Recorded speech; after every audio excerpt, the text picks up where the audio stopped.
Naruto Uzumaki was not a normal boy by any means. Naruto Uzumaki wasn't your run-of-the-mill orphan. He was, as every orphan was, without a parent. He was, as every orphan was, lonely. He was, as every orphan was, sad. He wasn't, as almost every orphan was, looked at with pity and kindness, however. No, Naruto Uzumaki was looked at with disdain and hatred. Simply walking down the streets incurred several cruel beatings.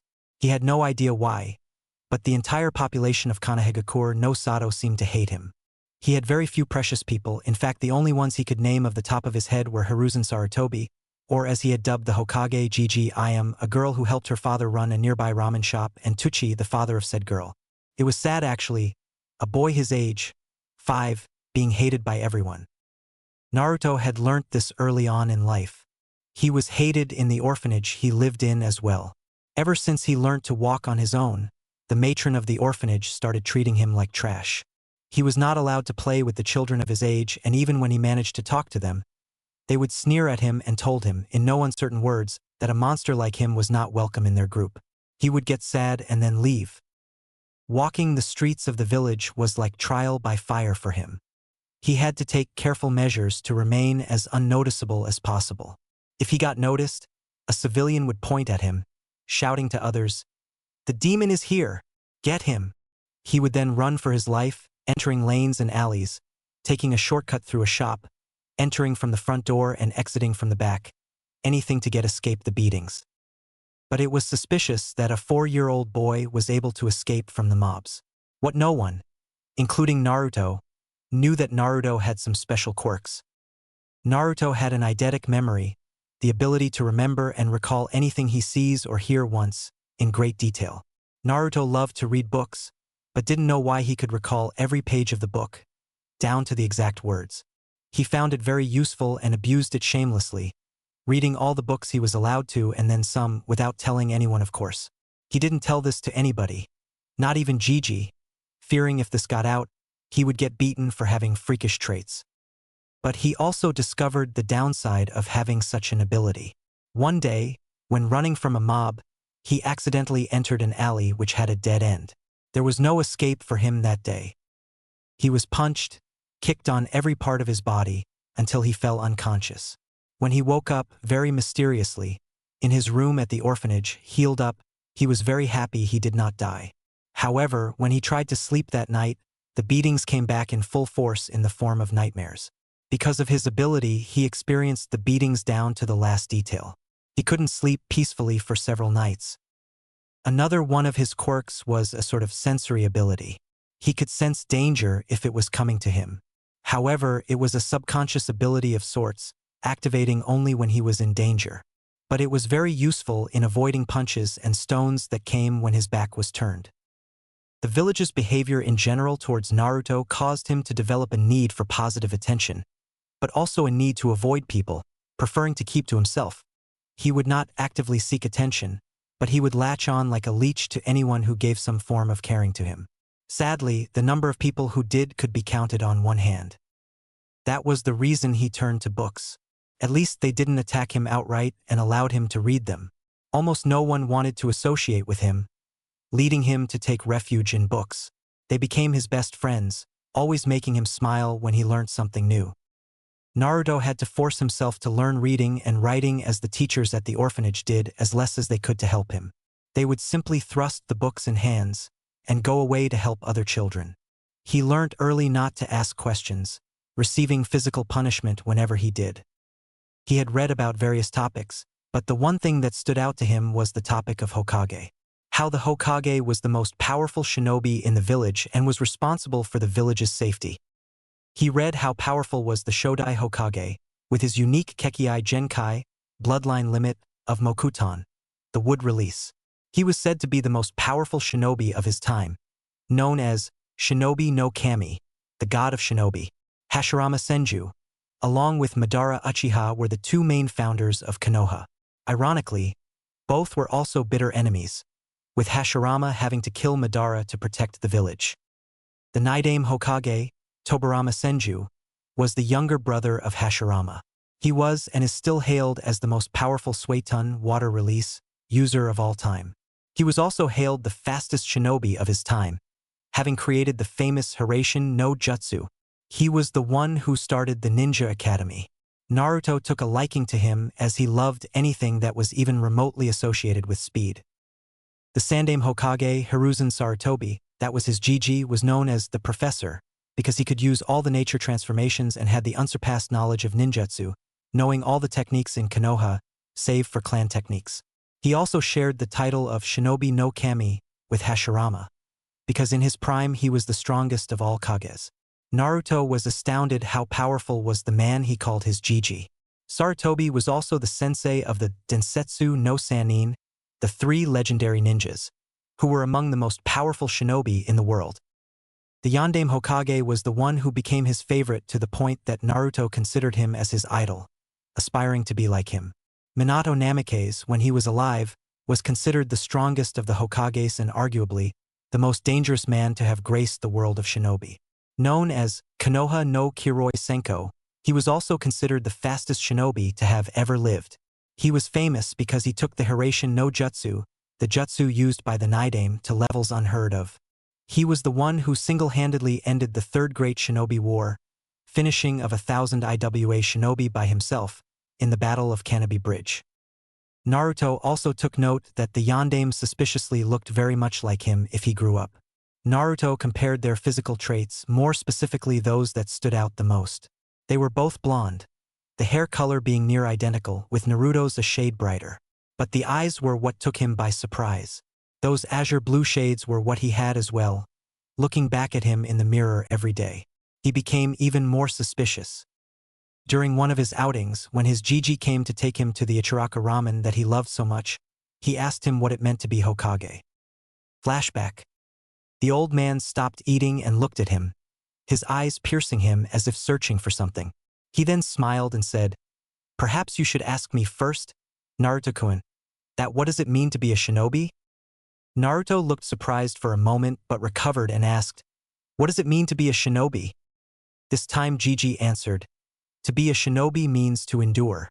A shinobi is one who can follow or lead others into any darkness and work together to overcome that darkness and make it out the other side. A shinobi walks towards danger when everyone else is running away. That is because it is the duty of a shinobi to look at any foe and simply say, 'Bring it.' That is because shinobi exist to protect those who can't protect themselves." Naruto had a look of wonder on his face. He had no idea Gigi was that wise. An answer like that changed Naruto's entire view of shinobi. At first he thought that being a shinobi only meant performing cool jutsus and fighting in the name of your village. He had no idea the answer would be this deep in meaning. Sarutobi looked at Naruto and mentally smiled. He knew about Naruto's treatment by the villagers and his drive to be Hokage. He mused, "Perhaps I can give him a little insight on what being a Hokage means." Naruto recovered from his wonder and stared at his empty bowl, deep in thought. If this is what being a shinobi meant, then he had a pretty good idea on what being a Hokage meant. He was snapped out of his thoughts when Gigi said, "Now that that answer is out of the way, I can tell you what being a Hokage dash. I know Gigi." Those words stopped Hiruzen in his tracks, his head tilting in curiosity. "You know what, Naruto-kun?" Naruto looked up, understanding and respect in his eyes. Hiruzen was touched at the respect he was receiving from Naruto, but his curiosity was increasing. What being a Hokage means? Hiruzen stared at him, silently asking him to continue. Naruto spoke up. "The Hokage is responsible for everything in this village. It's his responsibility to protect everyone here, and to make sure they are safe and happy with their village. He tends to the finances of this village, the rules, the daily events, everything. He controls every single ninja who bears a leaf headband, and basically directs when they live and die. This job is not for the faint of heart, and only for someone who loves this village deeply." At the end of his answer, he was staring back at his bowl. Hiruzen was shocked at the understanding Naruto showed of the position of Hokage. He had no idea that Naruto was this perceptive and knowledgeable. Tucci and Ayam had stopped working as well, staring at the blonde with wide eyes along with the Hokage. It was simply unheard of, a 5-year-old showing such a deep understanding of something most people don't understand until much later in life. Hiruzen was shocked so much that he didn't notice his jaw was hanging a bit. Such a deep perception and insight at such a young age, he thought with wonder. Only one person had showed such understanding like this, and he too was 3 years older. Itachi Uchiha was a prodigy among the likes of Kakashi Hatake and Minato Namikaze. Such a shame he was now a missing nin. Naruto looked up when he felt a hand on his shoulder. Gigi was looking at him with a strange expression. That is exactly what being Hokage means, Naruto-kun. A challenging smile broke out on Naruto's face and he declared, "Then I will become Hokage someday, Gigi. And not just any Hokage. I will be the strongest there will be." Hiruzen chuckled, which soon turned to laughter. The father and daughter on the other side of the counter were also smiling fondly. Naruto frowned. "What? I am serious." He was a little hurt that Gigi saw his declaration as a joke. Hiruzen soon calmed down, smiling fondly at the boy. He remembered another Uzumaki who used to say the same thing. But he had a strong feeling that Naruto would be right. He ruffled Naruto's head. "I know, Naruto-kun. I have no doubt you will." Flashback end. Ever since that day, Naruto studied even more rigorously and beginning physical training as well. Granted, a 4-year-old such as him could not do much, but he did his best. He ran 4 rounds around the village, did every exercise he could think of and practiced his kunai and shuriken jutsu. He took those weapons by sneaking into the practice grounds and collecting them. To his surprise, the art of throwing shuriken and kunai came very naturally to him. He started throwing after taking a book about weapons left behind on a training ground. He had shaken his head at the disrespect shown to the book, but took it with him anyway. Just 2 weeks of practice and he was throwing all bullseyes. That was not the only surprising thing. He had found that he could recover very quickly from physical exhaustion and wear and tear on his muscles. He recalled that he recovered surprisingly quickly after the beating from the villagers. A bloodline, perhaps? He didn't dwell on it further, but filed it away for later. But today was special. So special that he would have to take extra measures in staying safe. Because today was his birthday, and he was just kicked out of the orphanage. Roaming in the streets, he suspected what would happen in the evening. Today was the day the villagers celebrated as the Kyuubi festival, the day the Yondaime defeated the Kyuubi, and the day he would be beaten within an inch of his life or hunted and possibly killed. An epiphany struck him like lightning, causing him to suddenly stop in middle of the street. Yondaime, Kyuubi's defeat, treatment of the villagers. Demon boy, Gigi's avoidance of the topic. No, he wouldn't. Naruto ran from the street, meandering between people with the grace of a seasoned dancer or flowing water. He ran like it was no one's business, reaching his favorite spot, the head of the Yondaime, in record time. Anyone who saw him had flashbacks of another blonde running like a man possessed. I need to confirm whether it's true or not, he thought grimly, afraid of what he would find. He sat down on the head of the famed Hokage in a meditative posture and reached within, or rather, spoke within. Kyuubi, if you are inside me, I want to meet you. Please. For a full 5 minutes there was no reply and Naruto was beginning to relax when something pulled on his mind. Naruto opened his eyes to find himself in a dark corridor. He narrowed his eyes. Is this my mindscape? He thought in disgust as he walked forward. He kept walking for a few minutes and stopped, seeing some light at the end of the corridor. It seemed to pull him towards it. Time to find out what is at the end. With that thought, he walked again, stopping only until the end. It was a huge room, so large and vast it was that the ceiling was impossible to find. He looked around, his eyes seeing black stone and nothing more. But the elephant in the room was a large iron-barred door, with a paper on it that said seal. He gazed at the piece of paper, resignation written in his eyes. His azure eyes looked past the cage, looking for what he knew was in the cage. He was just waiting for the Kyuubi to open his eyes. Based on what he had read, Kyuubi was a being of pure hatred and evil. A mindless beast capable of destruction on a scale hitherto undreamt of. But Naruto was skeptical when he read that. He might get to see it for himself now. A growl sounded from the cage, sending a breath of hot air in Naruto's face. Naruto steeled himself, in spite of the cage separating him from the beast within. An enormous red eye opened, causing Naruto to tense up. The eye looked at him as if evaluating him. The eye then started to rise, causing Naruto to look up at the massive form.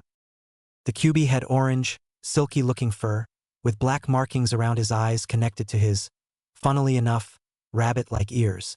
The upper body was humanoid, including the hands. The lower body was just like a fox, barring the 9 long swaying tails in the back. Fire was the closest thing they looked like. The red, slitted eyes looked him closely with a hint of malice. Naruto spoke first. "Thank you for answering my call, Kyuubi," he said with a nod. The Kyuubi was surprised. He didn't show it. Inside, however, he was mighty shocked. This was not the first thing he expected his jailer to say. He expected him to look at him with fear, asking whether he really was the Kyuubi, following with the denial of the possibility. He did expect him to thank him at all.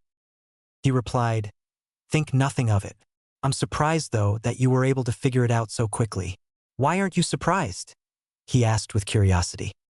Naruto sat down in front of the cage, which surprised the great Bijou further. Naruto was showing that he was willing to relax in front of him. "Well, I was for a few moments at least, but it wasn't that difficult to figure out. It is easy to create a plausible theory once you have all the relevant facts," he said, never breaking eye contact with the Kyuubi. Kyuubi raised a massive eyebrow, silently impressed with his host. His thought processes were very intelligent for someone who was only 5 years old. He was bold as well, bold enough to maintain eye contact with him. He also could not sense any fear from the boy. "Why aren't you afraid of me?" he asked him. Without a moment of hesitance, Naruto answered, "Because you are misunderstood." This time surprise was visible on Kyuubi's face, which was quickly followed by anger. "What did you just say?" "Choose your next words very carefully," he growled out. Naruto wasted no time in answering. "In all the books I have read, they described you as a being of pure hatred. But that is only a one-sided understanding, isn't it?" he asked with a sad smile. Before Kyuubi could answer, Naruto continued, "Humans fear what they can't understand. The foremost aspect of your personality that they have seen is hatred, which, while a big part of you, conceals the being underneath that can feel emotions just like us. Isn't that right, Kyuubi?" Kyuubi was astounded at the amount of understanding his host showed towards him. Perhaps he could. "What do you want?" Naruto looked at him with his azure blues, reminding Kyuubi of another set of blues that looked at him fearlessly before sealing him. "If you wouldn't mind," a hesitant smile appeared on Naruto's face, "would you be my friend?" Kyuubi was truly stupefied at the request. For the first time in centuries of his existence, someone had asked if they could be his friend. Naruto saw that the Kyuubi was surprised, and for the Kyuubi, if Naruto's request was not surprising enough, he was totally blown away by what Naruto did next. Naruto got up from his spot and walked into the cage. He walked up close and offered a hand for him to take. "My name is Naruto Uzumaki, and it is nice to meet you." Kyuubi had abandoned all signs of remaining composed and was openly gaping at Naruto. But he composed himself quickly and gave a sincere smile to Naruto. Seeing Naruto was too small to even shake his finger, he extended his index nail to him. Naruto smiled. "You have a very nice name, Kurama." The newly dubbed Kurama smiled. "Thank you. It means a lot coming from someone whose name means fish cake." Kurama smirked at the end, intentionally making the jab at Naruto's name to see if he could rile the boy up. His success was only minuscule, though. Naruto only had a tiny frown on his face, instead of the full-blown childish rage Kurama was expecting. "Actually, I prefer the other meaning of my name. Maelstrom is much better than being compared to a fish cake, Kurama." Kurama chuckled, a smooth, deep baritone that lit up a warm feeling inside Naruto. Naruto decided he liked Kurama's voice. "No one would think of a maelstrom when they look at you, Naruto. Perhaps when you are older, but certainly not now," Kurama teased him. Naruto shrugged, and then his eyes turned serious, making Kurama do the same. Naruto asked the Bijou, "Kurama, you know I have questions, right?" Kurama nodded. "I assumed as such. However, I had expected us to meet when you were significantly older. I have to say, I was not expecting your call to me." Naruto shook his head. Well, if it makes you feel better, I was not expecting you to pull me inside my mind, he said, absently noting that he was not wet at all, in spite of standing and sitting in the water.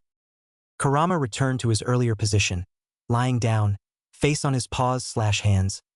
I will do my best to answer whatever question you have, Naruto, he assured him. Naruto gave him a nod of gratitude and sat down as well. Okay, first question. Why does my mindscape represent a gutter or a sewer? Whatever you want to call it. Kurama looked silent for a moment, after which a mischievous grin broke out on his face, exposing his sharp canines. You know what they say about people whose minds are in the gutter, right? Naruto gave him a blank look, reminding Kurama that Naruto, however intelligent for his age, was still only 5 years old. Kurama's embarrassed blush would have been visible on his face if his fur were not orange. He cleared his throat loudly to avoid embarrassment. Sorry, Naruto, but I have no idea why your mindscape is a sewer. There is a theory that says that your mindscape is a reflection of your mental state. It could have been the psychological trauma that was given to you by the villagers, but why it is particularly a sewer, I don't know, he replied. Naruto absorbed the information like a sponge, and after a few seconds he asked Kurama, So, I have psychological trauma. I knew about that, which means that even if I change the appearance of my mindscape to something else, there will always be something that represents the trauma, right? Kurama inclined his head in agreement, smiling a little. That's right. I have to say, though, it's nice to talk to someone who is intelligent. Naruto's eyes visibly brightened up at the praise, giving a full-blown smile to his newest friend. Kurama noted with some amusement the grin looked very similar to his own and a redhead. Naruto jumped to his feet. Your answer just confirmed something for me, Kurama.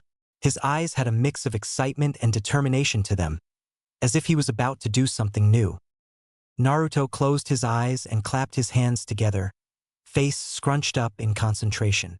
Kurama observed him quietly, wondering what his host was about to do. Naruto snapped his eyes open after a few minutes, having envisioned what he was about to do. With a cry of "Ha!" he slammed his right hand on the ground. What happened next completely blew away his mind. A wave of energy exploded from Naruto in all the directions, completely lighting up the mindscape and almost blinding Kurama. Was it chakra that exploded from him? How is that even possible when he hasn't even unlocked it yet? That pulse of chakra completely shredded everything it came in contact with. Naruto may have possibly destroyed his own mind, were the thought running through Kurama's head. When he opened his eyes, however, he was stupefied to a degree he didn't think was possible. His eyes were wide, his jaw was hanging, making him look quite comical. A beautiful valley greeted his eyes, grounds that were lush and a shade of green that looked heavenly, streams with water clearer than he had ever seen. The grass felt soft under his limbs, and there was a massive oak tree with a shade that made it great for naps. The cage around him had disappeared, instead replaced with a collar which had the same piece of paper from before with the kanji for seal written on it. He looked at Naruto in wonder. This kid was a package of one surprise after another. Naruto got up from his position, looking no worse for wear. He smiled satisfactorily. This is so much better than before. Wouldn't you agree, Kurama? He asked, turning to him. Kurama was smiling like he was the happiest being on earth. No one had ever done anything for him, and Naruto, who had just met him, had already done so much for him. Kurama looked at Naruto with gratitude in his eyes. Thank you, Naruto. You have no idea how much this means to me. Naruto just shook his head at him. Don't worry about it. We are friends, right? Kurama nodded, feeling excitement in a long time, wanting to explore what Naruto had created for him. He was about to leave when Naruto's voice stopped him, mid-step. However, it seems strange that there is no presence of a celestial body in the sky. I had envisioned it just like outside, he mused, a frown on his 5-year-old face that would have earned him so many squeals of kawaii from girls. Kurama too wondered what the reason could be, and quickly figured it out. He looked up and thought, perhaps it is because of the seal, he muttered. Naruto looked up at him, confusion written clear on his face. What do you mean? Kurama looked down at Naruto. The seal that keeps me inside you, Naruto. If it was only you, you would have had absolute control over your mindscape. But since I am here as well, the control gets divided equally. However, control on my side is restricted because of this seal. The absence of the sun or the moon that you envisioned could signify that this place is cut off from my senses. In easier terms, the outside world, he explained. Naruto processed Kurama's answer.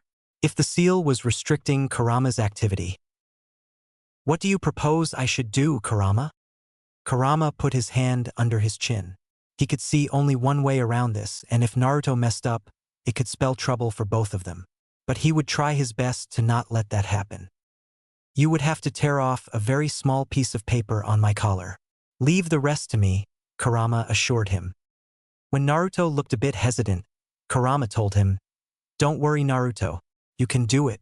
If something goes wrong, I will take care of it."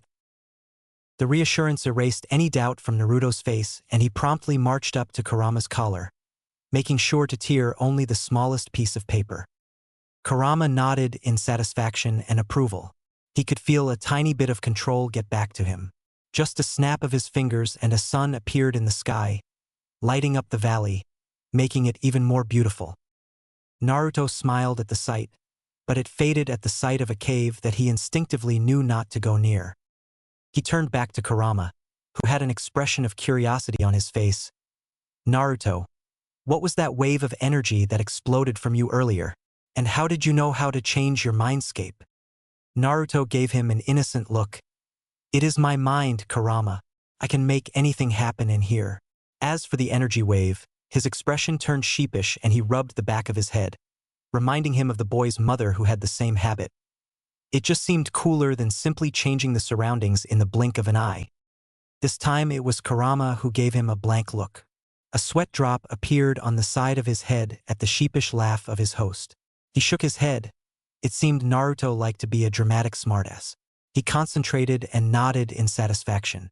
He could now sense chakra signatures of almost the whole village.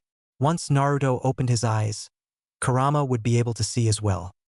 Nevertheless, you have my thanks.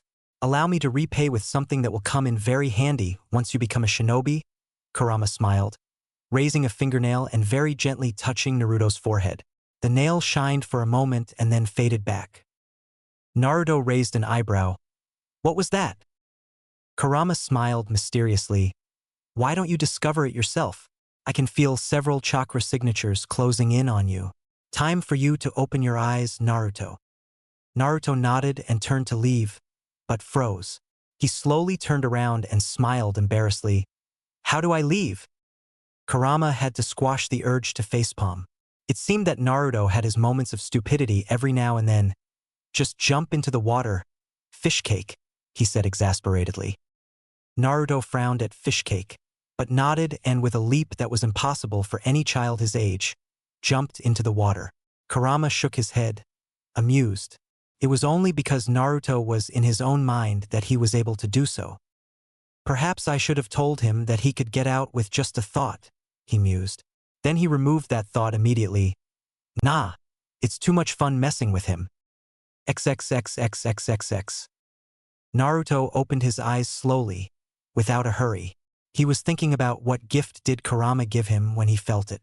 Like someone was coming his way. He slowly turned his head around, face paling at the sight. Dozens of people, knives, clubs, crowbars in hand, excited expressions on their faces, shouting, "Today is the day you die, demon. We will finish what the Yondaime started, and we will avenge him." Naruto's expression had turned utterly horrified. There was only one way to get off the monument without falling splat on the pavement. Outrun and outmaneuver the mob. He wasted no time. He kipped up to his feet and immediately started running in a perpendicular direction to the mob. Since he had been running regularly for 1 year, he had built up some pretty good speed and endurance. His plan was to take a wide arc around the mob and as soon as it was behind him, hightail it into the streets where he could lose them. He took off into the forest, the mob following him closely behind. As he began to cut an arc around the mob, hairs on the back of his neck stood up, a clear sign of danger. However, unlike before when he could only detect danger, this time he could feel the direction the weapon was coming from. Naruto was an imaginative child. From where he had developed his imagination, no one knew. But there was one thing about his imagination that even he knew was not normal. His body had the most unnatural and peculiar ability of following the commands of his mind down to a T. As soon as he had sensed the knife speeding at him, he thought of only one escape scenario, and his body followed it as it did before several times, just not in a life-and-death scenario.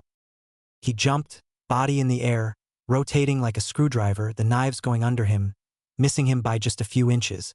He rolled on the ground to soften his landing, and continued running away, successfully getting the mob behind him and the road in front of him. He managed to get to the streets where he purposefully chose the market street where he could lose them. He knew the civilians could not do the tricks that he could.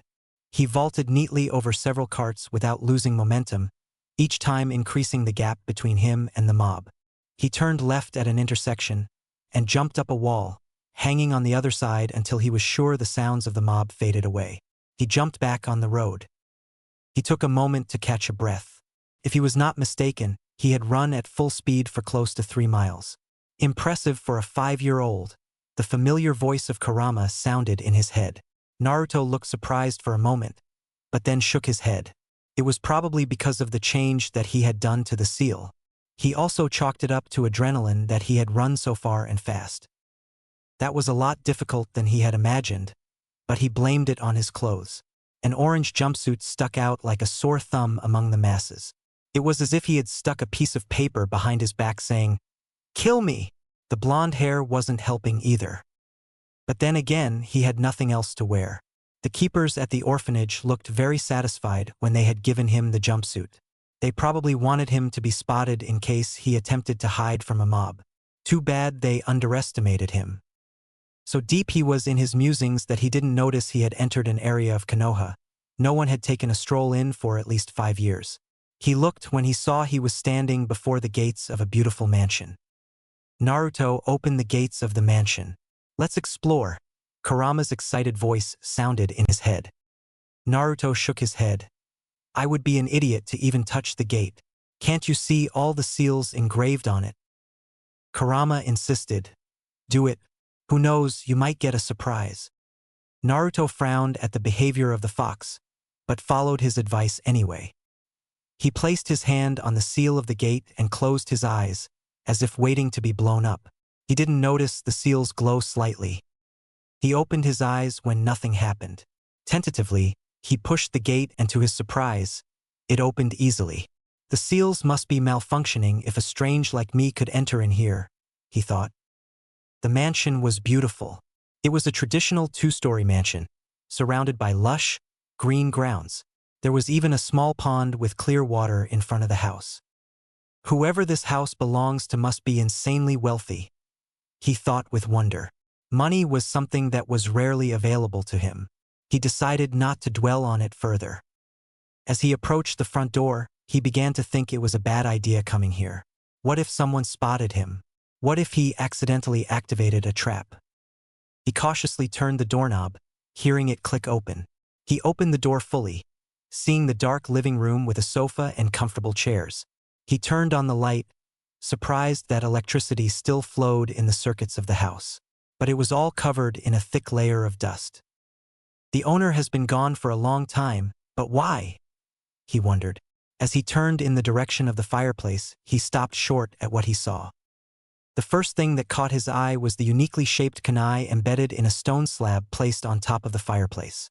Every shinobi or to-be shinobi worth his or her salt would recognize the tri-pronged kunai.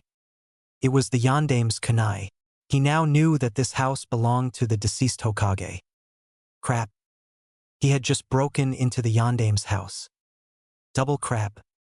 He was just about to turn tail when Kurama's voice sounded in his head. "What's that?"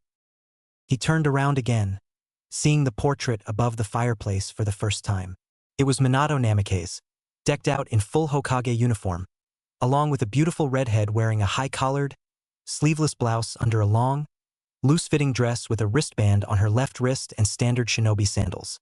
A medium-sized bulge on her stomach made him realize that she was pregnant. But that was not what caught his eye. The redhead was waving a peace sign with a very familiar grin. The same one he wore whenever his mischievous tendencies surfaced or when he was really happy. Her face was also very similar looking to his own. Her exquisite violet eyes were shaped just like his eyes. With a jolt, the pieces of a puzzle that he could never solve arranged themselves, forming a long sought-after answer. Blonde hair, azure blue eyes, the familiar grin, same shape face, identically shaped eyes. He had just found out the identities of his parents. Congratulations, kid. You finally found them. Kurama's smooth voice was softer this time. Naruto stood in front of the fireplace, eyes glued to the portrait, a storm of emotions raging inside of him. He didn't know what to feel. Whether to be happy that he finally has found out who his parents are, or were, he thought bitterly. Or whether to feel hurt that his Gigi hid his parents' identity from him, or whether to feel furious at the treatment from the village. His hands were clenched so tightly that his knuckles turned white. Kurama consoled him. It's okay to feel this way, Naruto. Anyone who would have been in your shoes would have felt the same. Naruto finally sat down in Indian position, the energy leaving his legs. He tried to think something, but the thoughts evaded him, only the image of his parents situated in his minds. He was finally with his parents, yet at the same time he was not. Tears finally fell from his eyes from holding them back for so long. He cried for a long time, finally letting his emotions have an outlet. For the first time in his life, he felt like he was alone in the whole world. Sniffling, he asked inside his head, Kurama, did you know about this? Kurama remained silent for a few moments, which were enough for Naruto to deduce that he knew. Kurama knew, and he still didn't tell him. I did know, Naruto. After all, you shared the same space with me for 9 months inside your mother, the fox replied softly. Naruto cried even harder after hearing this. It was like a whole new storm colliding with storm that was already raging inside him. On one hand, he was happy that he and Kurama were together even before he came into this world. On the other hand, he felt betrayed that Kurama would hide something like this from him. He was too emotional to make sense of Kurama's statement right now. He felt really alone. After he finally stopped crying, he stood up too tired to explore the house right now. Hell, he was too tired to even form a coherent thought. Somehow, he climbed the stairs, opened the first door that was in front of him, and fell onto the bed, asleep before even hitting the soft mattress. XXXXXXX. Hiruzen was panicking. He knew what the day was, and he had been wanting to get out of this office to spend time with his surrogate grandson. But fate seemed to have other plans for him, as instead of having the normal amount, 3 stacks of paperwork in front of him, he was literally buried in the paperwork. He assigned 2 of his ANBU, Parrot and Ox, to keep an eye on Naruto. Sadly, he didn't know and was unaware that the 2 ANBU were firmly against the demon boy. He didn't know that they were the ones who gave the mob directions to where Naruto was in the evening. It was only when they came to report that he found out the truth. The 2 ANBU appeared in his office and knelt down in front of him. Report, he ordered. Parrot was the first one to speak. We lost the boy, Hokage-sama. Because today is the Kyubi festival. Crowds were thick, and that is where we lost him. Unfortunately for the 2, Hiruzen didn't believe them for a second. If not for the seriousness that the situation demanded, he would have laughed out loud that a 5-year-old was able to lose them in a crowd. ANBU were specifically trained for such scenarios. Secondly, he caught both of the slips of tongue. Demon, and it were not so hard to deduce. Hiruzen rarely felt anger. In fact, he rarely found the reason to get angry. Even Danzo could only get a small amount of irritation out of him. But right now, he was past irritated. No, he was downright furious. All the ANBU in the room felt it. The ridiculous amount of killing intent that was coming from the Hokage. Shit, both the ANBU thought. Cat, bear, he shouted. In an instant, the 2 ANBU were kneeling in front of the Hokage, just behind Parrot and Ox. Orders, Hokage-sama? Hiruzen barked out. Take these 2 to Ibiki. Tell him to hold nothing back and find out what they were doing this evening. Also, tell Inoichi that I want to know every face that was there in the mob. Hi, Hokage-sama. The 2 ANBU instantly caught the traitorous ANBUs and promptly flickered out. Now that he was somewhat calm, the previous panic returned. Where was Naruto? Was he injured? Worse, was he dead? Was he even in the village? He took out his ball that he used to keep tabs on the village occasionally. Mostly, he used it to ensure whether Naruto was alright or not. He channeled his chakra through the ball, searching for Naruto. However, he was floored when nothing came up. He repeated his search 2 more times, just to be sure. The result remained the same. He did not like where this was going. It was a strong possibility that Naruto was outside village walls. "Dog, tiger," he called out. In an instant, the mentioned 2 were before him. Track him down no matter what. Even search outside the village if you have to. Hai, Hokage-sama. They flickered out. Hiruzen sat down with a heavy sigh. He was mentally exhausted from the paperwork he had been doing all damn day, and then this. "Where are you, Naruto-kun?" He decided to sleep in his office and wait for them to come back and report, trusting his ANBU. XXXXXXX. The sun's rays peeked from in between the curtains, falling straight onto Naruto's face. Blearily, he opened his eyes. Although he slept peacefully last night, he was mentally and emotionally exhausted. This type of exhaustion was new to him, having never experienced it before. At first, he had no idea where he was, but then last night's memories came back to him. He viciously fought back the tears that threatened to fall out again. "No, I will not cry again. I did enough of that last night," he reminded himself. It was time he decided to think through this logically. First things first, morning rituals. He got up from the bed and headed to the bathroom. Surprisingly, it was very clean and dust-free, compared to the rest of the house. Weird, he thought before closing the door. Second, he needed to get out of here and meet his Gigi. He had no desire to meet that man now, but the man had looked after him like his own. He was there for him when no one was. He was probably worried sick. Although he was dying to explore the house, it was best not to worry the old man even more. Besides, the faster he could get this over with, the quicker he could return here to explore. Besides, who knows, maybe his parents left something for him. As soon as he closed the gate behind him, he was surprised to see the seals on the gate glow a bit before the gate locked itself. They were not malfunctioning. The seals recognized my chakra, which is why I was able to get in, he thought in awe. He had read that the Yondaime was regarded as a seal master of the highest caliber, but seeing it with his own eyes was entirely different. Sensing his chakra signature when he hadn't even unlocked his chakra, his father was awesome. That decided for him. If his father could do fuinjutsu like this, he will too, and he would be better than him. He then turned to leave when a thought struck him. He was about to dwell on it, but he roughly shook himself out of it. "I don't have time. I have to meet Gigi." With that, he ran out of the area, picking up speed when he realized he was quite far from the Hokage Tower. En route, he mentally nudged his friend. "Hey, Kurama, you awake right now?" For a few seconds he heard nothing. Then he heard a yawn in his head, almost making him do the same before he viciously squashed the urge. "What's up, Naruto?" Naruto faltered in his running, almost falling flat on his face.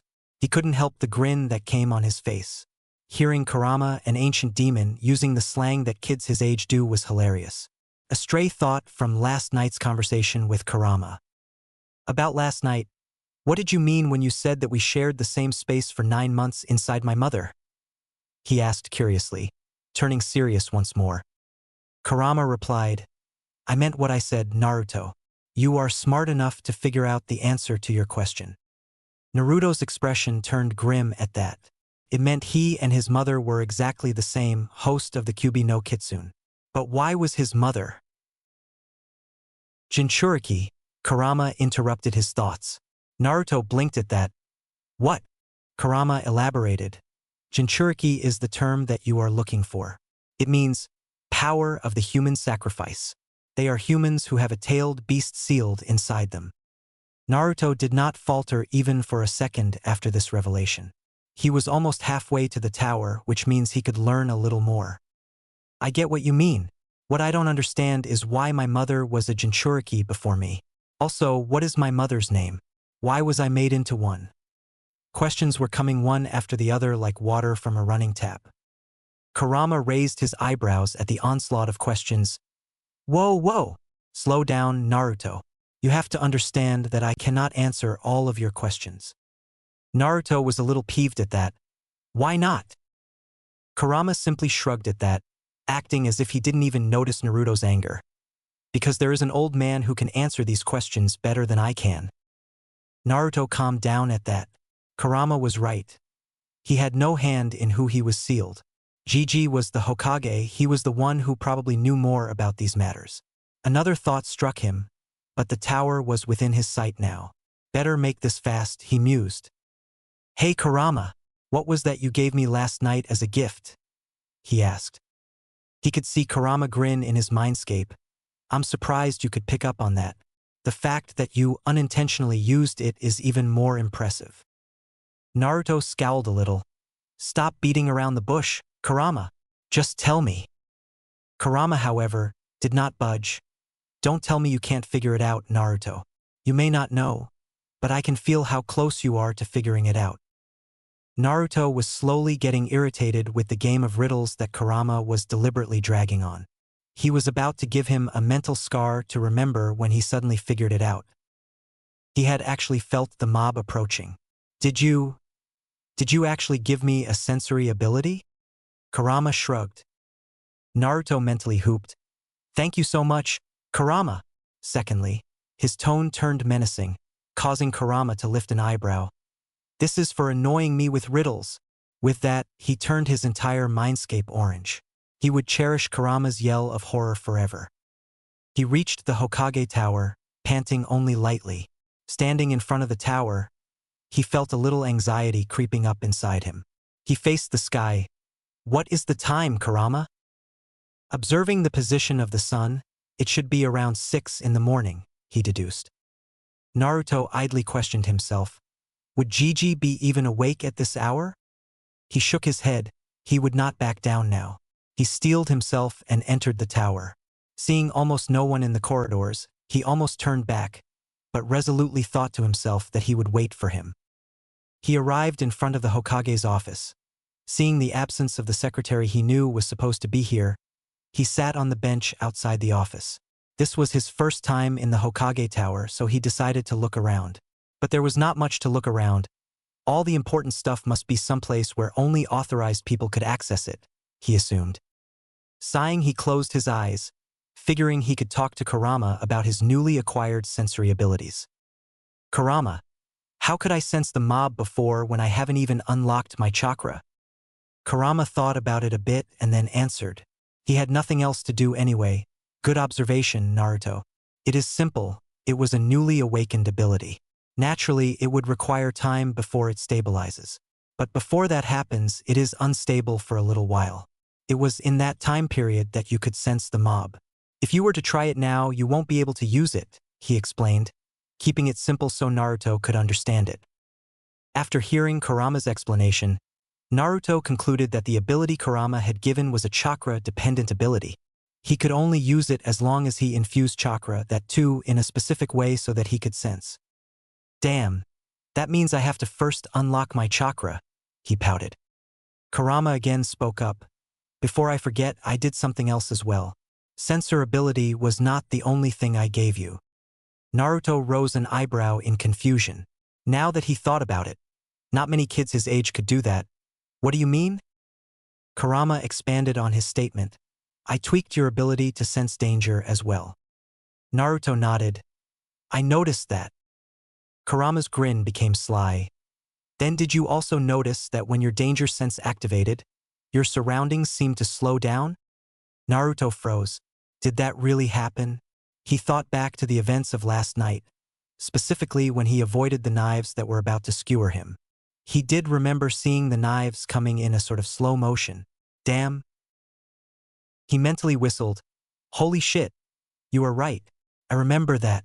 How is that possible anyway? This ability would be so useful in the future. Kurama shrugged. It was my way of saying thanks for what you did for me last night, Naruto. Naruto deliberated on whether to try and unlock his chakra right now, or to wait to enter the academy and then unlock it. So deep he was in his thoughts, he did not notice the Hokage coming his way. XXXXXXX. Hiruzen had a restless night. The aged Hokage's worry increased when Dog and Tiger came back after a search that lasted 4 hours. They reported that they searched every corner of the village, every possible place where Naruto might be, but found nothing. Hiruzen had dismissed them and headed back to his home, turning in for a sleepless and worrisome night. When he got up in the morning, his first thought was about whether Naruto was alive or not.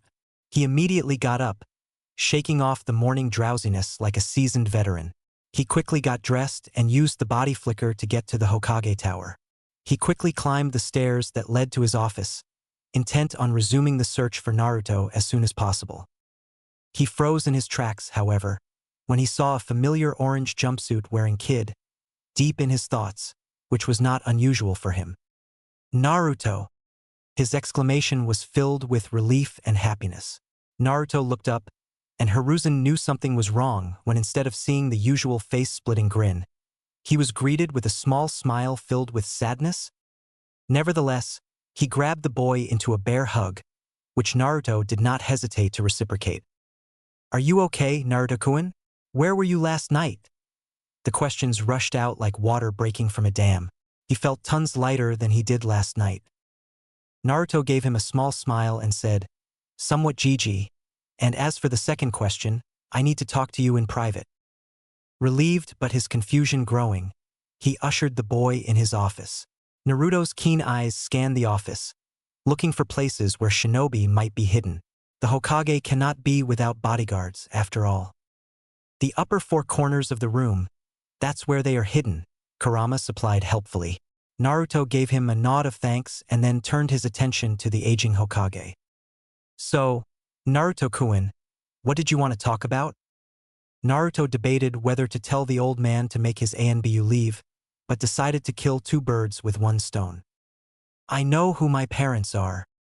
That simple statement changed the entire atmosphere of the office. Hiruzen tensed up and so did the ANBU in the office. To those who were intelligent, it was quite easy to deduce just whose son Naruto Uzumaki was. Fortunately or unfortunately, those were very few. However, Naruto's file itself was classified, with no one but only the Hokage had access to. To find out that Naruto knew about something that only the Hokage had the right to know was very unexpected.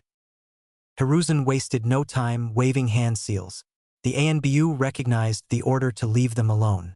They vanished and Hiruzen activated the privacy seals in the office. He gave his complete attention to Naruto. And who were they? Naruto was unnerved by the caution in the old man's eyes, but steeled himself and answered, "The Yondaime Hokage and his wife." Hiruzen closed his eyes in acceptance and resignation. He always knew Naruto would find out, he just never expected it would be so soon.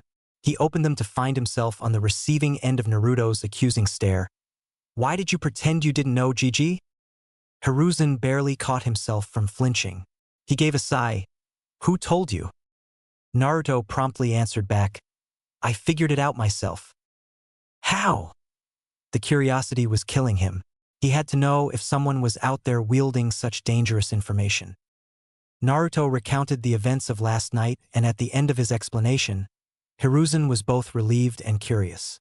Relieved because he was glad that no one besides Naruto and him knew his parents' identity. Curious because he never knew that Minato had found a way to hide from his peeping ball. Both him and Naruto sat in silence for a while. Naruto was the one to break it first, hurt in his voice. "Gigi, why did you not tell me?" Hiruzen responded, weariness coloring his tone. "Naruto, you have to understand that your father had many enemies. I could not afford to take the chance that you wouldn't blurt it out accidentally." Anger finally filled Naruto. "Do you have any idea how desperate I was for answers?" He whispered, but the anger in his voice was as clear as the sky. Guilt hit the Hokage with the force of Guy's fist. He could honestly not relate to Naruto's situation. "Do you know?" Naruto's voice was a bit louder this time. "How it broke me to not know the identity of my own parents?" He was shouting at the end. "I have the right to that information more than any other person in the world." Tears were freely flowing down Naruto's face by now. Hiruzen himself was shedding tears of his own. Naruto was right in that account. He had a right to know who the people were who brought him into this world. More so than anyone. But as the Hokage, his decision had to be logical. Sentiment could not be afforded by someone of his position. Naruto had calmed down after a few minutes. I have a question, Gigi, and I want an honest answer. He was glaring at the Hokage by now. Hiruzen wiped his own tears and answered, I will do my best. Naruto was looking at his feet. Did they love me? Hiruzen smiled this time, nostalgically. Naruto, you were their world even before you were born. Naruto felt as if a weight had been taken off his shoulders. He had always wanted to know if his parents loved him. What child didn't? Did they leave something for me? That question caught Hiruzen off guard. However, he was able to recover quickly. Yes, they did. But I don't know where. Naruto leant back in his seat, eyes on the ceiling, thinking. If it was in this office, Gigi would know, which means it is probably in his house. Kurama, would you know by any chance? He decided to ask the fox. Damn. I was hoping to watch you scuttle around for answers. It is always entertaining, Kurama grumbled. Naruto mentally raised an eyebrow. So you do know? Yes, in fact, it is the place where everyone would least suspect, answered the demon. Naruto waited for more, but it never came. He mentally huffed. Fine, I'll do it myself. And just for leaving me in the suspense. He changed his mindscape to orange again. Kurama's howls were somehow louder than before.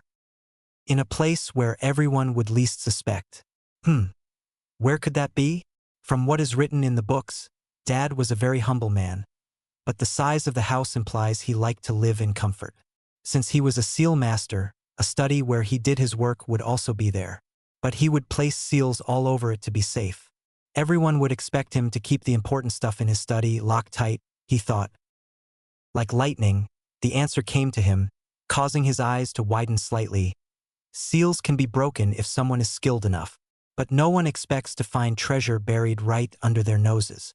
Which means what isn't in the study is right in front of me. The image of his parents' portrait came into his mind. He stood up from the chair with such force that it was knocked backwards. I know where it is. Hiruzen jumped up at the shout, eyes wide. Kano what, Naruto-kun? But Naruto was already running towards the window. Hiruzen hurriedly deactivated the privacy seals. Just in time. Naruto opened the window and jumped onto the slope of the Hokage Tower. His speed easily carried him towards the edge of the slope. He executed a perfect cartwheel on the edge, his hands holding on and legs going over in an arc onto the wall.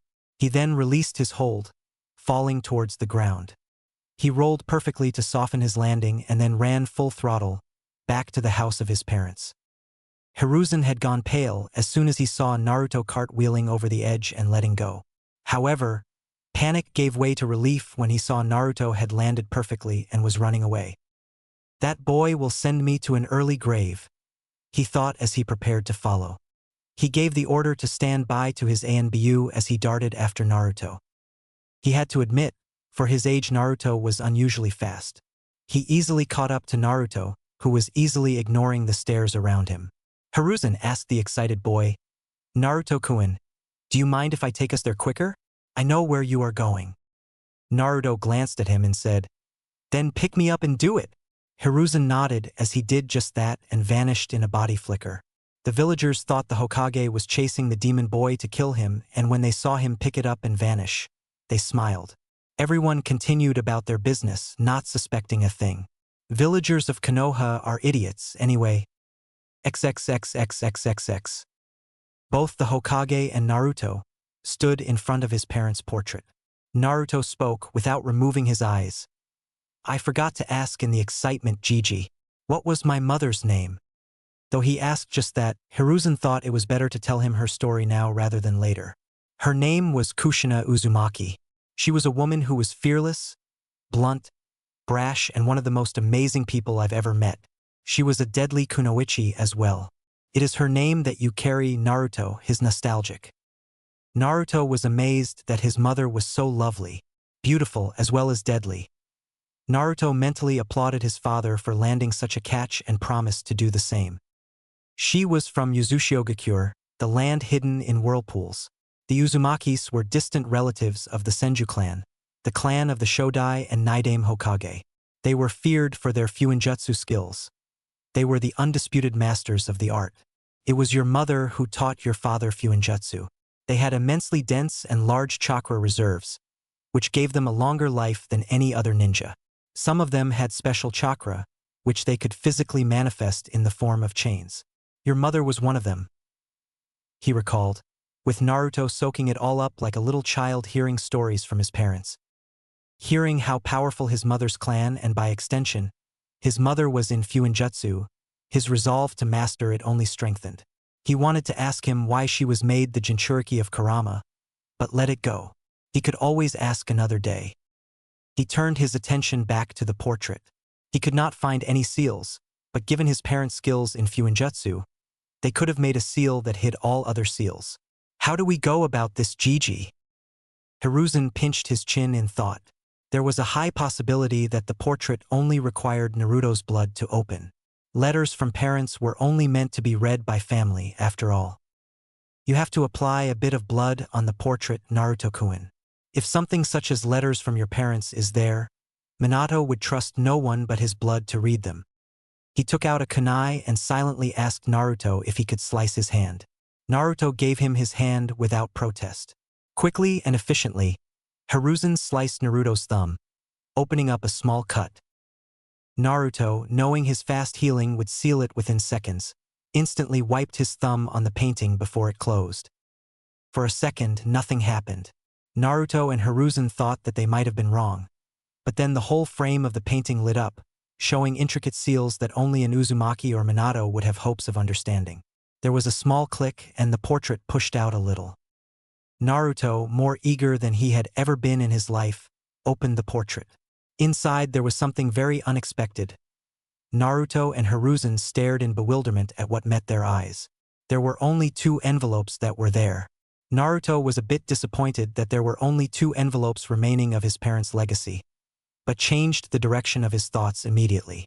He was taking something at face value which he would never do. Perhaps it's the feelings I experienced last night. Emotions are clouding my judgment, he thought. Don't worry about it, Naruto. Feelings and thoughts such as those never truly fade away. You just learn to live with them. Besides, it happens to the best of them, Kurama reassured. Naruto noticed how Kurama excluded himself from the best of them and rose an eyebrow mentally. It does not happen to you? Kurama arrogantly puffed up his chest and declared, Of course not. I'm the Kyuubi no Kitsune, boy. A being such as I am above such petty things. Naruto ignored the pompous rambling of the fox and turned his attention back to the envelopes. He quickly took them from their place and checked carefully if there was anything left. Seeing he had taken all there was, he closed the portrait. The seals glowed again, signifying the portrait had been locked back. A sudden thought struck Hiruzen and he had to resist the urge to smack his forehead for what he was about to do. Why didn't I ask this earlier? Damn the forgetfulness that comes with this age. Hiruzen felt really bad, but he had to do this right now. Tentatively, he placed his hand on Naruto's shoulder, knocking the boy out of his trance. He was gazing at the envelopes as if they were the most precious things in the world to him, which they were. Naruto-kun, why weren't you at your room in the orphanage yesterday in the evening? He asked slowly, as if afraid to find out the answer to that question. Naruto could not help the flinch that the question brought. When he had told Gigi about how he found out his parents' identity last night, he had conveniently forgot to mention that he had been kicked out by the orphanage. He had hoped that Gigi would not ask him about that. In a mumble that Hiruzen barely understood, the blonde said, The matron kicked me out yesterday evening. Hiruzen suspected that the matron would have deliberately kept Naruto out of the orphanage last night because of the festival, but did not expect him to be thrown out of the orphanage. White-hot anger flooded his veins that he barely restrained from letting it out as killer intent. How dare they? How dare that woman do such a vile thing, throwing a 5-year-old out, knowing he would be killed? Why is the civilian population of this village so stupid? It's like they don't trust Minato's skills at all, he raged inside his mind. However, he knew he was equally at fault. He should have never announced Naruto's status as the Jinchuriki of the Kyuubi at all. Naruto would have lived comfortably, without experiencing the hatred of the villagers. Naruto watched his Gigi's face carefully, for any signs of anger. Fortunately, years of being a shinobi and Hokage allowed Hiruzen to keep a neutral face, but Naruto could tell from the subconscious tightening of Gigi's hand on his shoulder that he was angry. "I see," was all he said before visibly collecting himself. Now to address the main issue. He looked at Naruto with a grave look on his face. "Naruto-kun, now that that is out of the way, we have to find a new place for you to live." The words were out of his mouth before he could stop them. "Not another orphanage, Gigi." Hiruzen stared at the desperate look Naruto was giving him. To be honest, he was scared that one day it would come to this. And surprisingly, he agreed with Naruto. He did not want Naruto to live anywhere he would be hated. Unfortunately, that left only one option. "Naruto-kun, that means you have to live alone," he said, silently wishing he could take the boy in himself. Unfortunately, he could not. The Drat Civilian Council was in his way. Naruto crossed his hands over his chest defensively, not hesitating for a moment to answer. "Better than living in some place where I am treated with bias." He was looking at Hiruzen, chin tilted upwards in a way only children could to show their stubbornness. "Oh Kushina, his stubbornness reminds me so much of you," he recalled with a sad smile. He knew Naruto would not budge from his point. Sighing, he said, "But are you sure you will be able to take care of yourself? You will have to cook for yourself, bring food for yourself, clean your clothes, keep your home clean, which is very hard considering the size of this house," he explained wisely. However, all that wisdom was thrown out of the window when he noticed the look Naruto was giving him. His face was set in a deadpan stare, an eyebrow raised. He found himself feeling quite stupid when Naruto kept looking at him like that, the deadpan never leaving. He was reminded of another blonde who used to make many people feel stupid with the same look on his face. Naruto spoke seriously, as if he had not noticed how uncomfortable the man was at all. "Gigi, when you consider the size of this house, it is clear that no single person could take care of a place such as this by himself. I never said I want to live here. A small apartment would do. Besides," his expression turned a bit sad, "this house is so big that the loneliness will start to bother me, considering whose house was this in the first place." Hiruzen was surprised at the maturity that Naruto was showing. People thrice his age aren't this mature, he thought with amazement. No matter how many times he saw Naruto, he was always stunned at how mature Naruto was for his age. Considering his options, he said, "Give me 1 hour, Naruto-kun. I'm positive I can find an apartment big enough just for you. Until then, I assume you would want to read the contents of those letters?" he said, giving him a significant glance, complete with chin down and eyebrow raised. Naruto suddenly seemed to remember about the envelopes. His hands shot to his lower's pocket where he had put them somewhere between his talk with Gigi. He looked up and replied, "Yes, that will do, Gigi." He left after that, muttering things about a matron and execution. After Gigi left, Naruto reached for the first letter that came into his hand. He read the kanji on the envelope with wide eyes. "Mother," it said. Hands shaking because of nerves, he opened the letter. Naruto was a pretty fast reader. Not because he was eager to finish the books early. More like he was forced to become a fast reader. The matron at the orphanage would give him books, but would take them away very quickly, which is why he forced himself to become a fast reader. But this letter was read very slowly, wanting to taste each word of his mother. "Dear Naruto, oh my sweet little child, how I wish that I were alive to see you grow into a fine young man like your father. I'm writing this letter in case something happens to us and you are left alone. If you are reading this, it means that we are dead. We are so sorry for leaving you, baby. First things first, I love you with all my heart, Naruto. A mother never stops loving her child, even in death. Know that I am still watching over you, and another thing, don't you dare visit me unless you are 110 years old. I want you live a full and happy life and only die of old age. Second, if you decide to become a shinobi, remember the 3 vices of shinobi life. First is alcohol. Be responsible about it and don't become a drunk. Second is money. Use it responsibly and try not to waste it. If you do want to waste it, better do it on your wife. The third is women, and as your mother, I absolutely forbid you to become a pervert and a womanizer. Respect women and also find a woman you love and want to spend your life with. Don't settle for anything less.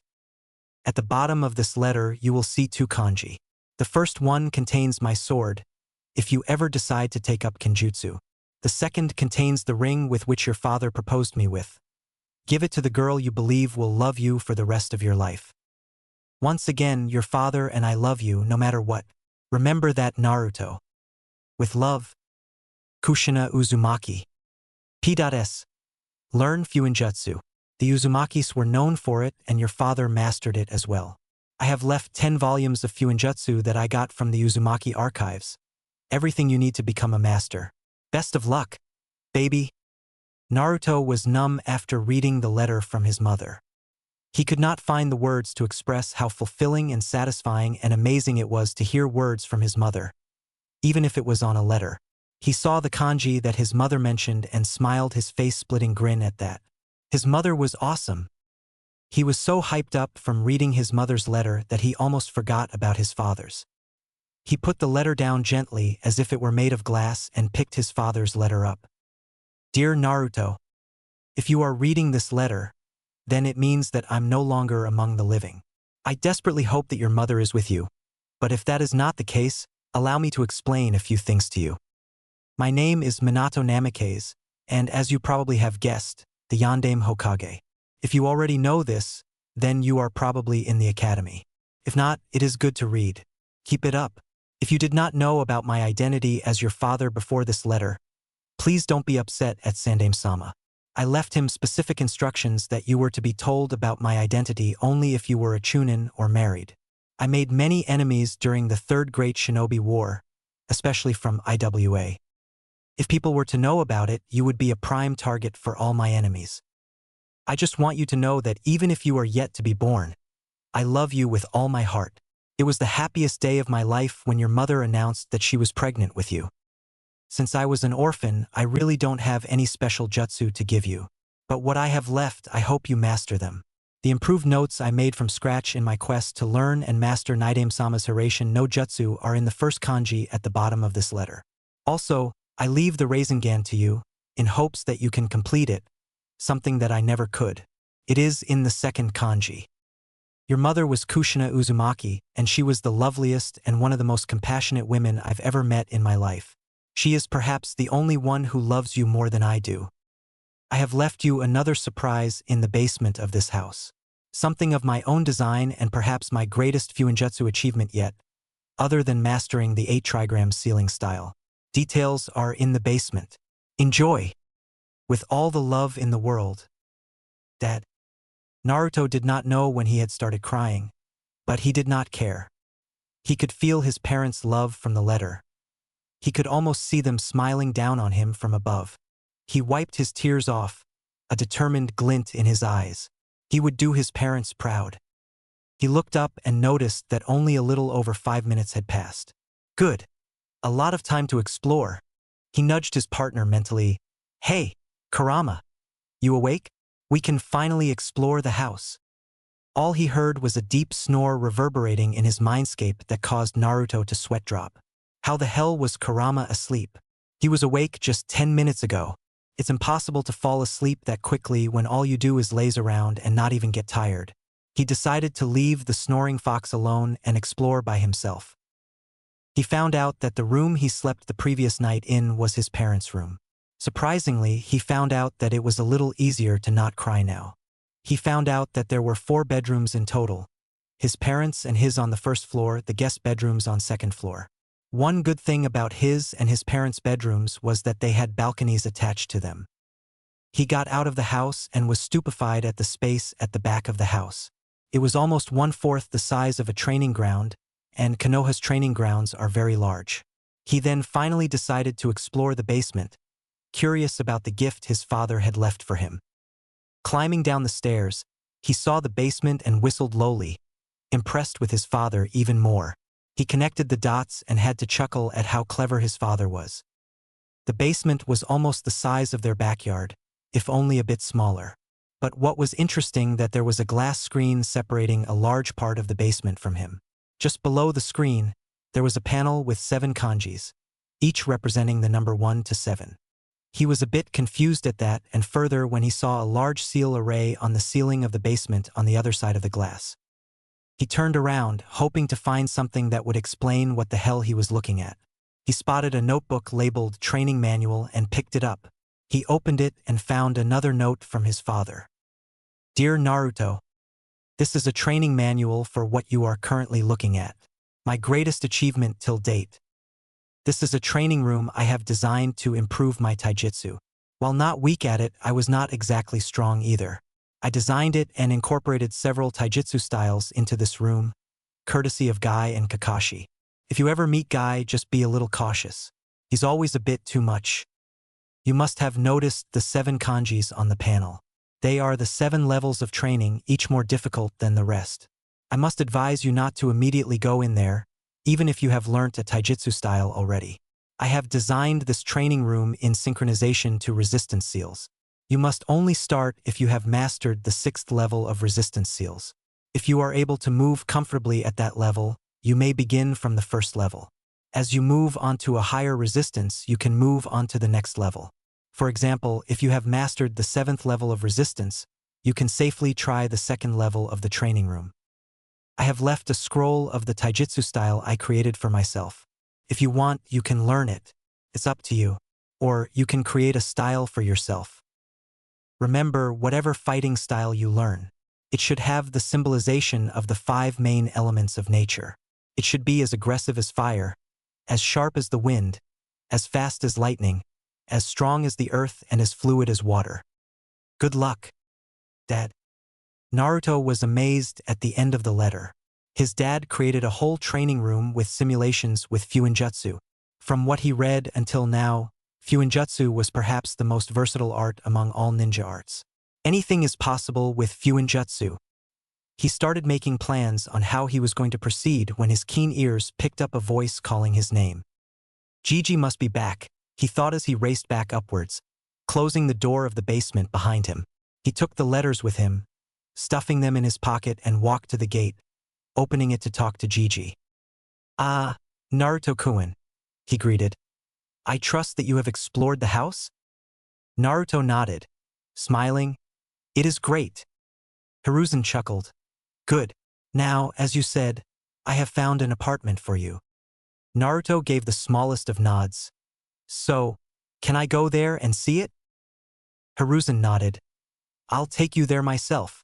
Gripping Naruto's shoulder firmly, he vanished in a shunshin. Appearing in front of a building, Hiruzen guided Naruto in. "I've already stocked it with what you might need," he explained as they arrived on the top floor. Stopping in front of a door, Hiruzen pushed the door open and let himself and Naruto in. The first thought that Naruto had upon seeing his apartment was that it was small, just big enough for him. The second was that it was perfect. The third was awe, seeing that it was stocked with a bed, a dining table, a kitchen with a stove and a refrigerator, and a bedroom with a bathroom and an attached balcony. The bedroom even had 2 racks for clothes and other belongings.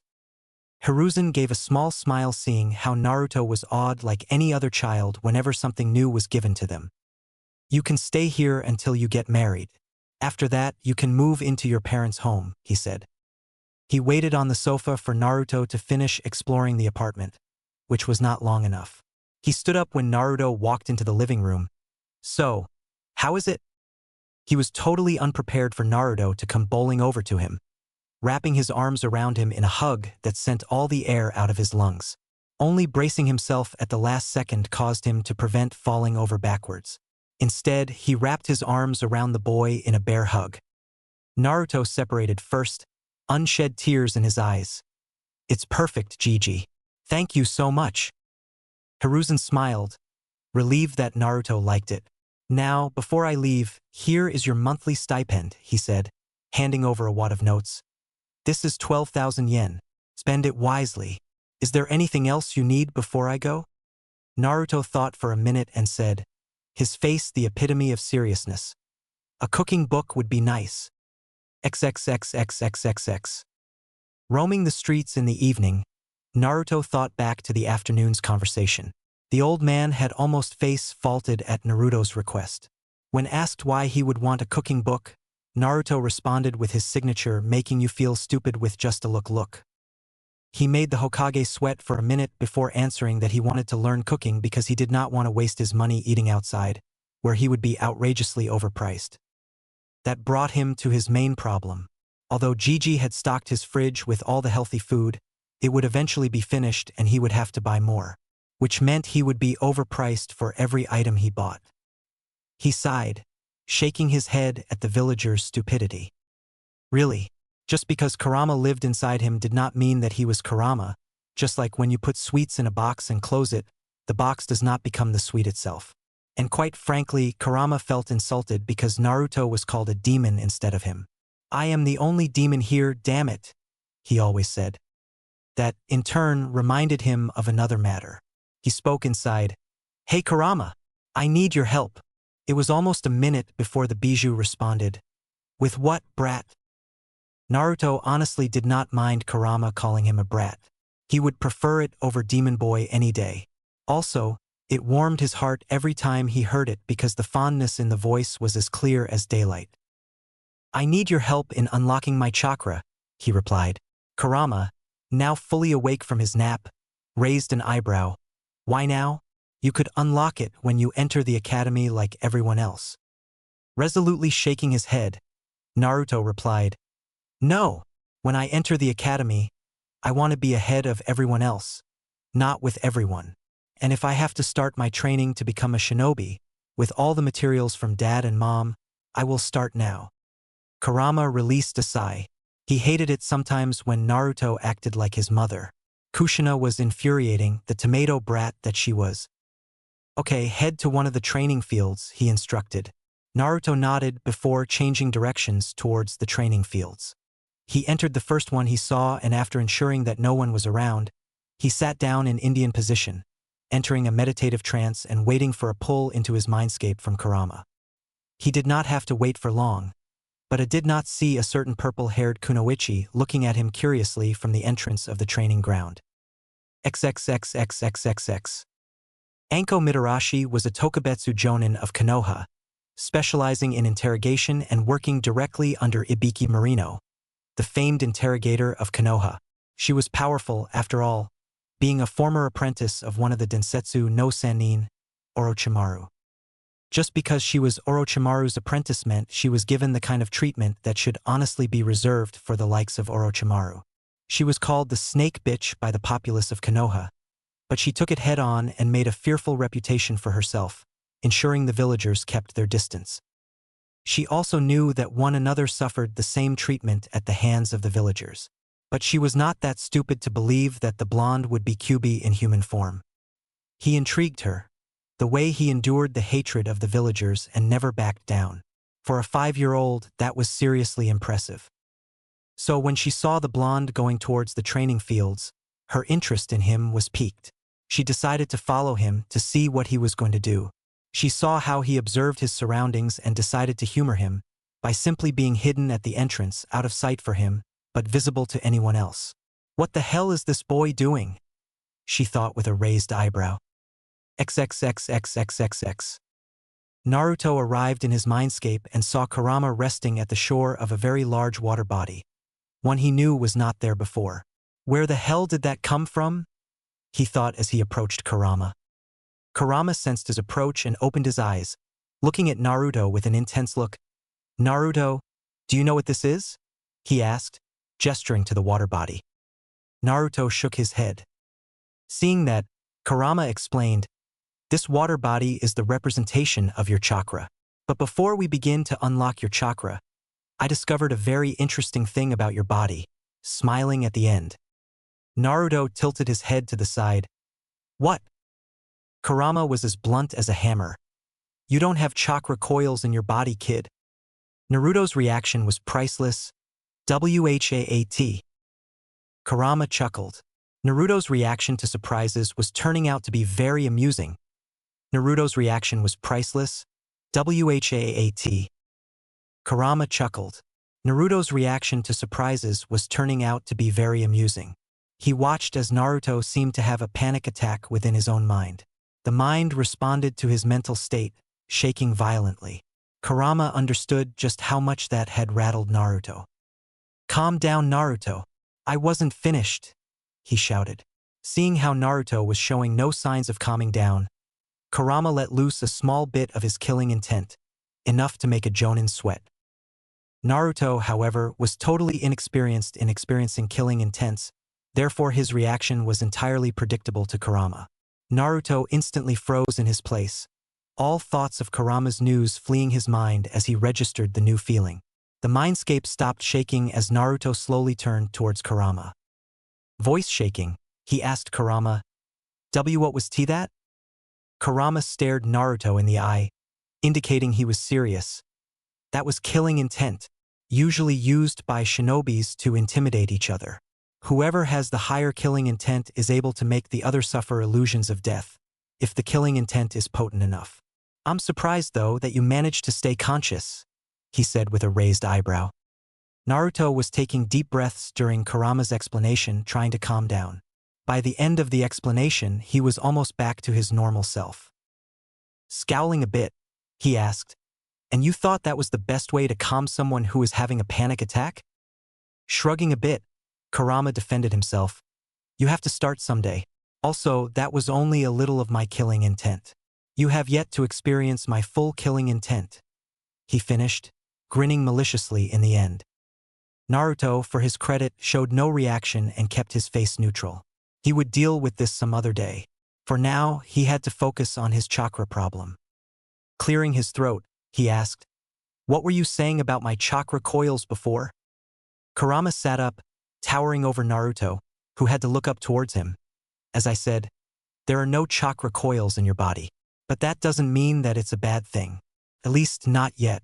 You have to first unlock your chakra, so I can see if this is a problem or not." Naruto nodded, now fully in control of his emotions. He then gestured towards the lake. "What is that? I don't remember seeing it yesterday when I changed my mindscape." Kurama nodded at him. "You would be right.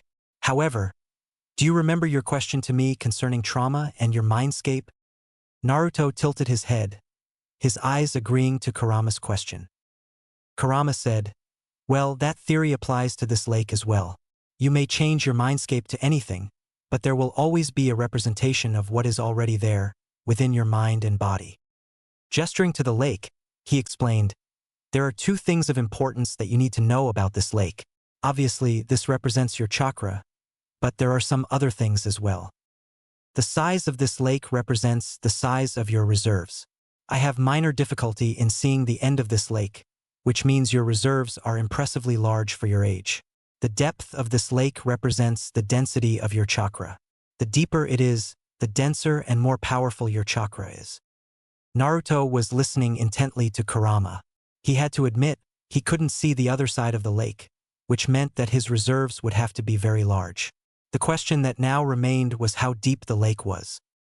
As if reading his mind, "See what I did there?" Kurama nodded knowingly. "You have to dive inside the lake to find out how deep it is. Before you do that, touch the water and tell me what you feel." Naruto frowned in confusion at the odd request, but nodded. He touched the water and instantly his frown deepened, as if he didn't like the feeling. Kurama turned his head towards him, asking, "What do you feel, Naruto?" Naruto removed his hand from the lake, saying, "Like it's incomplete. Something else should be there, but it's not." Kurama nodded his head in agreement. "Okay, that missing thing is your chakra. Once you unlock your chakra, that feeling will be gone. Now, get into the lake and unlock it," he almost ordered Naruto. Naruto thought for a moment about how to proceed with this. Deciding it, he jumped inside, taking a deep breath. He swam his hands forward in a sharp motion, pulling them back to go deeper. He kept swimming for what felt like eternity. How deep is this lake? How dense is my chakra? Thoughts like these kept running through his head as he continued to go deeper. Strangely, he felt no need to breathe in this lake. Must be because I'm swimming in my own mind, he deduced. Finally, he saw what appeared to be the bottom. His efforts to reach there hastened. As soon as his hands touched the floor of the lake, he instinctively knew that his chakra was just beneath him. The floor of the lake was acting as a barrier between him and his chakra. He just needed a way to break the barrier so he could access his chakra. He decided to dump logic for this situation and force his way like a brute. An idea that would probably not work, but worth trying. Considering that this was his body and mind, the barrier would be only strong enough so he could break it with enough effort. He pulled his hand back and punched it ground as hard as he could. He repeated this for 19 times. On the 20th time, a small crack appeared on the floor. Naruto noticed the crack and grinned in satisfaction. About time you cracked, he thought. Redoubling his efforts, he saw that with every punch, the crack widened. At last, the crack was big enough that he knew it would break in one last punch. Pulling back his fist, he brought it back down with all the force he could muster. As soon as his fist connected, the ground shattered from beneath him and he was assaulted by absolute euphoria. He felt complete now, the earlier feeling of something missing now completely gone. But the force with which the chakra was released was so great that he was forced out of the lake in just a few moments, contrary to the time he took to reaching the bottom. The last thing he heard from Kurama before being forced out of his awake was, "Damn, I haven't felt chakra this dense and powerful since the tree hugger himself. But the midnight blue is unusual." XXXXXXX. Anko was watching the blonde for almost 20 minutes now. Just what is he hoping to accomplish? She thought. She was getting impatient now. Just as she was about to turn and leave, she felt it. It was impossible to ignore, given how powerful the presence was. She wheeled around, eyes wide, staring at Naruto. He couldn't possibly be. Naruto's eyes opened a second before midnight blue chakra exploded from him. It was so dense and powerful that the ground around him cracked violently. Wind was blowing all around very fast by the sheer force of his chakra. Naruto lifted his hands in front of him, seeing the beautiful midnight blue color of his chakra flowing from his body. It almost seemed to be sparkling. The feeling was so exhilarating that he almost missed Kurama's voice. "Naruto, you are letting out too much chakra. Stop right now." Naruto, fortunately, noticed the urgency in Kurama's voice and immediately thought about reining it in. To his surprise, the chakra stopped exploding from him almost instantly. Unfortunately, he had already expelled too much of it. The sudden coming down from a high like that caused him to fall unconscious on his back. Anko, who had watched the whole spectacle, was looking at Naruto with eyes wide as dinner plates. Was that Kyuubi's chakra that exploded from him? No, the Kyuubi's chakra is orange. The chakra that exploded from him was blue. An unusual, darker shade, but blue nonetheless, which means that the chakra was his, she thought incredulously. Her one hand was now on her mouth. The amount that he was letting out can easily rival the Sandame's. But how did he unlock it, and that too so early?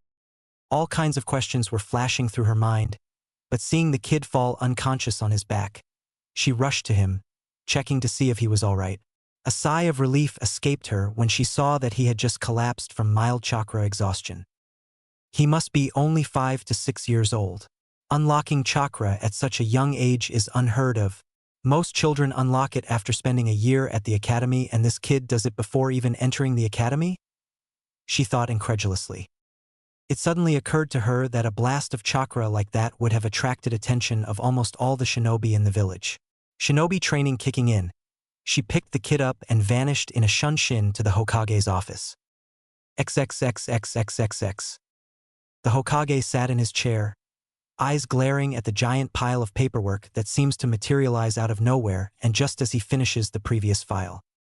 He was ridiculously irritated at how it so innocently sat in front of him. This is ridiculous. This blasted paperwork has to be a force of nature.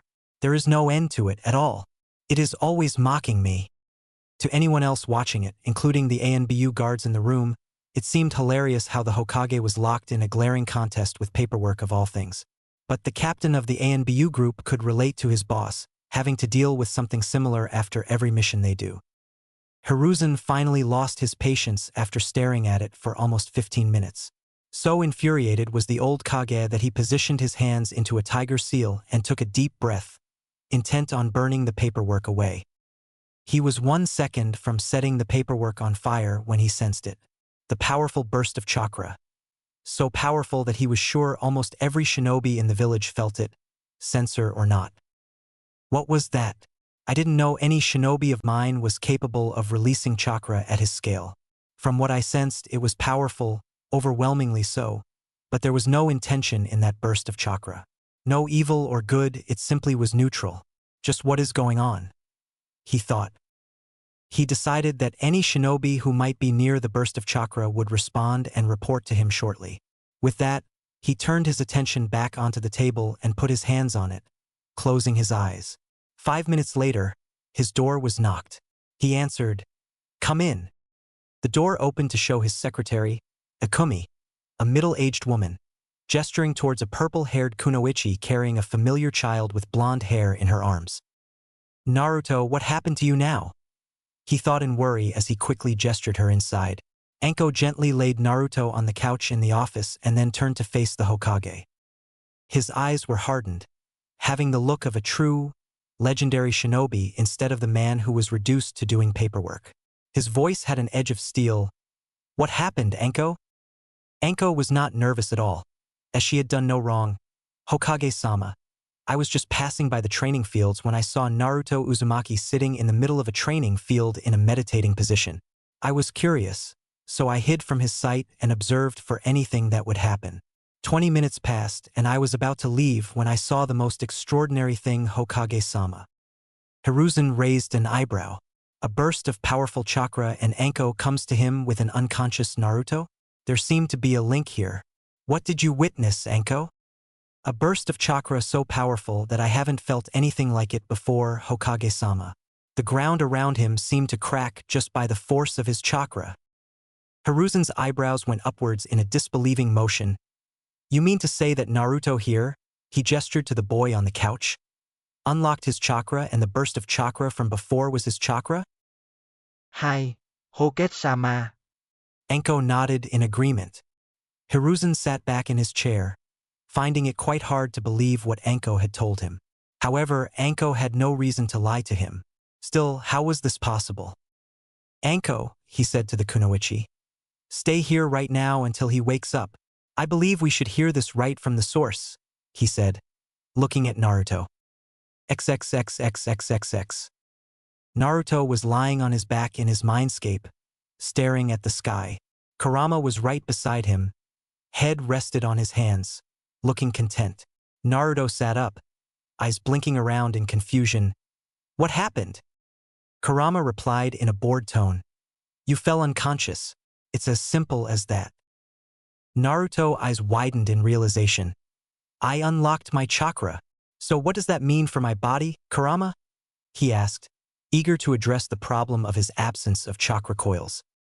Kurama glanced at him. "I observed the release of your chakra, and I have good news. You can still control your chakra." Naruto seemed to practically melt in relief at that. "That is good." "I wasn't finished." Kurama's voice brought him back again. "Your absence of chakra coils actually makes it easier for you to control your chakra. You can directly control it without having to rely on chakra coils, which means you will actually have excellent chakra control."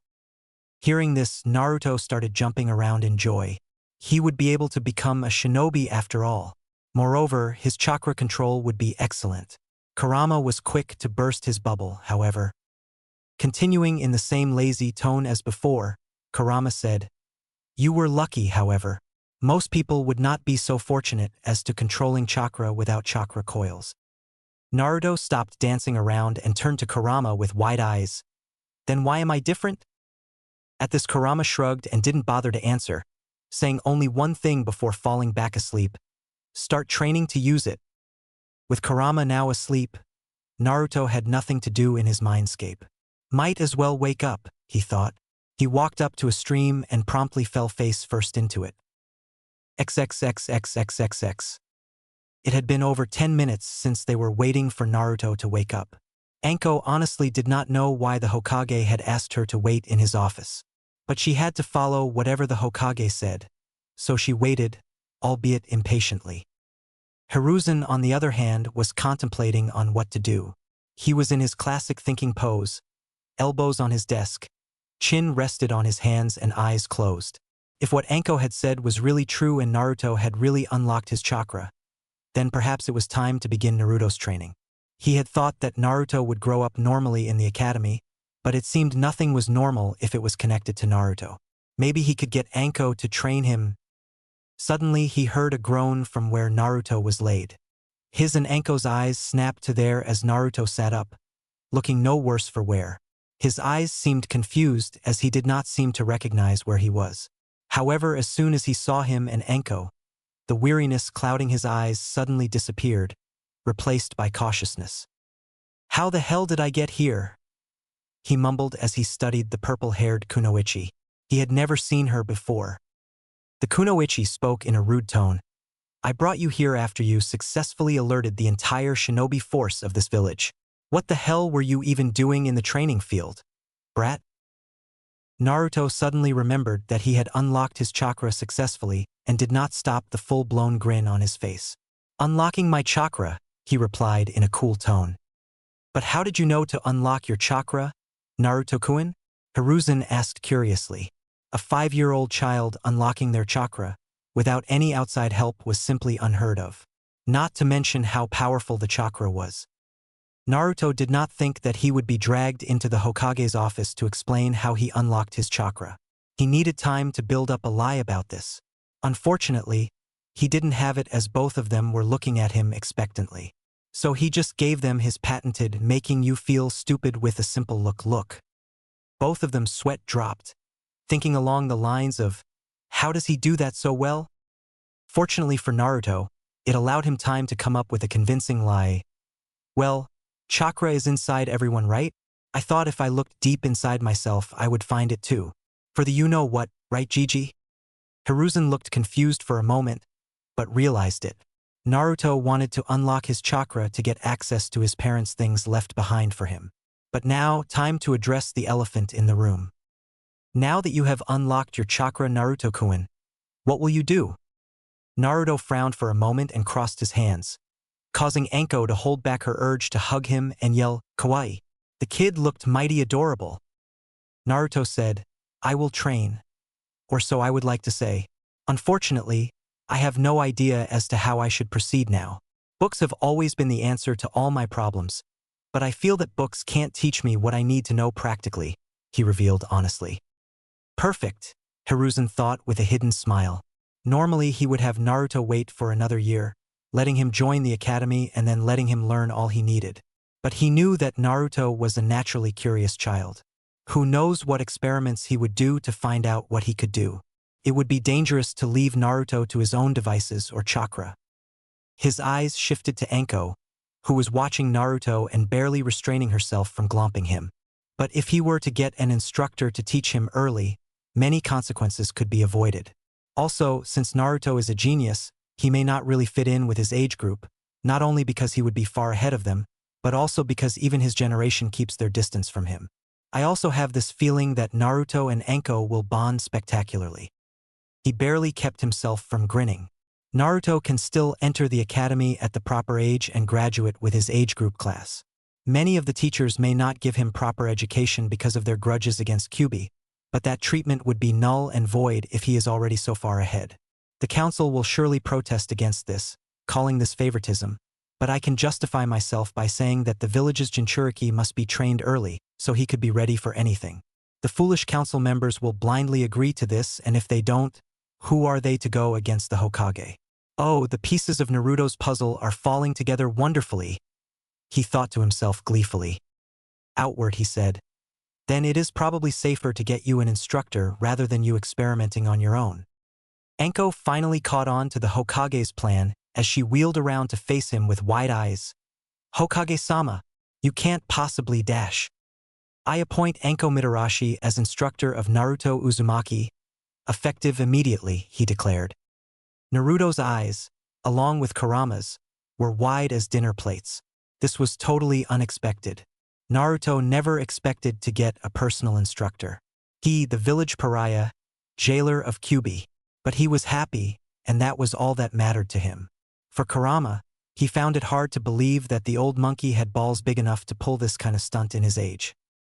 Anko protested, "Be but Hokage-sama dash." "Do you have a problem with my decision, Anko?"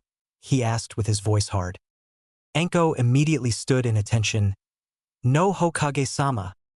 Hiruzen immediately smiled, reverting back to his grandfather persona. Good. I knew you would have no problem. Anko's sweat dropped at how fast the old man changed personalities. She actually thought that he was showing favoritism, because everyone knew how close he was to Naruto. But she also saw how special Naruto was. But she was not cut out to be an instructor. Rather, she didn't want to. She was more suited out in the field. Turning to Naruto, he said, Naruto, you can go back to your apartment. Anko and I have something to discuss. Also, report to the training field behind this tower, tomorrow morning, at 6 a.m. sharp. Naruto nodded and immediately left through the window. Turning his attention back to the special Jonin, he said, Anko, you have to understand that this is necessary. Naruto will face many difficulties in the future, and I fear that by the time everyone acknowledges him and comes to support him, it will be too late. Also, give him a chance. He will surprise you, he said with utmost seriousness. Anko was hesitant but nodded. Truthfully, she did not want to do this but had to anyway. The fact Hokage told the brat and her to report to the Hokage training fields was a surprise since they were exclusively reserved for the Hokage. She headed back to her apartment, thinking about how she should go about this. XXXXXXX. Naruto sat eating his dinner on his dining table. The cooking book the Hokage had provided was invaluable, allowing him to cook food for himself. He made sure to follow the instructions in the book word for word, and the results were broth eating. I might have some natural aptitude for cooking, otherwise I would have already blown the kitchen up, he mused. He was eternally grateful for what the old man had done for him. Now that he thought about it, he figured that when he entered the academy 2 years later, some instructors would be prone to discriminate with him. Perhaps this was the way of old man looking out for him in his shinobi life, he thought. He finished the dinner and washed the plates.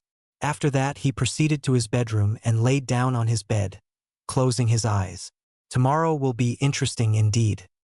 Naruto's eyes opened as soon as the alarm he had set rang. His hand reached out and shut the alarm clock. Waking up at 5:30 in the morning left him plenty of time to get ready. He finished his morning rituals in 10 minutes and dressed in his normal orange jumpsuit. He went to the fridge and pulled out 2 bananas, peeling one and eating it at comfortable pace, followed by the second. He finished and looked up at the clock. 5:50. Best get going, he thought. He went up and out of the door, making sure to lock it up properly. He hid the key inside the potted plant near the staircase. He exited the building and ran towards the grounds. The sun was just beginning to rise, so the air was still cool as it hit his face. He smiled as he increased the pace and reached the ground with 1 minute to spare. He was surprised to see that just as he had reached the ground, his new teacher also reached at the same time. Her eyes showed surprise at his appearance, but she gestured him to follow her. They arrived in the training ground after Anko said to the guards that they were authorized to use it. Arriving at the middle of the ground, she said, "Sit down, brat. Introduce yourself." Naruto frowned at the way she said it but did it anyway. Naruto Uzumaki, age 5 years. Likes are reading and training. Dislikes are the people who can't differentiate between a kunai and a sealing scroll. Hobbies are none of your business. Dream is to become the strongest Hokage ever. He began in a monotone, became slightly rude in the middle and finished it with a grin and a thumbs up. Anko grinned in a savage way after his introduction. Not many people had the guts to be rude to her, but this brat had no problem doing it. Time to instill the fear, she thought maliciously. Grabbing his collar, she jerked him forward until they were nose to nose. In a deadly whisper, she said, "I don't like brats like you who think that just because they are getting special treatment, they are above others." Naruto replied, unfazed. "And just because you are older and more powerful than me doesn't mean you have to be rude." Anko smirked and let go off Naruto, who sat back down. "I like you, kid, which means that I won't go easy on you. Get up and give me 10 rounds of this ground, fast." And so began his training. For a whole 4 weeks, she just concentrated on his physical conditioning. She wanted him to be physically fit for what she was about to mold him into. She was surprised at how obediently Naruto followed her commands. Whatever she told him to do, he did it without question. She ran him into the ground every day. So exhausted he was that as soon as she announced that the training for the day was over, he would collapse onto the ground, unable to move. She always carried him back to his home and laid him in his bed. She also left him a bento every time, knowing he didn't have the energy to cook. Kurama always woke him up to eat. Naruto thanked her profusely every time, but she always waved him away, saying it was the duty of a sensei to care for the student. She didn't want him to know that she was growing fond of him. That would be embarrassing.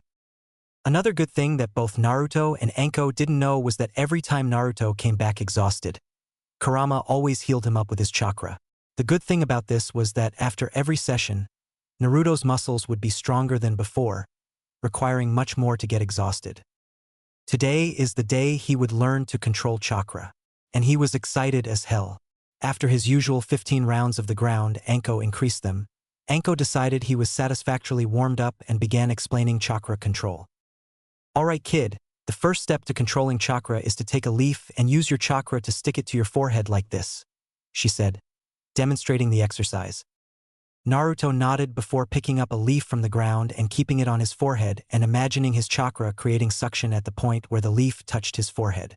Surprisingly, it took him only 3 tries to get the amount of chakra right. On the 4th try, the leaf was easily sticking to his forehead and he stood there smiling proudly. He knew he would have good chakra control due to his lack of chakra coils. Using chakra for the first time felt really good. He simply had to imagine how his chakra flowed and sort of command it to do so, and voila, task accomplished. Anko stood there, gaping at Naruto. Most kids took 4 to 5 days to get this exercise right, and this kid had done it 5 minutes. Absolutely unbelievable and outright ridiculous, she decided. Does the term normal even apply to this kid? She thought with a twitching eyebrow. Hey, Anko-sensei, now that I've got it, what's next? Naruto asked with a grin.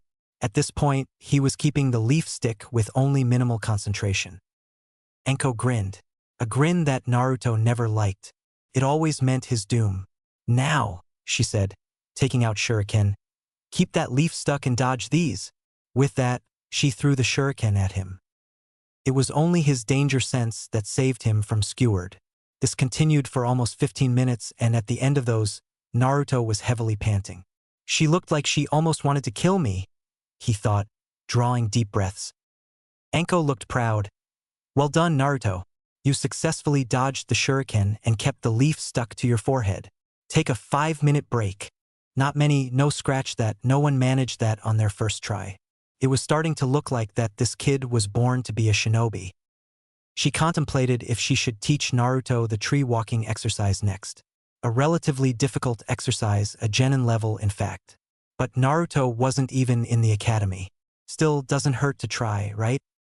After the 5-minute break was over, she called Naruto and they both walked towards a tree. Your next exercise would be to climb this tree with only your feet, she said. Naruto gave her a quizzical look. Isn't that kind of impossible, sensei? Anko rolled her eyes and lightly bonked him at the back of his head. With the aid of chakra, honestly, where does your intelligence go sometimes? Out of your head. Naruto rubbed the back of his head and laughed sheepishly. Anko then demonstrated the exercise. This is kind of similar to the leaf sticking exercise, except you are sticking yourself to a tree instead of sticking a leaf to you. If you use too little chakra, your foot won't stick. You use too much chakra, you get blasted off the tree. Begin. You can use a running start if you want. That would be absolutely pointless unless you have the amount of chakra in your leg right, thought Naruto as he walked to the tree and put his right foot on the bark, regulating the amount of chakra required to stick. After he got it right, he kept in mind the amount of chakra and carefully pushed the same amount in his left leg. Taking a deep breath, he lifted his left leg and put it on the bark, not losing concentration in his right leg. A huge smile appeared on his face as he successfully stuck to the bark. Tentatively, he took the next step and managed not to fall off. He continued this until he reached the top of the tree. Anko watched all of this with her jaw on the ground, dango long forgotten. There was no possible explanation as to how Naruto managed to walk up the entire tree in 5 minutes of learning the exercise. Then she released a resigned sigh. I don't even want to know anymore. This became the norm for everything. Naruto mastered tree walking in 2 hours, water walking in 4 hours, and spinning a kunai above his hand with his chakra in 1 day, all the while dodging Anko's shuriken and kunai. It was now time to give the monthly report to the Hokage. XXXXXXX. What? He asked blankly. It's true, Hokage-sama, Anko insisted. The smoking pipe had long since fallen off his mouth. This had to some kind of genjutsu. There was no way Naruto mastered all the chakra control exercises in just 2 days. Anko was a very deadly kunoichi, so any students she took, in this case Naruto, had high standards to meet. But for Anko to say that Naruto did all of that in just 2 days, it was too much. He had no doubt that Naruto was very physically capable, but he had an Uzumaki heritage and as such, had monstrous reserves of chakra that could not be matched by anyone of his age. He expected Naruto to have problems in controlling his chakra, but from Anko's report it looked like he had an excellent control of his chakra. Anko then slowly asked him, knowing the Hokage was rattled to his bones by the news, Hokage-sama, can I have your permission to start teaching him ninjutsu and taijutsu? Granted. XXXXXXX. Naruto stood in his father's library, looking at the volumes of Fuinjutsu his mother had left for him. He picked the first volume and left the house. Anko had very generously given the next day off to him, which he planned to make full use of. For some reason, he thought that Anko was very surprised at the speed at which he mastered those exercises. He had been asking her when he could start learning ninjutsu and taijutsu, but she always said that first he needed to build up endurance and stamina. After closing the door to his apartment, he set the thick book on the dining table and entered his bedroom, falling asleep. It was a late night after all, and sneaking around made him tired, especially after his sadistic sensei's training. His alarm rang at 7 next morning. Waking up, he did his morning rituals and made himself some breakfast.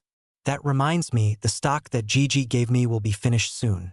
I need to go shopping, he thought. After breakfast, he picked up the Fuinjutsu volume and started reading.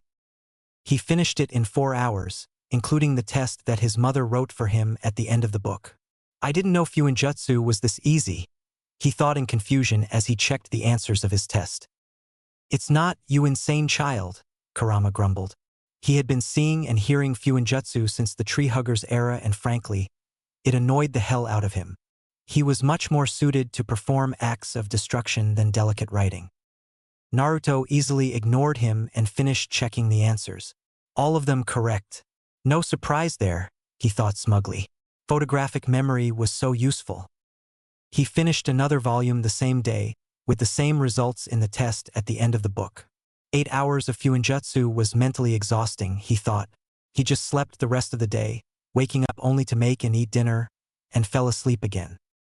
The next day, Anko started his taijutsu training. I'm going to teach you my style of fighting, Naruto. The snake style requires you to be light and flexible, capable of quick strikes and counterattacks and weaving in between them. She then grabbed Naruto's collar. You will learn and master this style in 1 year. Brat or even Kami won't be able to save you from my wrath, she threatened, enforcing her threat with a bit of killing intent. It had absolutely no effect whatsoever on him, since he already had a taste of Kurama's killing intent. However, he nodded vigorously. Anko was pretty terrifying, even without killing intent. The next month, he spent learning Tai and ninjutsu simultaneously. Due to his photographic memory and the peculiar ability of his body, he progressed quickly in taijutsu. He found that even though it was a formidable style, the snake style did not have the symbolizations of all 5 elements. Ninjutsu, on the other hand, he felt like he was born to do it. It took him only 5 tries to master the Henge no Jutsu, and 9 tries to master the Kawarimi. 2 days later, he had mastered the seal-less Kawarimi. But no matter how hard he tried, even with his excellent chakra control, could he perform the Bunshin no Jutsu. Eventually, Anko got so fed up that they took the matter to the Hokage, who suggested that the Kage Bunshin no Jutsu would be more suited for Naruto. Considering how large his chakra reserves were, it would be impossible for him to squeeze a drop of it that was required to perform the Bunshin. It took 2 hours for Naruto to learn the Kage Bunshin, and when he did learn it, Anko and Hiruzen, who had come to supervise the teaching of the Kenjutsu, were dumbstruck at the amount of clones Naruto could make. 100 clones at Naruto's age stupefied the Hokage so much that it took him almost 15 minutes to snap out of his shock. Naruto soon discovered a very interesting aspect of the Kage Bunshin. He could remember everything what his clones saw or heard, and he had no qualms abusing the shadow clones after that. He would make a shadow clone study Fuinjutsu while he trained with Anko. In 8 days, all the volumes of Fuinjutsu were finished. He had even learnt how to print seals onto surfaces with his chakra. Now technically, that would make him a seal master, but his mother had written him a note that even after finishing all the volumes, he would have to be tested by a certified seal master to be considered a seal master. He knew no one who was one, so he asked his Gigi if he could test him. But the old man had questions of his own. "You're telling me that you finished all the volumes of Fuinjutsu your mother left you in just 10 days? His voice sounded unbelieving. Naruto nodded, his expression serious. Hiruzen let out a small nervous chuckle. "Forgive me if I find that hard to believe, Naruto-kun." Naruto shrugged. He figured he could tell him of his gifts. When you have a photographic memory coupled with shadow clones, you tend to abuse it, Gigi. Hiruzen looked shocked at the fact. "You have a photographic memory?" Naruto nodded. "Yes." Hiruzen then sighed. "Aside that, I'm sorry, Naruto-kun, but I'm not a certified seal master, and as such, I am not qualified to test you," he told Naruto regretfully. "But my student Jiraiya is. Tell you what, when he visits the village next time, I will tell him to test you. Is that okay for you?" Naruto figured that he had no choice. "All right." It had been 2 months since Anko started training Naruto, and he had progressed spectacularly. With the most common ninjutsu out of the way, she focused solely on his taijutsu, which grew by leaps and bounds, but he was still far from giving her a challenge. After those 2 months, Anko figured that it wouldn't hurt teaching the boy chakra nature transformations. Naruto sat in front of Anko, who was standing and explaining the chakra nature transformations. There are 5 basic nature transformations: fire, wind, water, lightning, and earth. Each element is connected to each other in a way. Fire is weak against water but strong against the wind. Wind is strong against lightning but weak against fire. Lightning is strong against earth but weak against wind. Earth is weak against lightning but strong against water. Water is strong against fire but weak against earth, she explained. She handed him a slip of paper. "That is chakra paper. It will tell you your chakra affinity. If you have fire, it will burn, tear in half with wind, shrink if lightning, crumble to dust if earth, and soak wet if water." Naruto nodded and focused a tiny bit of his chakra into the paper. What happened next blew his own mind away, alongside Anko's. Inside his mind, Kyubi grinned. Even he did not expect that, but it was a nice surprise. The paper split into 3 parts. One soaked up very heavily, the second crumpled up into a ball, and the last one burned to ashes. Anko threw up her hands and walked away, muttering things about having early gray hairs and surprises. Naruto blinked for a second and then grinned. "Awesome." When the Hokage came to know, he promptly fainted like a schoolgirl. When he woke up, he was convinced that Naruto would grow up to become the most unpredictable ninja ever. What happened the next 3 months was chakra nature manipulation. He would make 4 groups of 25, each group practicing a different nature. For the first time, he had a challenge. Changing the nature of chakra was a lot more difficult than he thought. It took him 1 whole month to master only the first step for elemental manipulation for all 4 of his affinities.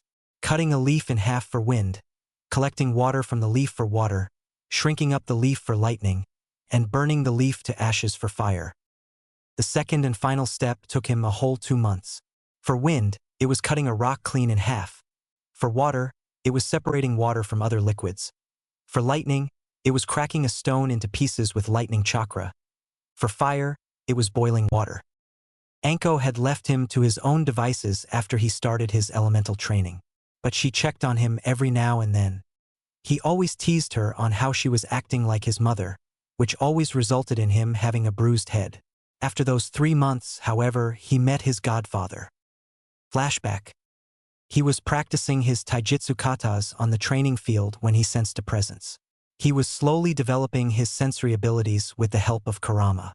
He turned around to see no one, but someone was standing just a few feet in front of him. "Who's there?" he asked. The air in front of him shimmered and a man appeared. He wore red sleeveless coat and pants, a green kimono underneath and Geta sandals. He had long white hair and was very well built, standing well over 6 feet. So you could sense me. Very impressive. Do you know who I am? Naruto answered as if he wasn't even fazed. Jiraiya of the Sannin. Jiraiya grinned. Sensei told me that you mastered all 10 volumes of Fuinjutsu your mother left you in 10 days. I don't believe you, he said in a challenging tone. Inside, however, he was thinking, oh Minato Kushina, if only you could see your son right now, he thought wistfully. Naruto was also having some thoughts. His tone of speaking would suggest that he was familiar with my mother, but how? I know that he was Dad's sensei, which means he also is a Fuinjutsu master. But how close was he? Outward, he shrugged. Doesn't matter if you do or not. Your job is to test me, nothing else. Jiraiya was a little deflated at how Naruto was acting so detached. He knew that Naruto did not know that he was his godfather, but it still hurt. Reining in his emotions, he spoke. Let's get this over with then. 3 hours later, he stood in the field, staring at Naruto with a gaping jaw. Naruto was standing there, panting. Jiraiya had tested him on every aspect of Fuinjutsu, both written test and how he would apply it in battle. Obviously he lost, but Jiraiya was seriously impressed at how the kid was able to apply Fuinjutsu in battle.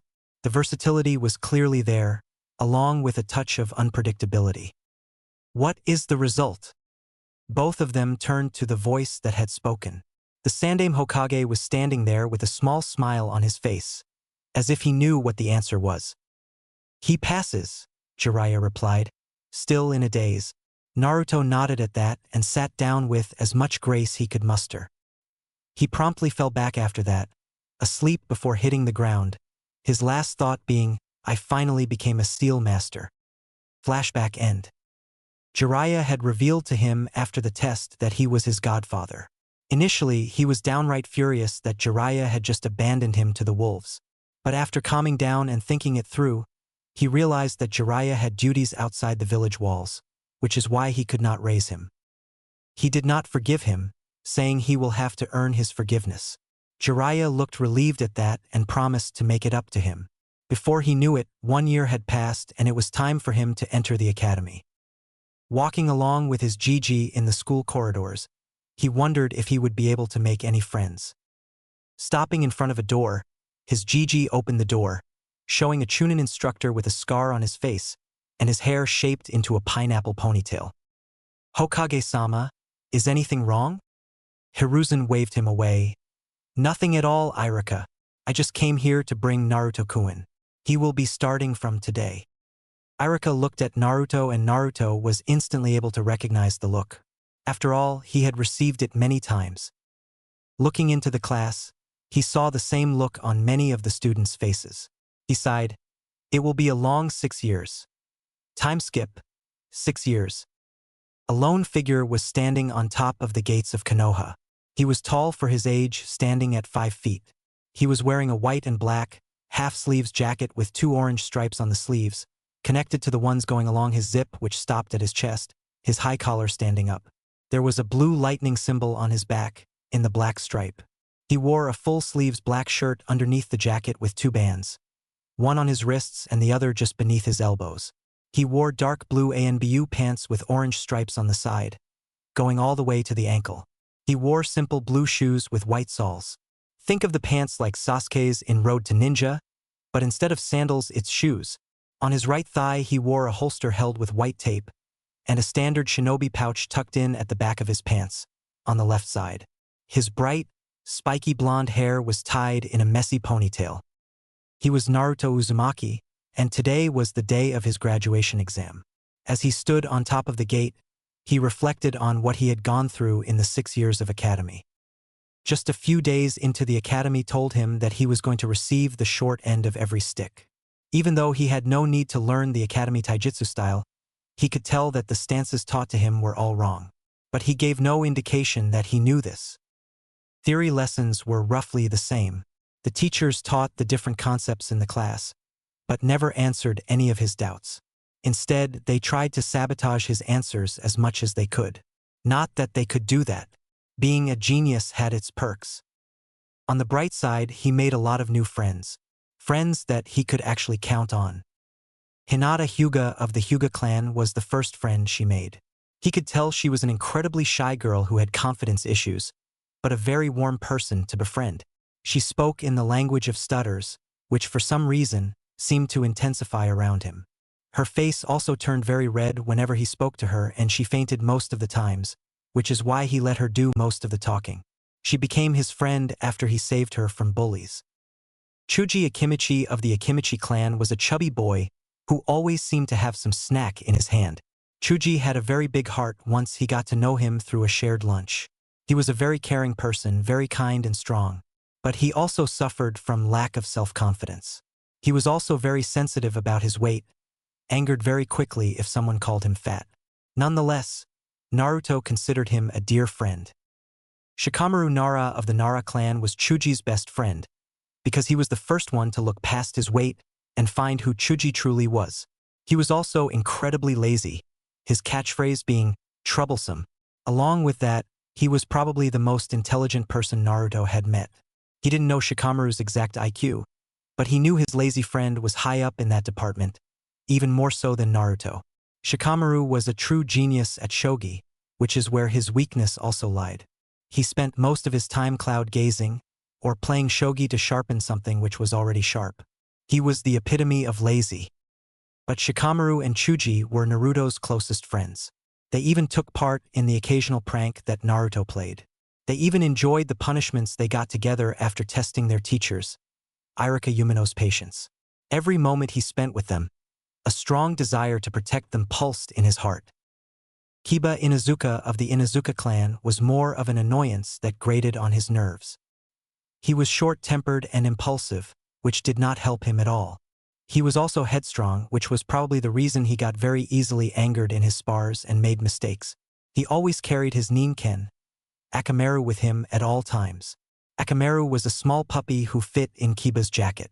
He always responded to Kiba's nonsense and was always on his side.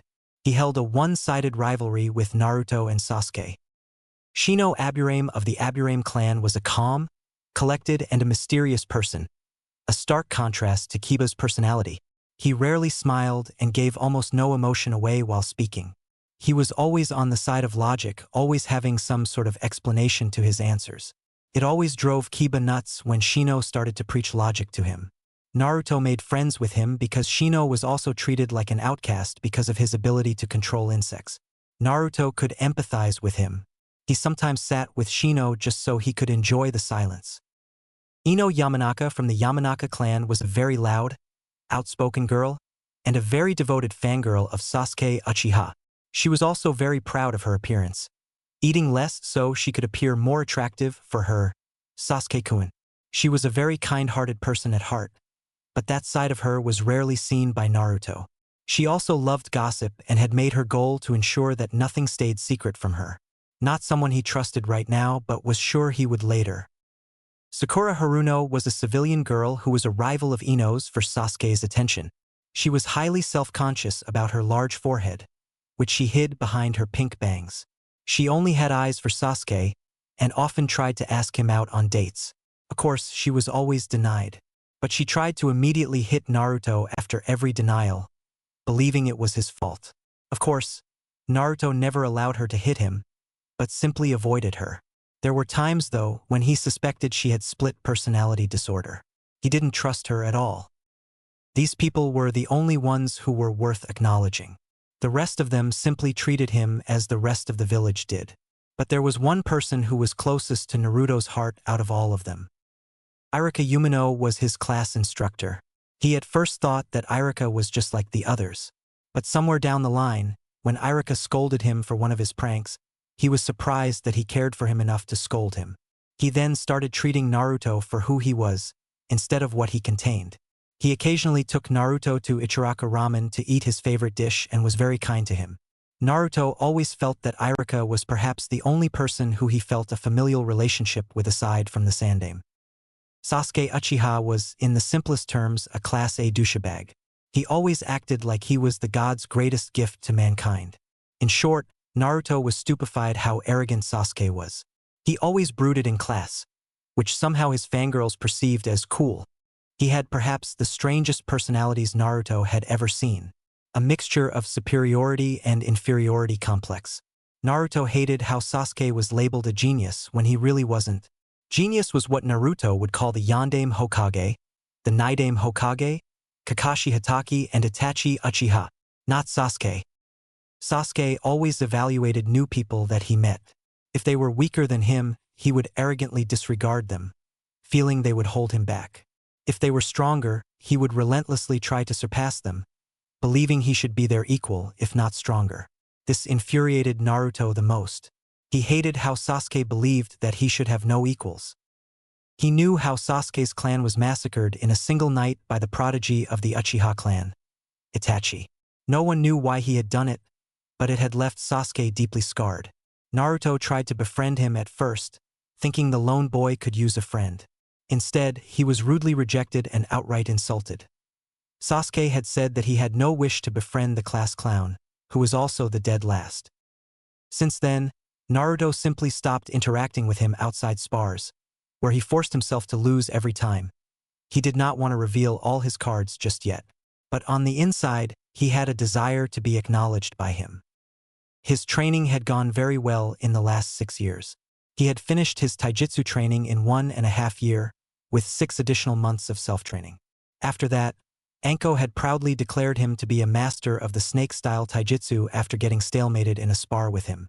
It was after this he had started creating his own style, using the snake style as foundation. His own imagination was very useful in creating moves, blocks, strikes that were completely unique to his style. After he had mastered the snake style, he had started to work on his speed and with the help of shadow clones, had drawn resistance seals on his body. It was a bit weird at first, but he quickly got accustomed to it. Currently, he was on the 12th level of the resistance seal. He could have already started using the training simulation, but felt that the time was not right, so he held off until he became a genin, preferring to spar with Anko. Her help was invaluable in creating his new style, which was very unpredictable. Exactly how he wanted it to be. His style had an attack stance, but he preferred to let his opponents attack him first. He had incorporated his danger sense into his style, making it even more efficient. His style was a combination of linear and unpredictability. He would attack whenever he saw the openings and attack however he could. He had based his style so he did not have any restrictions or limitations. In short, he had successfully created and mastered his own fighting style in 5 years, and just like his father said, it was as aggressive as fire, as sharp as wind, as fast as lightning, as strong as the earth, as fluid as water, and as unpredictable as the nature. The perfect fighting style. He decided to name it the Elemental Fist. Pretty badass. His sensory abilities had been perfected over the course of 6 years.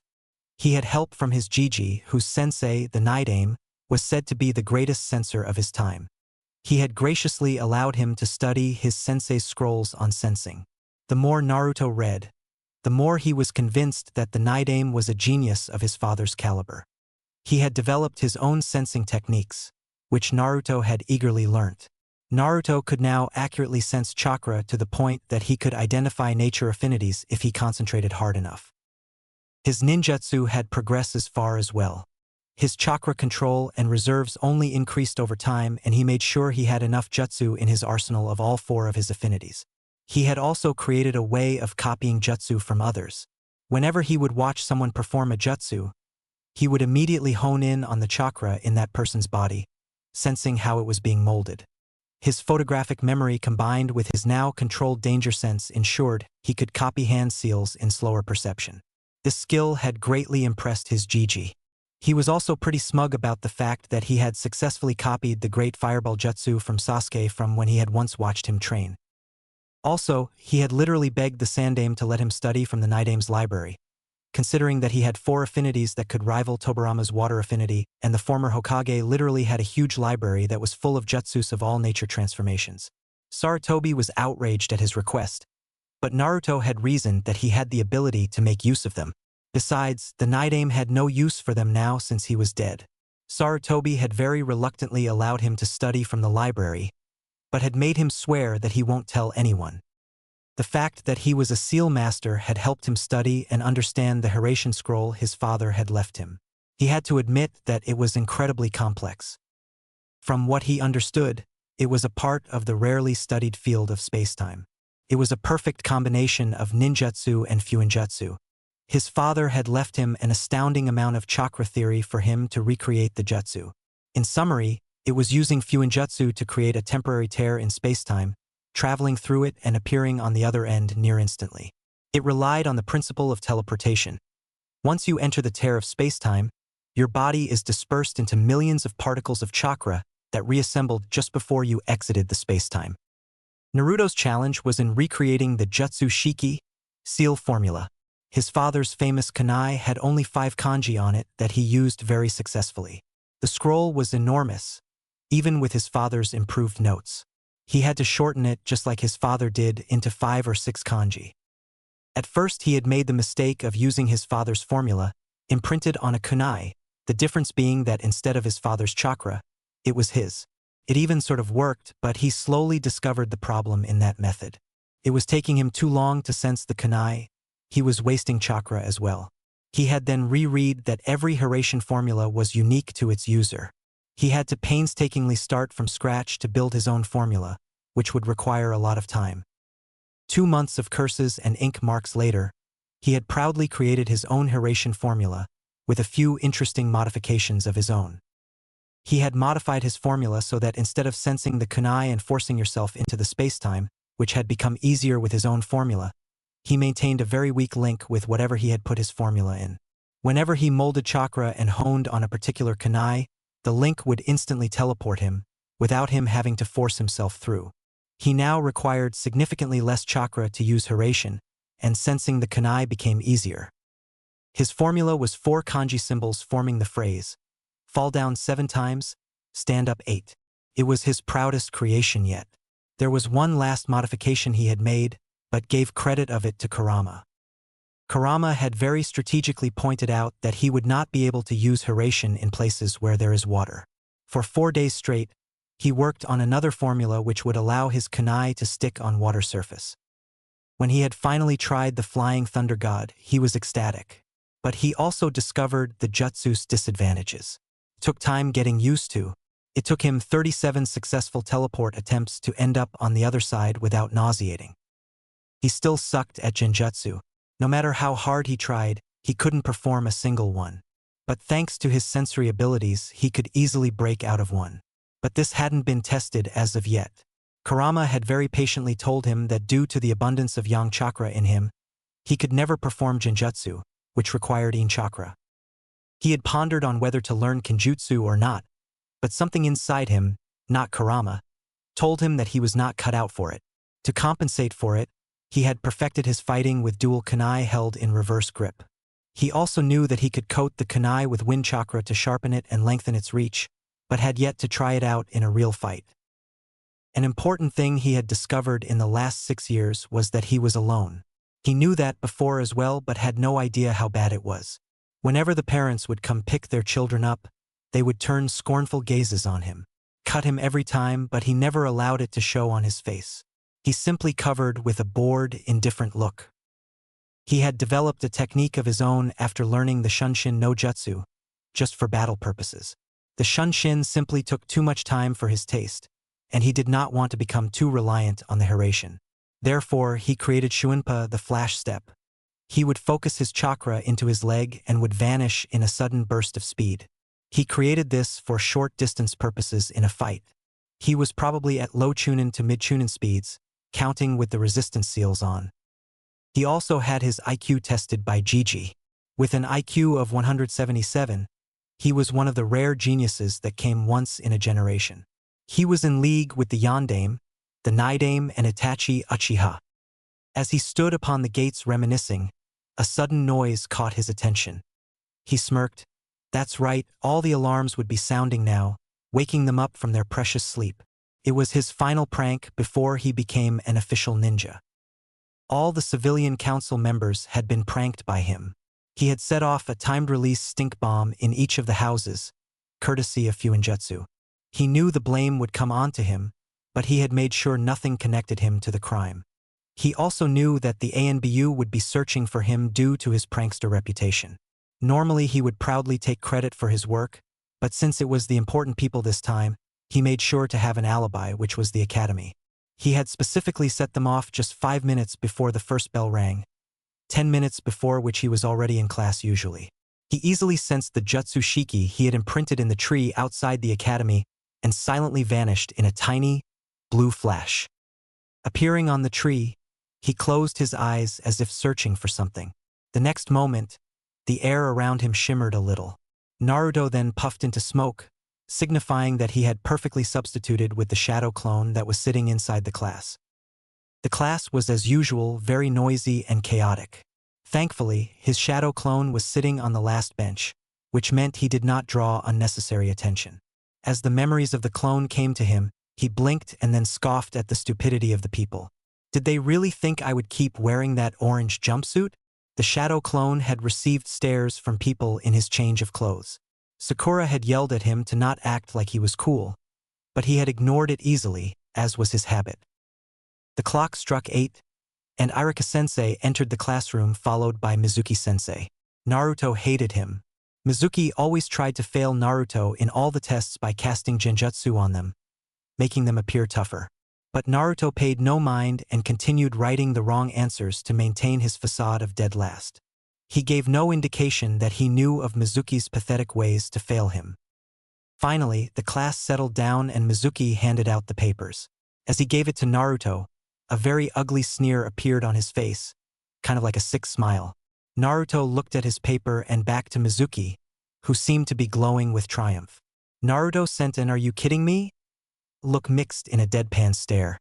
He then promptly dispelled the genjutsu on the test, making a blank page appear. "So this is your game?" he thought with amusement. Raising his hand, he said in a cool tone that perfectly matched his facial expression of bored indifference, "Mizuki-sensei, I believe that you put this blank page here by mistake." Mizuki's thunderous expression almost made him smirk, but he reined it in with experience. He came up to Naruto, a smile straining his face. "Thanks for pointing it out, Naruto. Good thing you spotted it, otherwise you would have failed," he said, placing the real test on his desk. Turning back, a furious expression came across his face. How did the demon spot the genjutsu? He never could do it before. Usually when tests were conducted, Naruto would purposely answer so he barely passed or failed. But today he decided to let his intelligence shine through. He could hold back a little less today. He finished the paper with 20 minutes to spare, but kept the appearance of writing as to avoid suspicion. He could see that Sakura and Sasuke had also finished roughly at the same time. It was not surprising since Sakura was considered the class bookworm and Sasuke was quite intelligent. Everyone else finished at roughly at same time around. After collecting their papers, Irika-sensei called out, "All right everyone, next section will be weapons. Proceed to the practice fields." Naruto waited in the crowd for his turn. Since it was alphabetical order, he was pretty much in the last. He watched as Sasuke's turn came and observed as Sasuke hit all the 10 bullseyes for kunai and shuriken, save for one. 9 bullseyes out of 10 was the highest score yet. Finally, it was his turn. He went in front of the crowd and to the box where the shuriken were kept. He took 5 of them out and holding 3 in his left hand and 2 in his right, threw them all simultaneously. He watched as they all hit bullseye with boredom, as if he did this every day. He proceeded to do the same with kunai. The whole class was shocked and gaping at what they saw. Naruto Uzumaki, the class clown and dead last, had beaten Sasuke Uchiha's score very easily. The said Uchiha was frowning heavily, not liking that the dead last of the class had beaten his score, that too looking as if he was barely concentrating. Irika was shocked as well. Naruto never displayed such skill before. "Gee, good job, Naruto. You have the highest score in the class," he complimented, before moving on to the next student, not noticing that Mizuki was barely keeping himself from strangling the blonde. The said blonde turned in his direction and gave a smirk, infuriating him even more. After the weapons part of the exams was over, Irika called out, "Everyone, gather around for the taijutsu portion of this exam." Naruto frowned minutely at this. Every time they practiced taijutsu, he was always up against Sasuke, no doubt because Mizuki wanted to see him lose. This time would be no different. He was right. Sasuke Uchiha and Naruto Uzumaki, please enter the ring, Mizuki announced almost gleefully. He was fully prepared to see Naruto beaten down, and if he was lucky, he could fail him. Beat Naruto, Sasuke-kun, Sakura screeched, causing many people to cover their ears. Ino supported her by shouting as well, show him you're the best, Sasuke-kun. Naruto could have sworn that he saw blood coming out of Akamaru's ears. Almost no one cheered for him, but his sensitive ears caught a soft-spoken voice saying, gee, good luck, and Naruto-kun. He smiled in thanks at Hinata, who fainted at his smile. He then turned his attention towards Sasuke, the same bored look from before back on his face. Sasuke stepped in with a serious frown, still feeling upset that the dobe of all people beat him. Naruto still had the infuriating look of bored indifference on his face, as if he barely considered Sasuke a challenge. Sasuke almost snarled, that dobe is mocking me. Hajime, Mizuki called out and jumped out of the ring. Sasuke slid into his clan's fighting style, the Interceptor Fist.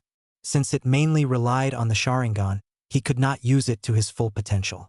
But I don't need the Sharingan to beat dobe of all people, he thought smugly, but wasn't prepared for what came to him. Naruto was contemplating whether he should end this quickly or prolong it, just to see how angry he could get Sasuke. Nah, I'll end this quick, he thought. He would use every advantage he could get. It was his fighting style after all.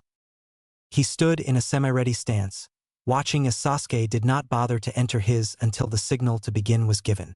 Got him, he thought with a mental smirk. As soon as the signal was given, Naruto didn't waste any time to get into a stance. Sasuke had provided an opening, and he would fully use it. He used the speed he had built up all over the years to get into Sasuke's guard in an instant. One moment Naruto was standing opposite to him.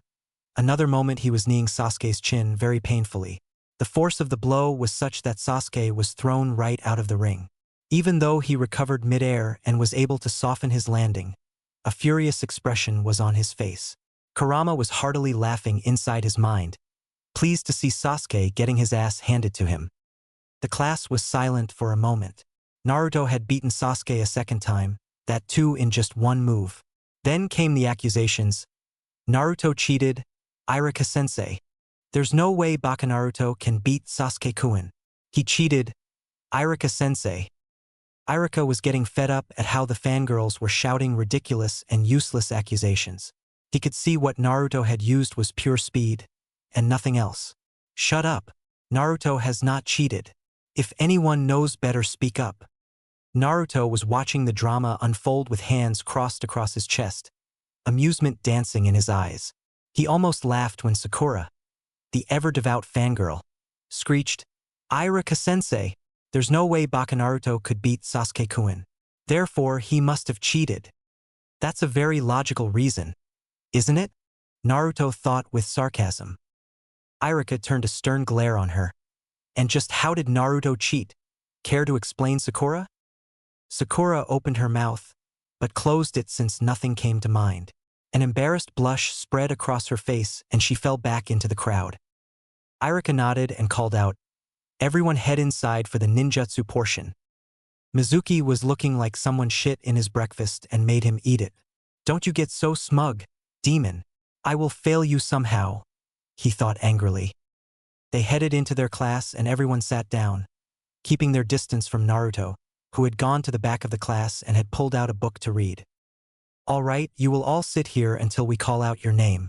When we do, come into the next room for your exam, Iruka said before calling the first student. Sasuke had long since gone back to brooding again, though this time he had a faint aura of anger around him. How is the dobe so good? I never saw any signs of skill in him, and every time he was the last in class. So why was he able to beat me that easily?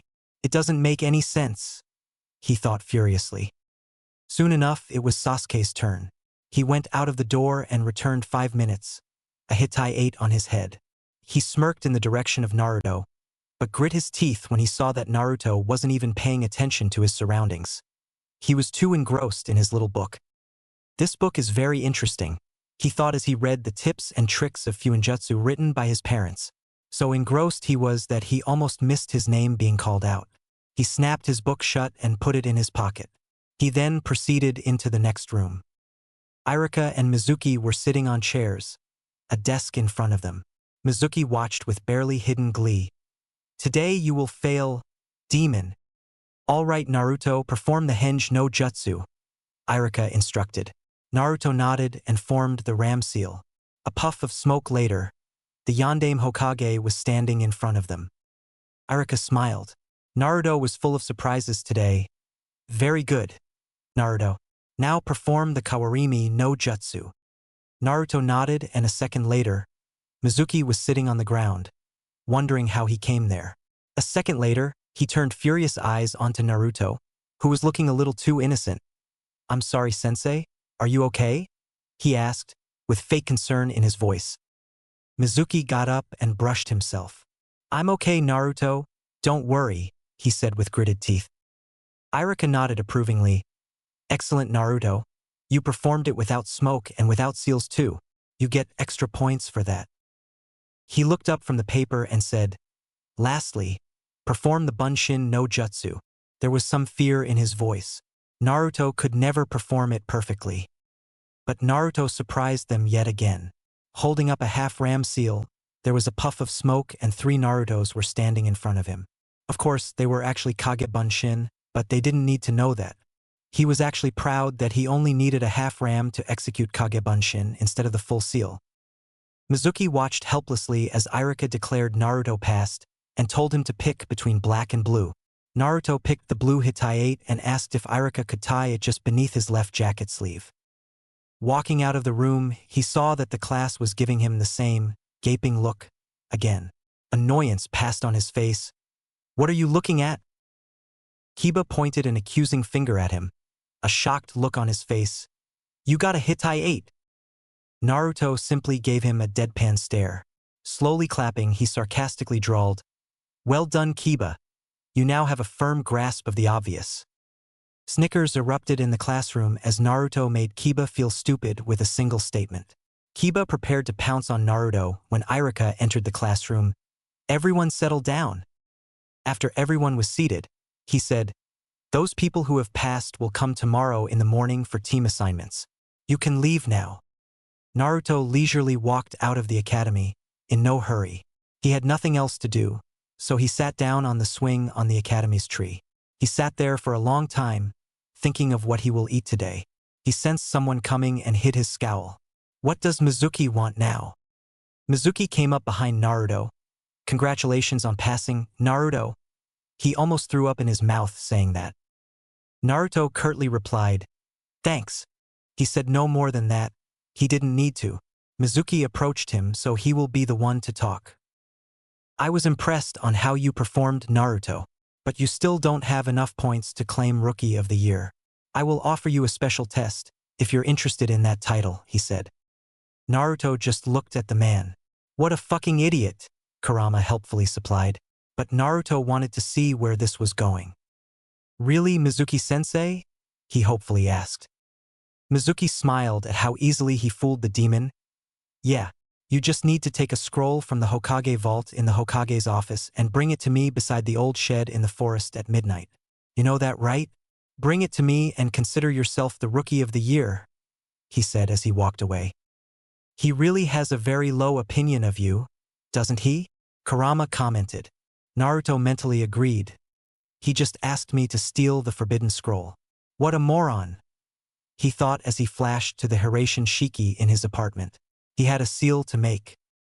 XXXXXXX. The sky was dark with clouds, shrouding the village in shadows. It was perfect for him to sneak around. In a series of flash steps, he was at the Hokage Tower in minutes. Dodging the ANBU on patrol, he easily masked his chakra signature and sneaked into the office.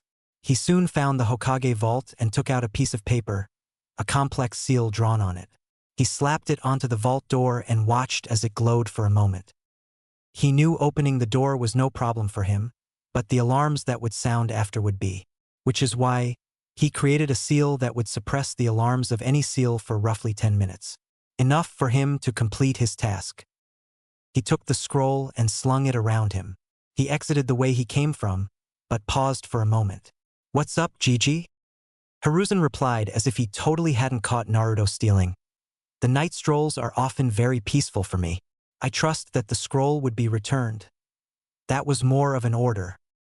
Naruto simply nodded, making his way to the exit when Hiruzen stopped him. "You know it would look suspicious if it looked like I just let you through." A mischievous grin almost split his face in half. This was the perfect time to try it. He turned around, not bothering to hide his grin. He put his hands in the ram seal, whispering, "Oiroke no jutsu." A puff of smoke revealed a curvaceous and an extremely beautiful blonde female Naruto, clad in birthday clothes. Wisps of smoke were covering the more important bits. It was the Sandame's weakness as well as his sweetest dream. A huge amount of blood burst from his nose with such force that he fell backwards unconscious, having a perverted smile on his face. Naruto released the henge, barely holding himself from laughing out loud. "Yash! Oiroke no jutsu is a success," he thought in celebration before Flash stepping out and into the forest. He arrived with half an hour to spare. Shrugging, he put the scroll on ground and opened it up, looking for something useful. He found the Kage Bunshin along with its explosive counterpart, Bunshin Daibakuha. He also found the Gojo Kibaku Fuda, a jutsu created by the Nidame. It was about self-replicating explosive tags. A wicked grin crossed his face. "I'll have so much fun with this one." He also found a very interesting theory on how to change the color of your lightning. A thoughtful look crossed his face and he mused, "It will be cool if I can do that. The blue of lightning hurts my eyes. Red lightning sounds much better." He always avoided Raiton because it was just too bright for his eyes. So for the next 2 hours, he relentlessly practiced changing the color of his lightning. It was tedious work, but he was able to do it without shadow clones. At the end of 2 hours, he lightly panted but watched in pride as red currents of lightning danced across his body. "I did it! Who?" The theory was easy to understand, but not so much when implementing, he thought with relief. The red lightning was significantly better on the eyes and was less chakra-consuming, though he did not know why. Suddenly, he sensed a familiar chakra and smiled. "About time someone came looking for me." A few moments later, Irika burst out of the bushes, looking around wildly. When he spotted Naruto innocently sitting on the ground with the forbidden scroll on his lap, he snapped. "Naruto," he began in a strained voice, "just what do you think you are doing?" He ended in a shout. Naruto, to his credit, wasn't rattled a bit. He just smiled widely and decided to out the traitor. "Well, Mizuki-sensei told me to bring this scroll for him here. So, I was just waiting for him, Irika-sensei." A cold feeling washed over him at that. "Mizuki told you that? But dash. Explanations later, Irika-sensei. For now, be on your guard," Naruto calmly said as he stood up and slung the scroll over him, hands crossed over his chest as if waiting for something. Irika was about to grill him further when his instincts screamed at him to dodge. He leaped aside to dodge the hail of shuriken, but one struck his sleeve onto the shed and another got buried in his thigh. Naruto lazily caught the kunai that was heading towards him between 2 of his fingers. A second later, Mizuki appeared before them, smiling smugly. "Well done, Naruto. Now hand over that scroll to me," he said. Naruto was about to speak when Irika shouted, "Mizuki, why are you doing this?" Mizuki growled, "For power, you idiot. I want power, nothing else." Naruto handed over. "Right now." "Don't do it, Naruto," Irika shouted desperately as he struggled to free himself. Mizuki smiled sickly. "Do you know why everyone hates you, Naruto?" Naruto raised an eyebrow, curious to hear what the traitor had to say. "Oh, do tell." "Don't do it, Mizuki," Irika shouted. "This could not happen. It would absolutely break Naruto's spirit." "It's because you're the Kyuubi. 12 years ago, when the Yondaime defeated the Kyuubi, he didn't kill it. He sealed it into a baby, which happened to be you. You hold the killer who took thousands of lives that day, including Irika's parents." He finished in a crazed tone. XXXXXXX. Hiruzen, who was watching from his ball, had gone pale. "This isn't good. That idiot Mizuki has told Naruto of the secret." But then he noticed that Naruto hadn't reacted to that at all. His face became paler, nearly to the point of white. Could it be that he already knows? He refocused himself and watched. XXXXXXX. Naruto simply gave Mizuki his patented look. Are you done displaying your stupidity? Mizuki was as confused as Irika. You are obviously unworthy of your rank since you can't tell the difference between a sealing scroll and the kunai which is sealed into it. As for the Kyuubi, I have already known for 6 years, he calmly revealed. Irika had gone pale at that. Naruto had known since he started the academy.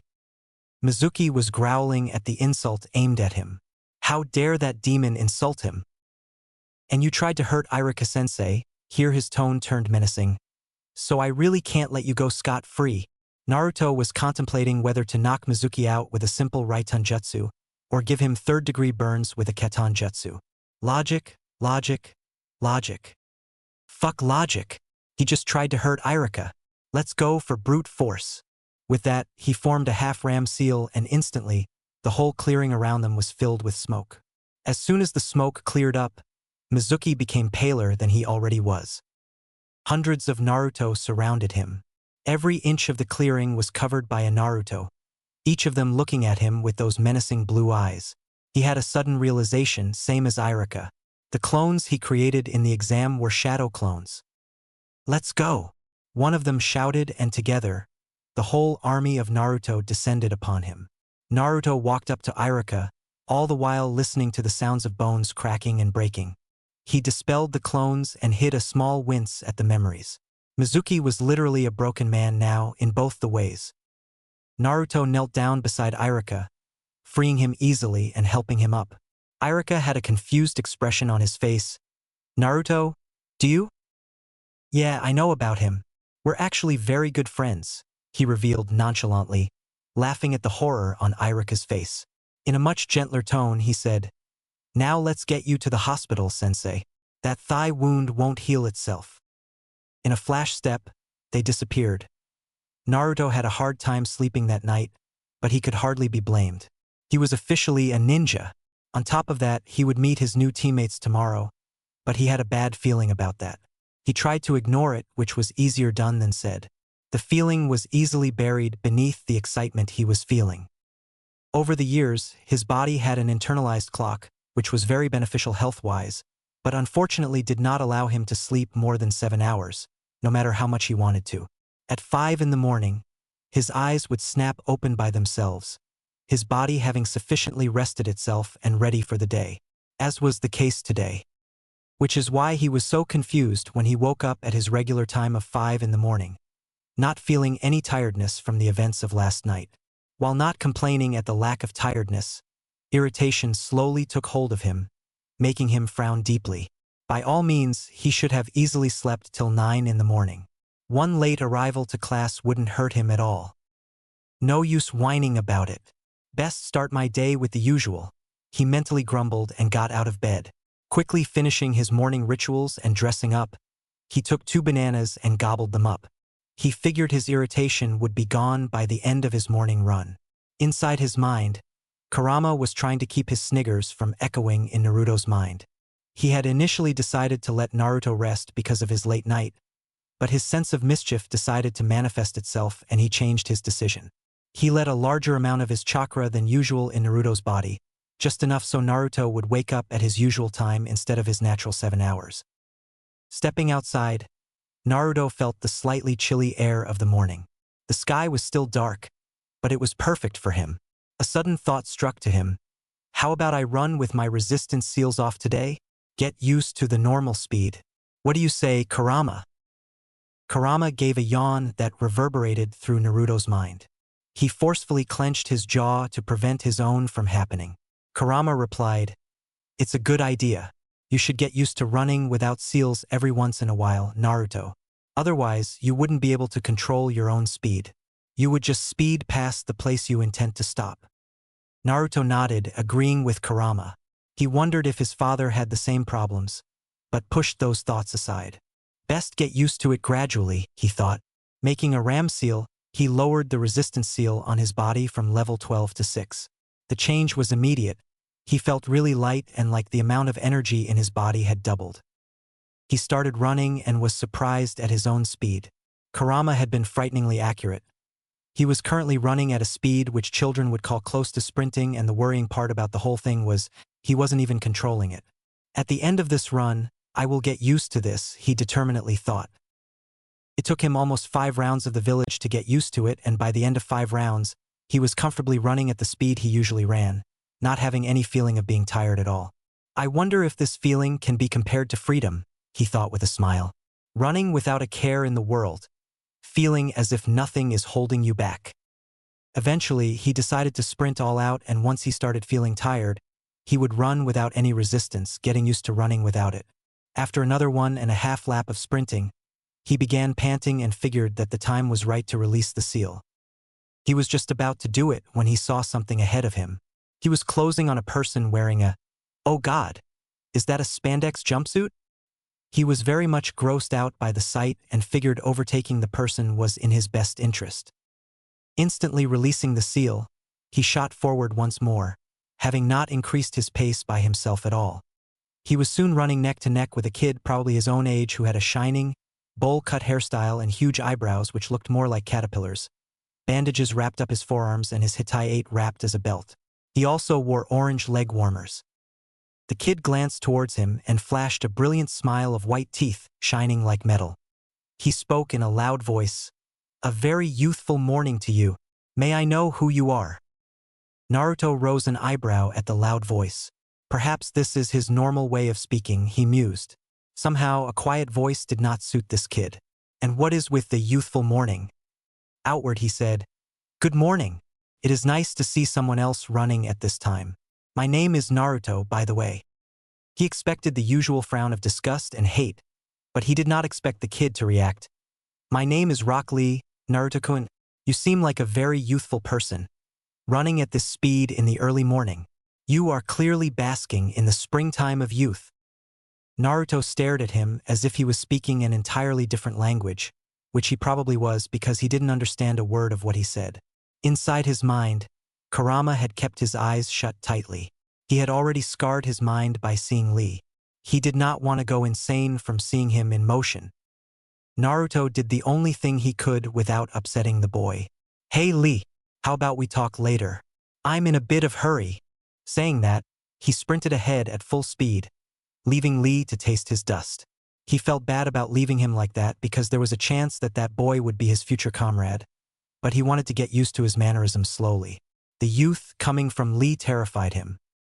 Lee stared at the dust with wide eyes. Stars seemed to twinkle around him. "What youth? To be faster than me with my weights off. Guy-sensei will be so surprised when he hears of this." Shouting this, he ran off in his own cloud of dust. Naruto ran full sprint until he reached his house. Climbing up the stairs, he thought about what he had observed while talking to Lee.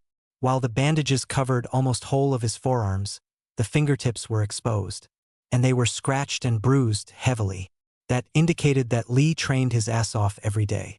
He also sensed Lee's chakra, which was so low that someone would mistake him for a civilian, which probably indicated that Lee was running on pure speed, without any chakra.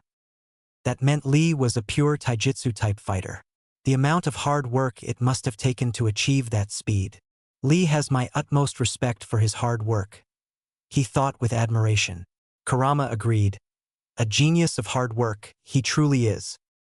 Taking a quick shower, he dressed in his clothes from yesterday and quickly ate a cup of instant ramen, justifying it as a good day and easily ignoring Kurama's exasperated shake of head, and adjusted his Hittite beneath his left shoulder. Taking a final look in the mirror, he nodded to himself and left his apartment.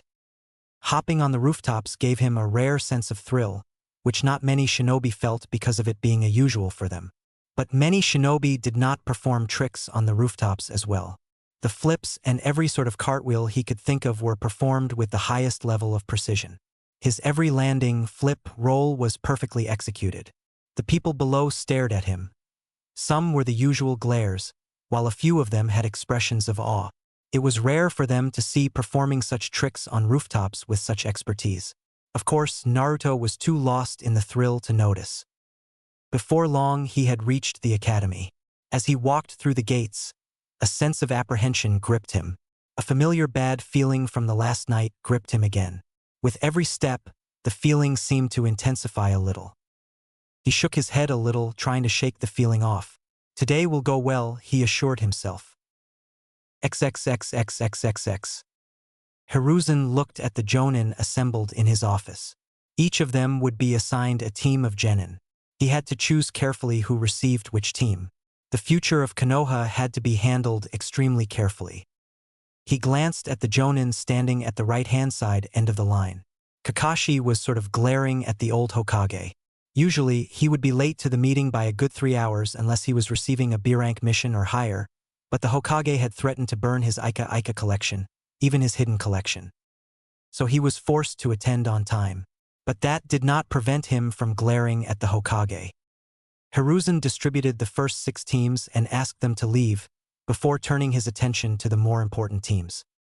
Team 7 would be led by you, Kakashi, he said, giving the jonin a nod. Team 8's leader would be Kurenai.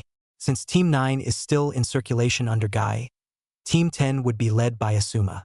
Kakashi, stay behind. I have to talk to you. As the other jonin left, there was a noticeable change in Kakashi's posture. The lazy look was gone from his eye, replaced with seriousness. He stood straight with his hands behind his back and back straight, looking at the Hokage. What do you want from me, Hokage-sama? Hiruzen's seriousness of the topic was clear in his voice. Kakashi, you have been given the most important team of all. Since Sasuke Uchiha is on this team, the council will probably force you to pay more attention to him. Teach him the ways of Sharingan and all your jutsu. But you will not play any favorites. Is that understood? His voice was like an army commander at the end. Kakashi note that. Hai, Hokage-sama. Hiruzen then motioned for the ANBU to leave the room. Once the room was completely secure, he leaned forward on his desk, chin resting on his hands. He suddenly seemed to switch from a serious personality to a weary one. Kakashi, Naruto will be on this team as well. That single sentence seemed to bring out Kakashi's memories that he did not want to remember. Memories of his sensei, memories of how he failed to protect Naruto from the villagers. I will not fail this time. You can count on me, Minato-sensei, he thought with resolution. Hiruzen continued in his grave tone. The council will probably tell you to ignore him as much as you can. But you will not do that to the only person who is connected to Minato, would you? Kakashi shook his head and spoke with steel in his voice. No, Hokage-sama. I am astounded that you would even say that. Hiruzen, however, was unfazed by the outburst. I had to check, Kakashi. I'm sorry for saying that. Kakashi nodded absent-mindedly, his mind already making plans on how to deal with his new team. A thought occurred to him and he asked Hiruzen, is there anything I should know about my team? Hiruzen leant back in his seat, taking a deep breath and blowing the smoke out. I could give you the files of your students, but observing firsthand is a better way. Won't you agree, Kakashi? Kakashi seemed to be in thought for a moment and then I smiled. Perhaps, this time he will be able to correct his mistakes. XXXXXXX. Entering the classroom, he saw that only half of those who had graduated were there. Eyes roaming, he spotted his friends Shikamaru, Chuji, Shino, Hinata sitting in their usual places. Shikamaru was dozing off as usual. Chuji was eating potato chips. Shino was examining his bugs and Hinata had turned red as soon as she saw him. She began poking her index fingers together, avoiding eye contact. He also saw other kids who had graduated, playfully shoving each other, talking about everything and nothing at the same time. He was about to go to his usual seat in the back when he sensed a familiar chakra approaching. Turning to the door, he narrowed his eyes. Sasuke Uchiha had entered the classroom. He looked very different from yesterday, wearing a navy blue high-collared short-sleeved shirt and white shorts with holster tied on his right thigh. He also wore white arm warmers and hitai tied on his forehead. He still had his usual air of arrogance and smugness around him. His posture carried confidence, which was clouded by arrogance. His coal-black eyes roamed the classroom until they settled on him. Naruto saw some anger seep into them. Still sore about yesterday, Sasuke? He thought. Sasuke marched up to him, his hands in his pockets. implying that he had no intention of attacking Naruto. He stopped a feet away from him and looked in his eyes with almost a burning intensity, his narrowed eyes showing that he would be keeping an eye on him from now on. Naruto narrowed his own azure eyes in return, the cold intensity of them as cold as ice in response to Sasuke's fire. His eyes conveyed his response very clearly. "Bring it, Sasuke." They both were so lost in their glaring contest that Sasuke failed to notice one of the kids stumbling towards his back. He bumped into his back, shouting out a "sorry" before joining his friend's back. He did not notice the consequences of his accidental bump. Naruto's eyes had become as wide as saucers when Sasuke's lips crashed onto his own. He was so stunned from that he just froze on his spot, as did Sasuke, looking into each other's eyes with disbelief. He did not even hear Kurama's loud belly laugh at his situation. So shocked he was having his first kiss stolen from Sasuke of all people. He was even more horrified at the amusement he was feeling. This feels so wrong on so many levels, he thought with no small amount of panic. Sasuke having thoughts along the same lines. He didn't imagine in his wildest dreams that his first kiss would be stolen by the dobe. Just what did he do to deserve this? All he felt was disgust at feeling a boy's lips on his own. But the shock of the situation had frozen him to his place. This was the scene that Sasuke's most devoted fangirls, Sakura and Ino, along with other fangirls, were greeted too. They both blankly stared at them, not being able to form even full words wa-dash, ho-dash. Naruto finally came to his senses and immediately stepped back from his spot, prompting Sasuke to do the same. Naruto rubbed his lips, slowly cleaning them off. Turning furious eyes on the dark-haired boy, he hissed, "What the hell, Kyuso Yaro? Just what gave you the indication that I liked you? Unlike you, I happen to be an avid fan of the opposite sex." Sasuke was taken aback by Naruto's rant for a moment, but was quick to recover. His voice turned downright menacing. Not that Naruto was intimidated. "It was your fault, dobe," he accused, rubbing his lips furiously. Naruto was quick to snark back, "That's my line, team. I'm not the one who suddenly decided to step forward and kiss me." His first kiss went to Sasuke of all people. Oh, the shame. Sasuke stormed to his seat and sat down, slipping back into his daily brooding routine. Naruto silently scoffed and turned away. Just what is so great about that guy? He was about to go to his regular seat when he felt it. It was not killing intent, but it felt like he had done something grievously wrong. Turning around, he almost went pale. All the girls of the class were looking like dogs ready to pounce and kill. "Baka Naruto, how dare you steal Sasuke-kun's first kiss like that?" Sakura and Ino were quick to blame him, with the others following. Kurama was still snickering in his mind and Naruto resisted the urge to sigh. Seeing the kunoichis take a threatening step forward, he slid his left leg back, ready to flash step out of here if necessary. He had to find a way to... "Everyone settle down!" The loud voice of Iruka-sensei was heard in the classroom. But the girls didn't seem to hear it, ganging up on Naruto, who didn't look nervous at all. Iruka saw his favorite student being ganged up on by the kunoichis and put a hand on his face in resignation. "Now, what did you do, Naruto?" Feeling the need to save his little brother, he activated his big head no jutsu. "Settle down, you brats." The effect was immediate. All the girls were seated so fast they almost looked like they were teleporting.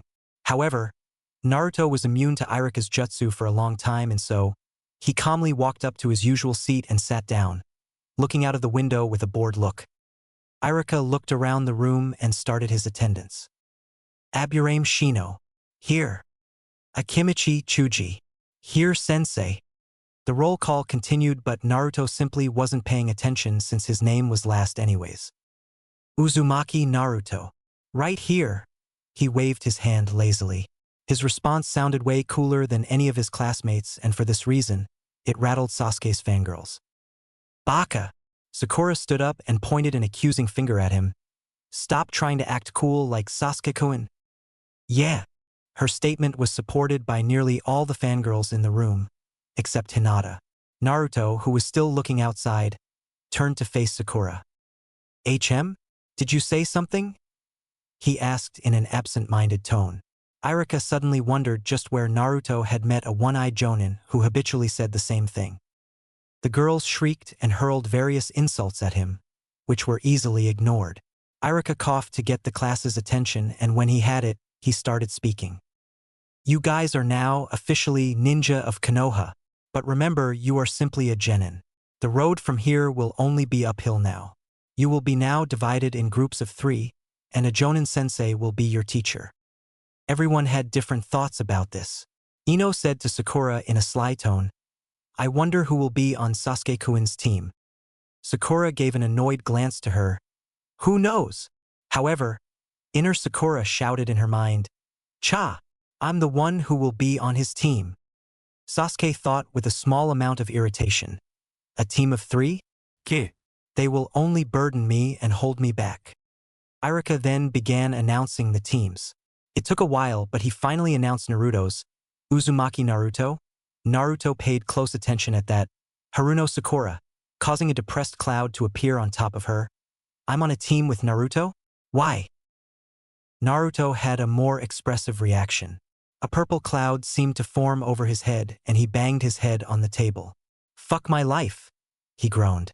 Many felt sorry for the poor bastard, despite not being his friends. No one deserved Sakura as a teammate. Even Kurama was whispering comforting words such as they could kill her and bury the body. And Uchiha Sasuke, Irika announced the last name. This time Sakura jumped in joy. Turning around, she flashed a superior smirk at the flabbergasted Ino, who was clenching her fists. Inner Sakura was shouting in joy. Cha! True love always prevails. Shikamaru Simple muttered, troublesome. Trying to divert his mind from his recent depression, Naruto listened closely for the other teams. Team 8 was Hinata, Kiba, and Shino. Naruto raised an eyebrow at that, taking in account that their special traits are not in fighting. If I'm not mistaken, this is a tracking and a backup assault team. Team 10 was announced to be Ino, Shikamaru, and Chuji. The legendary Ino Shikacho trio is being formed again. Their fathers were a legendary team themselves, after all. This team has 2 purposes that I can think of. A battle purpose and an information gathering, taking in account Ino's mind techniques, Shikamaru's binding techniques, and Chuji as a heavy hitter. Not bad at all, he thought with a smile, impressed with Gigi's choices of team members. That thought process led him to his own team. A tiny frown appeared on his forehead. Sakura doesn't possess any specialties, except her high level of chakra control. Sasuke could be considered a specialist in ninjutsu due to his Sharingan, but that depends on his chakra capacity. He is an expert in shuriken jutsu, which is to be expected considering who his brother was.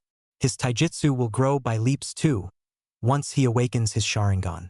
My specialty would primarily be ninjutsu and fuinjutsu, followed by taijutsu and trap-making. Naruto's frown disappeared as he realized something. So that's how it is.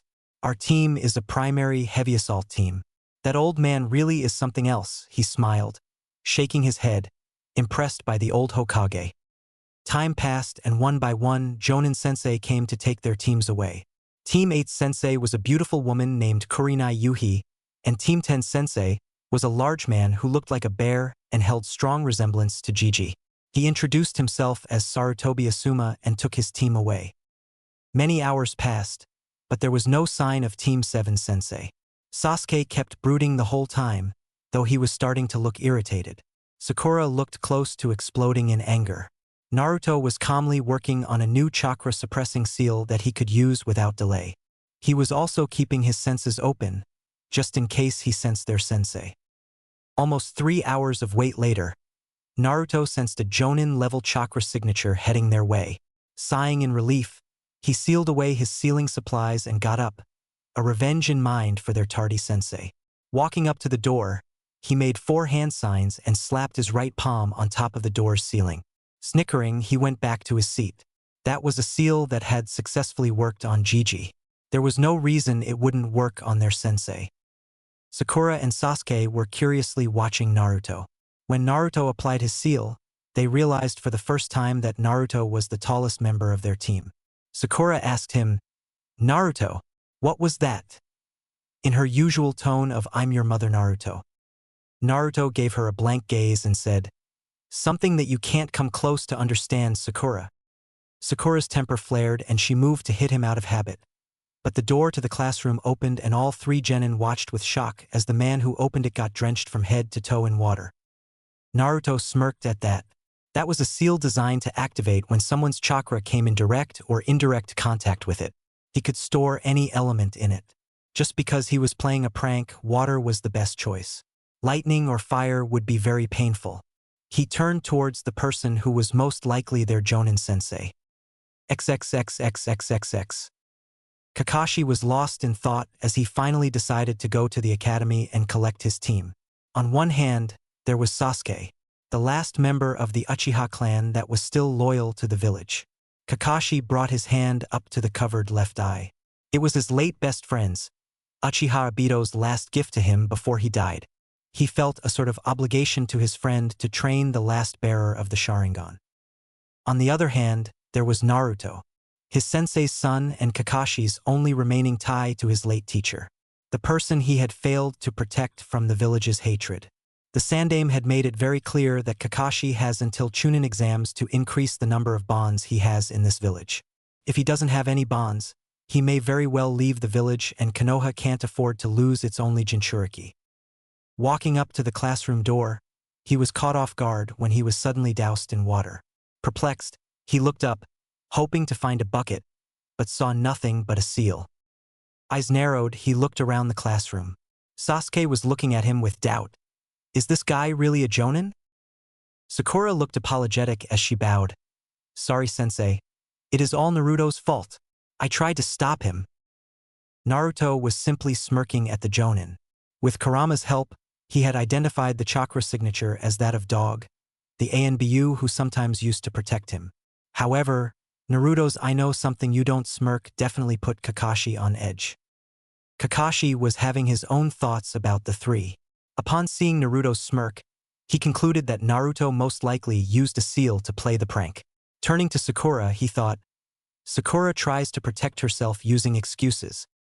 Eyes turning to Sasuke, he saw the boy turn his face back towards the window. Sasuke minds his own business. Doesn't seem to accept the other two as comrades. He sighed internally. There is not a single shred of teamwork in this team at all. Outside, he gripped his chin in a mock-thinking pose and said in his lazy voice, How do I put this? My first impression of you guys, well, you're a bunch of idiots, he finished with an eye smile. He could literally see the cloud of depression over Sakura and Sasuke's head. But Naruto kept smirking in that annoying manner, not at all fazed by Kakashi's insult. Deciding to move on, he said, Meet me on the roof in 5 minutes. Kakashi then disappeared in a swirl of leaves. Startled by the sudden exit, Sasuke and Sakura scrambled and rushed to the roof, the latter scampering after the former. Naruto sighed. It was a good thing that he didn't have to hide his skills anymore. Grabbing the edge of the window, he swung his feet onto the wall and leisurely walked up it. Kakashi was as usual, buried nose deep in his porn when he felt it. Looking down curiously, he contained his surprise on seeing Naruto walk up to him. The boy was displaying a skill that not many people showed before graduating. Yo, sensei. Naruto waved with a smile. Kakashi had nothing to say, so he waved back, Yo! It really made him feel like an idiot. Naruto walked past him and sat down on the steps in front of Kakashi. Just as he sat down, Sasuke and Sakura burst through the door, eyes widening when they saw Naruto had already reached ahead of them and was sitting nonchalantly. Sasuke's eyes narrowed. How did the dobe reach ahead of me? Now that I think about it, I didn't see him following me and Sakura. So how did he get here? Sakura was in a similar state of surprise, but did not think much of it. She immediately sat down beside Sasuke, hearts in her eyes. Kakashi closed his book with a snap and said in his ever-lazy tone, All right, why don't you introduce yourselves? You can start first, Pinkerbell. Sakura scowled at Pinkerbell and spoke up, Why don't you go first and show us how it's done, sensei? Kakashi pointed a finger at himself. Me? My name is Hatake Kakashi. I have many likes and dislikes. My dreams are none of your business. And you are too young to hear my hobbies. He finished and glanced at Sakura, motioning to continue. All the three genin sweat dropped. All we learned was his name. Sakura began speaking. I am Haruno Sakura. I like. She glanced at Sasuke and blushed. My hobbies are. She blushed harder. My dream is. She squealed this team, making Naruto shake his head in disgust. Sasuke showed no reaction. Kakashi asked, dislikes. Sakura was quick to scowl. Ino Pig and Baka Naruto. Kakashi thought with a resigned sigh, I just had to get a fangirl. He motioned Sasuke to begin. You next, Emo. Sasuke scowled like Sakura at the nickname, but spoke. Uchiha Sasuke. I have few likes and many dislikes. I have a dream, no? Ambition to kill a certain man and restore my clan. Sakura was looking at Sasuke with hearts in her eyes and thinking, Sasuke-kun is so cool. Naruto was thinking, doesn't he know that to restore his clan he needs girls, and for girls he needs some personality? Kakashi had narrowed his eye a little, as I had thought. He motioned for Naruto to begin. You next, Blondie. Naruto was not at all offended at his nickname and spoke with a small smile. The name's Uzumaki Naruto. I like ramen and spending time with Irika-sensei. I dislike the 3 minutes it takes for ramen to cook. My hobbies are training and experimenting with Fuinjutsu. My dream, his smile became a full-blown grin, is to become the strongest Hokage ever. Kakashi smiled slightly. His hobbies are a bit unusual, but he has certainly grown up in an interesting way. He then said, all right, all of you are unique and have your own ideals. We will start our duties from tomorrow. But there is something that the four of us have to do first. The deadpan in his voice was unmistakable. Naruto tilted his head ever so slightly. What would that be, sensei? Survival exercise, Kakashi replied seriously. But we already did enough of it in the academy, sensei, Sakura said with a frown. Kakashi chuckled. This time, it's different because I'm your opponent. What's so funny? Sasuke asked, a little irritated. It's your reaction you hear this. Of the 27 graduates, only 9 will be made genin. The rest will go back to the academy. As a matter of fact, the failure rate is over 66%. As Kakashi predicted, everyone's eyes went wide at that, Sakura going as far as to gaping. Kakashi laughed and said, told you you'd freak out. Naruto then deduced with narrowed eyes. Then it is quite clear that the graduation test was just to select those who have the potential to become genin. Isn't it? Kakashi raised an eyebrow. That was quite perceptive of him. Looks like you have a lot of secrets, Naruto-kun. He easily ignored Sakura shouting at Naruto for trying to act cool like Sasuke. Anyways, meet me on Training Ground 7, tomorrow morning 5 o'clock. Skip breakfast if you don't want to throw up. He vanished in a leaf shunshin after that. For a while, none of them moved, thinking of the man's advice. Naruto got up first, walking over to the railing. He prepared to leap over, but stopped, turning around and asking, hey, you want to come and have lunch? Get to know each other since we are teammates now? Sasuke snorted in disdain and walked away, Sakura following him like a puppy. She followed Sasuke's lead and shouted, yeah, right, like anyone would want to eat with you, loser. She then engaged in her daily habit of asking Sasuke for a date. Kurama was smirking. She's the one to talk about weak. Naruto simply replied, it's not worth wasting our thoughts like that, Kurama. Besides, at least I tried. It's always the thought that counts. He leaped over the railing and sprinted to his usual training ground to do his training for the day. Perhaps he could even find Anko and persuade her to spar with him. XXXXXXX. Naruto laid on his bed, hands tucked behind his bed and eyes up at the ceiling. Anko was tough as usual, and she was even kind enough to let him know that he had some openings in his fighting. By that, he meant she used those openings to leave nice, big bruises. He was not worried about that though, because he had already closed those openings. Right now, he was mentally conversing with Kurama. How much do I let loose tomorrow, Kurama? The Hiraishin is not an option. That will only be revealed in the Chunin exams and not before.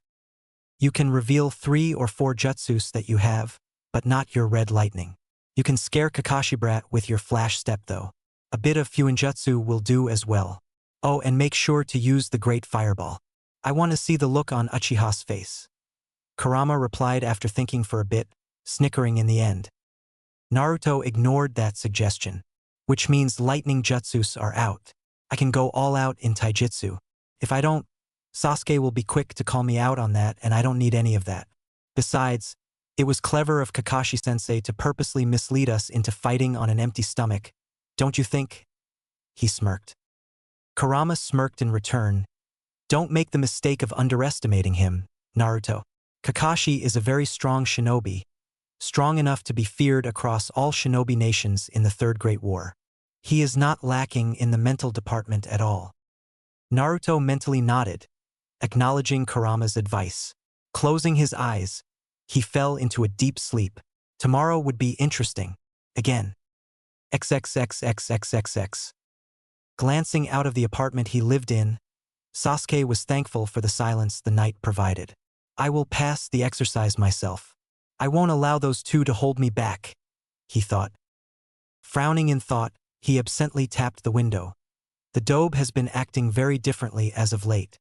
His sudden show of skills in the graduation test, his clear familiarity with seals. Could it be that he was hiding his skills? So then why? He has always craved attention, so why would he do something like hiding his skills and personality? Just who are you? Naruto. Sasuke had noticed that Naruto acted very different from his usual loud and idiotic personality in the graduation exam. He was calm and collected, more so than Sasuke usually was. He was also understandably jealous of Naruto's newly discovered skills.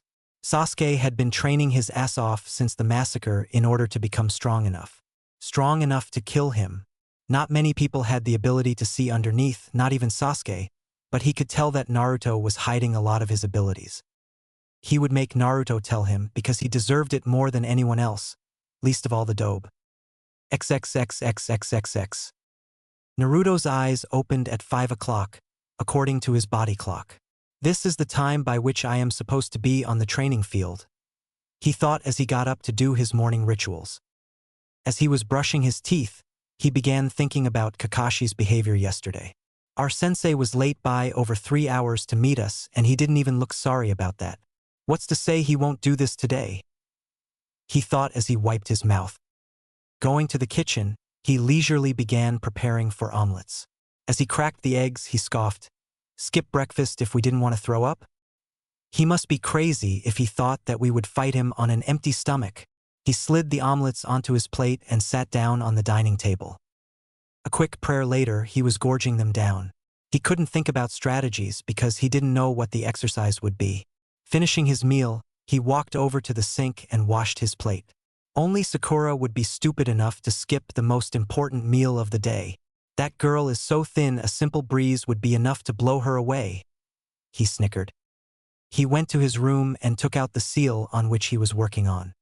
He sat down on his table and worked on it until only half an hour was remaining till 8 o'clock. He closed the scroll and began preparing for the day. He dressed up and checked if he had all his supplies in his pouch and holster. Tying his hitai beneath his left shoulder, he nodded to himself and exited his apartment after ensuring his trap seals were in place.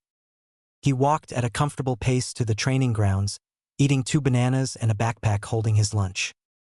Reaching the training grounds, he had to hold his laugh at what he saw. Both his teammates were there, probably from 5 o'clock, and were looking as miserable. Well, as miserable as Sasuke could look. Sakura was sitting on the ground, probably regretting not eating breakfast. As soon as she saw him, her face twisted into anger and she got up, yelling, "Naruto, you are late." Naruto looked around and sure enough, Kakashi wasn't here.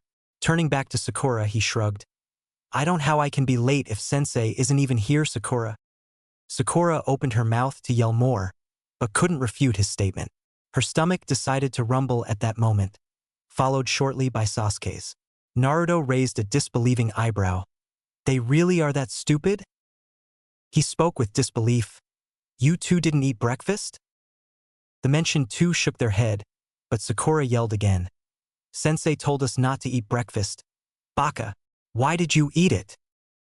Naruto glared at her, causing her to flinch. "I'm standing right here, Sakura. There's no need to yell. As for eating breakfast, he spoke as if speaking to 4-year-olds. It is the most important meal of the day, you know? Sakura's temper got the better of her and she moved to hit Naruto. But Naruto decided to teach her a lesson and caught her fist easily, his cold eyes freezing her in her place. I suggest you stop doing that. Otherwise, I'll do more than just catch your fist next time.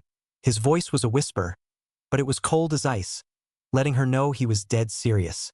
He even enforced his threat with a little ki, making her sweat. Sasuke had been watching the both of them and had to admit that their interactions were amusing. However, that amusement ended when he heard Naruto's threat. He was surprised at how serious and deadly his teammate could sound. Naruto released Sakura's fist and walked up to him, asking, "Why didn't you eat breakfast, Emo?" Sasuke glared at him, refusing to answer. Naruto shrugged and walked up to the posts, setting his backpack on top of one of them. He then sat down, legs crossed and eyes closed, waiting for their sensei to show up. Turns out Kakashi was even more late than yesterday. He showed up at 10 minutes to 11. "Hi fellows. Good morning." He was sounding even more lazier than yesterday, if that was possible. Sakura pointed at him accusingly at him. "You're late." Kakashi's eye curved up in a sort of smile. "Well, you see, a black cat crossed my path, so I had to take a long cut to avoid bad luck." "Liar!" Sakura shouted. Naruto's sweat dropped. Tardiness and lame excuses? Just what's wrong with this guy? The silence became awkward and Kakashi coughed to break it. "Well, let's begin." He placed his backpack down and pulled out an alarm clock, which he set for 12 o'clock. He put it on one of the posts. He then took out 2 tied bells. "Your task is to take Theseus bells from me before the alarm rings. Those who don't get the bells get no lunch. Not only that, I will tie you to the posts and eat lunch in front of you." Sakura's hungry, devastated face was exactly what he wanted. Sasuke tried to hide his hunger, but his stomach betrayed him. Only Naruto looked calm among them. "Naruto, why did you eat breakfast when I told you not to?" Sakura smiled, expecting Naruto to get punished, but Naruto simply replied, "You only suggested not to, sensei. You never said it as an order.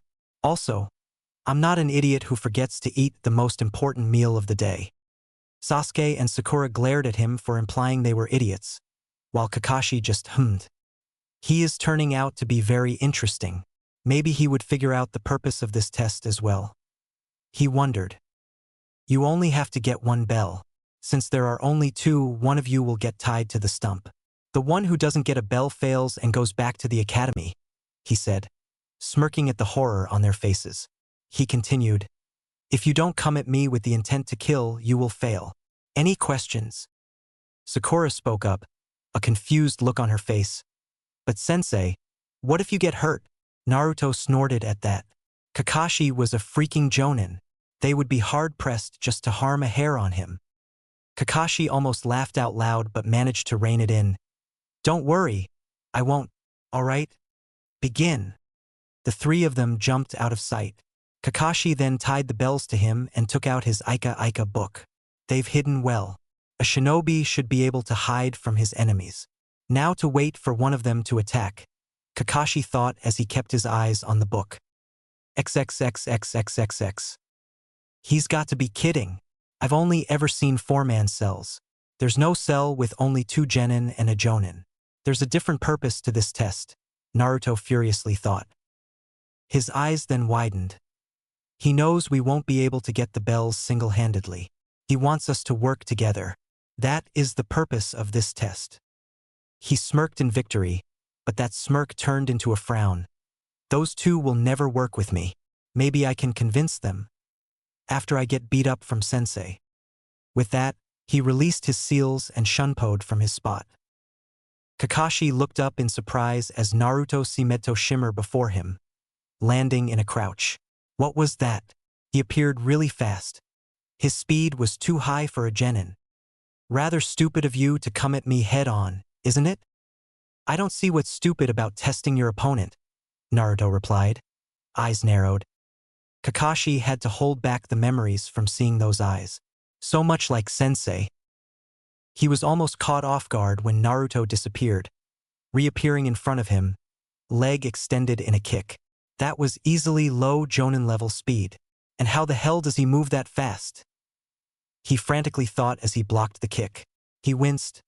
He hits hard as well. Kakashi was forced to put away his book as Naruto's movements were too fast. But Kakashi wasn't a Jonin for nothing. He easily began countering Naruto's attacks, mentally admiring his fighting style. His movements are fast, not giving the opposition enough time to think. The strength in his attacks might even reach mid-Chunin level. Not many openings to exploit too. His attacks are also quite unorthodox.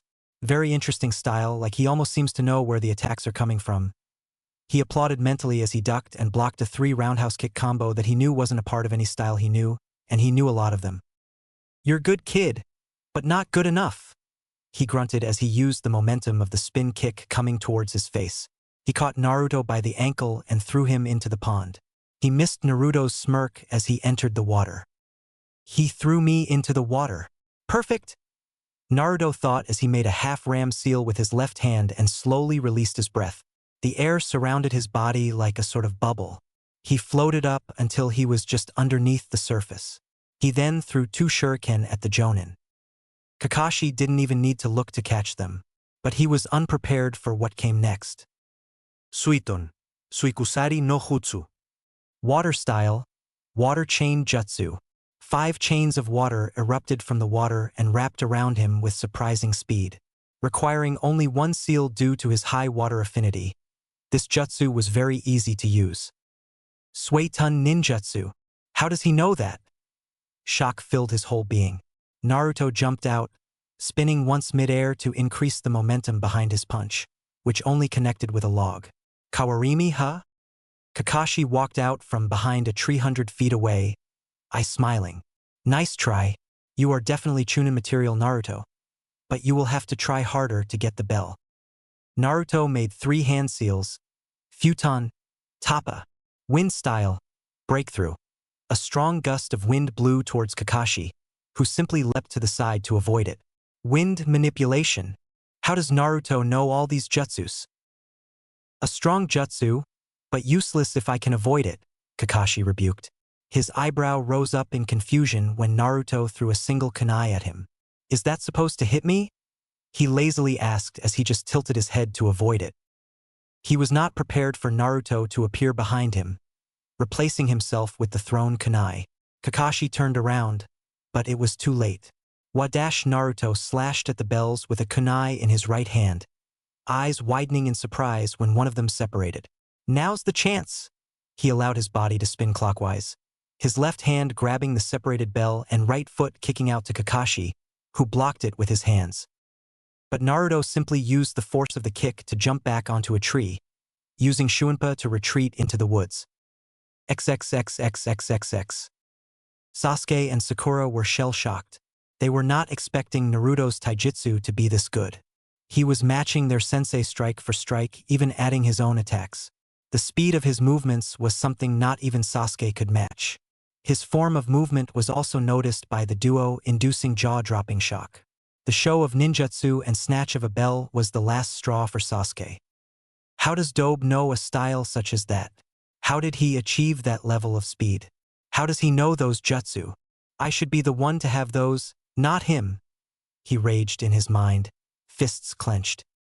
Sakura had still not recovered from the shock that was Naruto. Naruto was never this good at the academy. How did he manage to get a bell? It was then her fangirlish ways took over. If Naruto can get a bell, then Sasuke-kun can definitely do it. Not once did she think about herself. Kakashi stood in shock over what happened. An academy graduate who was said to be the dead last of his class not only managed to catch him off guard, but also managed to get a bell. Not to mention the said dead last new Futon and Suiton ninjutsu, high Chunin level taijutsu with low Jonin level speeds. He, Hatake Kakashi, copy ninja, caught off guard by a simple kawarimi. Naruto himself was shocked at his success. Even he didn't expect to get a bell this way. Then again, Kakashi most probably wouldn't expect an academy graduate to pull of a seal-less kawarimi. That was nothing more than a stroke of luck. In a straight fight I would be dead already. But since when do shinobi fight fair? He thought, the excitement slowly leaving him, allowing cognitive thoughts to take place. I should probably seek out Sasuke and Sakura, maybe convince them to work together. But my plan was to get beat up, not to get a bell. Sasuke would never listen to me now, which by extension also includes Sakura. Damn it, damn it, damn it, he cursed. It never hurts to try. The worst that will happen is that you will fail to convince them, Kurama encouraged him. Naruto thought about it a bit and reluctantly agreed with him. He easily sensed the chakras of the two and cursed when he felt that Sasuke was furious by the agitation of his chakra. He quickly made his way towards him, hoping he wouldn't be too late. XXXXXXX. He was too late. Sasuke was already furious at Naruto's achievement, and when Naruto tried to convince him, he harshly shot his proposal to work together down and went to confront Kakashi alone.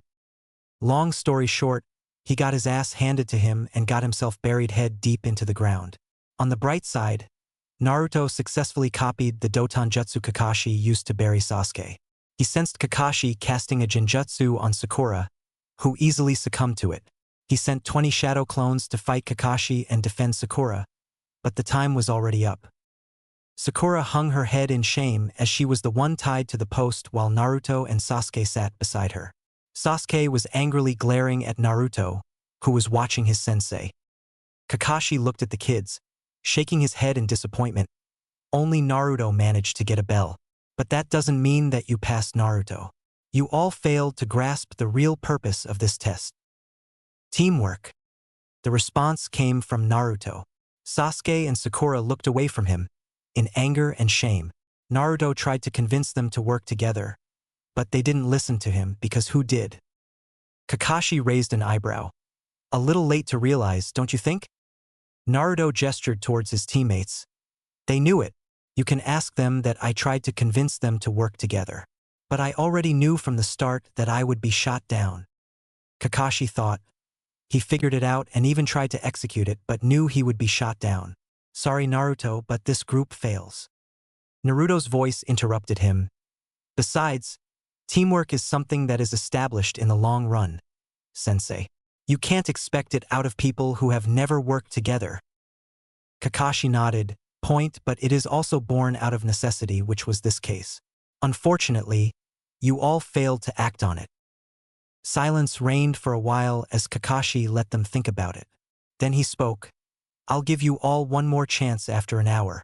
If you fail even then, quit being shinobi, he harshly told them. The world of shinobi is not a playground for children. Be ready, and no one feeds Sakura lunch. He walked away after that, presumably to run an errand. Naruto easily sensed him hiding behind a tree, even though he was suppressing his chakra. He shook his head and turned to offer his lunch to Sakura, who blinked in surprise. Naruto-sensei said, It's fine. I don't sense him anyways, Sasuke said as he too offered Sakura his lunch. She gratefully nodded at him and ate, ignoring Naruto completely. Naruto shook his head and was about to dig in when he felt a sudden surge of chakra. Kakashi appeared before them, furious as hell. I told you not to feed her.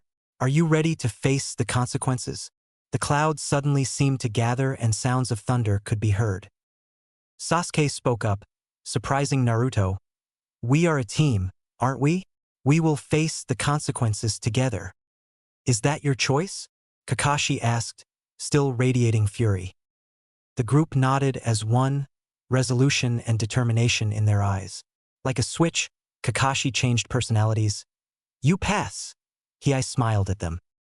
Naruto still stayed wary. Is that it? I smiled disappearing, Kakashi said in a serious tone. Yeah, I wanted to be sure you three would act as one. My best friend always used to say those who break the rules are scum, but those who abandon their comrades are worse than scum. I wanted you all to accept each other as comrades. This is actually the first group I have passed. The previous ones were blockheads who couldn't get it. He gave them an eye smile and a thumbs up. Team 7 will start its missions from tomorrow. Welcome to the wonderful world of D-ranks. Naruto was starting to hate those words by now. It had been 2 weeks since the bell test had taken place. Kakashi had kept to his promise and started taking missions for the team the day after. Only Naruto, and by extension his teammates, refused to believe whatever they were doing were missions. Menial tasks such as fixing fences, taking dogs out for walks, manual labor on farms.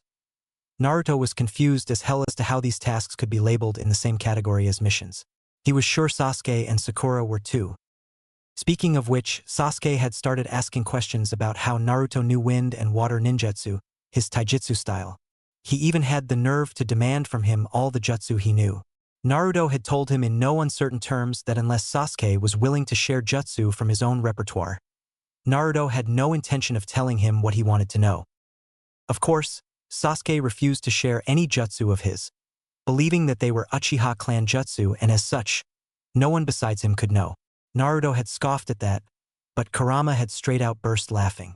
The great beast had told him he knew at least 20 people who could perform the great fireball, only 2 of which were Uchiha. Naruto had smartly countered that argument by towing the line that was Uchiha Sasuke's pride.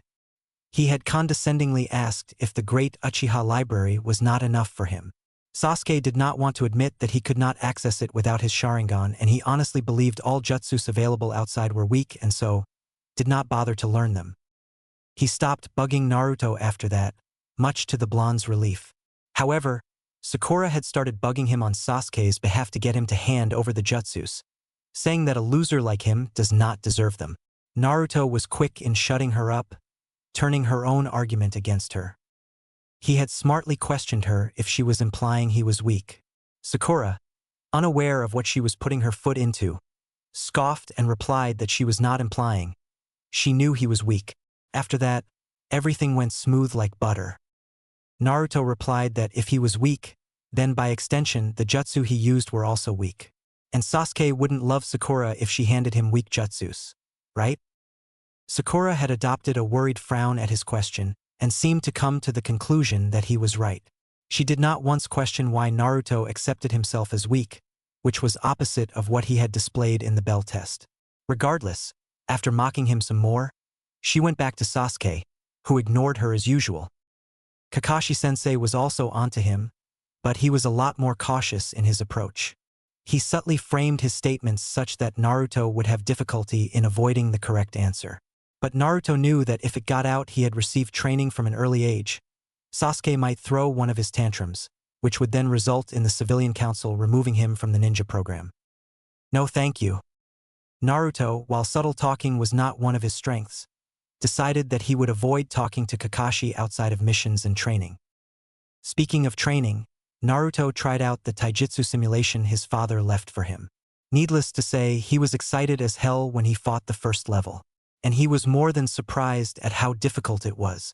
He may have reached a level in his resistance seals that actually permits him to try all 7 levels, but only the first level's victory came at the cost of some very impressive bruises. It taught Naruto that his taijutsu, while very good, was not good enough.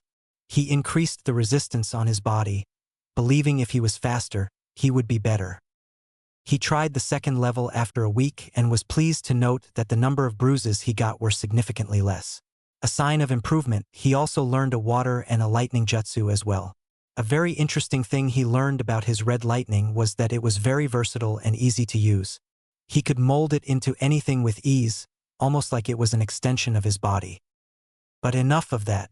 Right now, they were on a mission Naruto had absolutely no problem in failing. The mission to capture Tora, the feudal lord's wife's cat.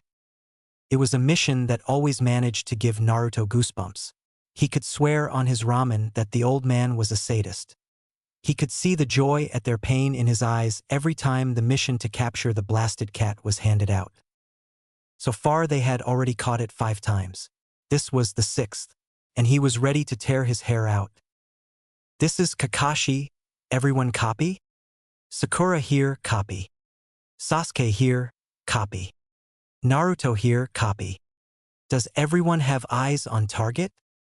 Naruto responded, I have clear eyes on target, just waiting for the go.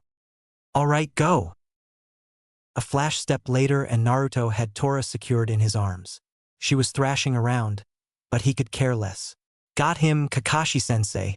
Turning to the cat, he pressed his fingers onto the cat's forehead and removed them, revealing a kanji for sleep. Tora fell asleep instantly. His teammates landed beside him, irritated expressions on their face which Kakashi expertly ignored and asked Naruto through radio, "Does it have the red ribbon on the right ear?" Surprisingly, it was Sakura who replied, "Yes, red ribbon is there. Can we go now?" Naruto couldn't fault her for being so infuriated. He looked over to Sasuke and saw him return to his normal brooding expression, but his clenched fists told otherwise. Kakashi landed beside his team. I scrunched up in that annoying eye smile of his. "Well done, Team 7. Capturing Tora is a success," Naruto quietly mumbled. Again, he seriously wanted to start doing actual missions. XXXXXXX. After they returned to the mission hall, Kakashi asked for another D-ranked mission, much to his team's protests. The Sandaime scrolled through the missions. Let's see. There is a fence that needs painting, weeding to be done, dogs to be walked dash. How about a real mission this time, Gigi? Like a C rank? He asked the Hokage, tired of doing the chores these people called missions. Sakura was quick to scold Naruto. "Naruto, show respect to Hokage-sama." Surprisingly, she didn't try to hit him. Must have scared her back there, he mused. "Naruto," Iruka spoke with a frown. "You can't demand missions like that. Genin teams have to do D-rank missions for 2 to 3 months before they get qualified for C ranks.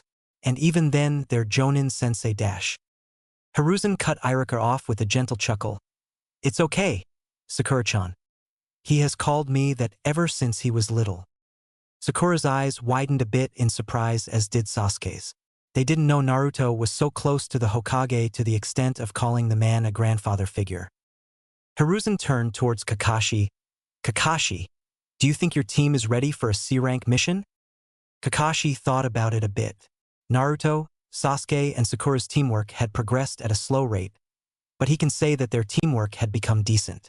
One development worth mentioning was that Sasuke now held a one-sided rivalry with Naruto. With Naruto starting to hide less of his abilities, it became even more clearer that he had Sasuke outmatched in ninjutsu because of his wider repertoire of jutsus. Not to mention that Naruto had shown he could use 3 elements and had monstrous chakra reserves due to being a Jinchuriki and an Uzumaki, easily dwarfing Sasuke's reserves. Fuinjutsu already gave Naruto an edge that Kakashi knew Sasuke would not be able to match. The Jonin suspected Naruto was hiding a lot more, but didn't call him out on it. He kept a close eye on Naruto during the D-ranks, but Naruto held his edge. He didn't give the two boys any chance to spar, knowing that because of Sasuke's inability to accept someone, especially Naruto, was stronger than him would cause the spar to escalate into something much serious. Kakashi was not dumb enough to take that chance. Anyway, Naruto had unintentionally become Sasuke's reason to get stronger.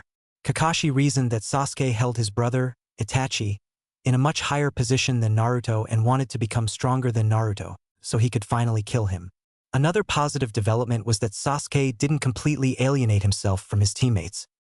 He held a strange companionship with Naruto, deeming the boy tolerable. Maybe it was because Naruto had metamorphically extended a hand of friendship towards the lone Uchiha by displaying a bit of what he was capable of, and Sasuke respected those who had power. Taking all of this into consideration, Kakashi finally spoke. "Hi. I believe they are ready, Hokage-sama." All 3 genin had different reactions to this. Sakura sighed in relief, not wanting to do D-ranks anymore. Naruto pumped his fist, exclaiming, "Yes, finally." Even Sasuke smirked a bit. He felt doing D-ranks held him back from getting stronger. Maybe getting some real-world experience like encountering bandits and foreign shinobi would make him stronger, he mused. Hiruzen nodded and browsed through the pile in front of him. "Let's see. Found it. Simple escort and protection mission to Wave Country. Your client is a bridge builder named Tazuna, who wants you to protect him until he completes building his bridge in Wave." Kakashi took the scroll. "Mission accepted, Hokage-sama." Hokage then turned to Iruka. "Send Tazuna inside." Iruka nodded and went out of the room, returning 2 minutes later with an old man wearing a straw hat and holding a bottle which obviously contained alcohol. Naruto wrinkled his nose. The odor was not pleasant at all. Tazuna looked at the team of genin and slurred. "These are the brats that are supposed to protect me? I paid for real ninja protection." Funny of you to say that, considering you didn't even notice me move. A voice came from behind him. Tazuna whipped around with wide eyes, but couldn't spot the owner of the voice. Over here, you drunkard, the same voice drawled, making the man whip around again, eyes locking onto a mop of blonde hair.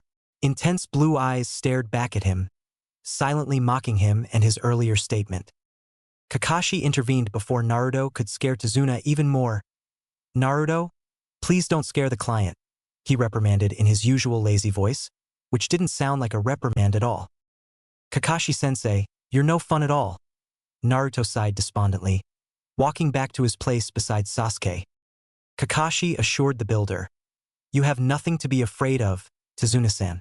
My genin are among some of the best upcoming ninjas of this village. We can easily take care of a few bandits. Instead of making the man relax, Tazuna tensed up a bit at the word, bandits. Naruto narrowed his eyes a bit at that. Protection from a jonin would be enough to make anyone relax, so Tazuna tensing up didn't make sense. He's hiding, or more probably withholding some information, Naruto. Be on your guard, Kurama advised. He too noticed Tazuna's tensing up. Will do, Kurama, Naruto replied before turning to Kakashi, excitement on his face. When are we leaving, Kakashi-sensei? He eagerly asked. We will leave tomorrow morning at 7, he answered. He then lazily waved them away. That's all for today. Take full rest for tomorrow. The genin dispersed to do their own thing for the remainder of the day. Naruto and Sasuke went separate ways to do their own training while Sakura headed home. XXXXXXX. Naruto headed to the abandoned Senju compound, more specifically the Nidame's library. He figured that this C rank might take them 2 to 3 weeks, so he might as well collect 2 jutsu scrolls to learn in the meantime. Browsing, he picked up a Suiton and a Futon scroll. Suiton, Suidanya, Water Style, Water Severing Wave, was a powerful A-rank jutsu. After infusing chakra in your stomach and then converting it to water, the user spit the water out in highly pressurized, razor-sharp jets of water, sharp enough to cleanly cut through rock and barks of thick trees if used perfectly. Naruto was pleased to note that like all Suiton jutsus he had learned from the library until now, this one had 2 types of learning as well. One for a normal water user, another for a user who had extremely high affinity like Tobirama, who could perform the most complex water techniques with only one hand seal. Futon, Kaze Jirai no Jutsu, Wind Style, Wine Torpedo Technique, a powerful C-rank jutsu that Tobirama himself created keeping explosive tags in mind. I'm starting to think our esteemed Nidame was a man obsessed with explosives, he thought as he read on how to perform the jutsu. After infusing wind chakra in your lungs, it is expelled as a highly explosive ball of wind, near invisible. Upon contact, it will explode with the force of 2 standard explosive tags. It required 3 hand seals of oxhorse snake. Should be enough to last this mission, he mused as he exited the library. Extending his senses, he checked if anyone was nearby.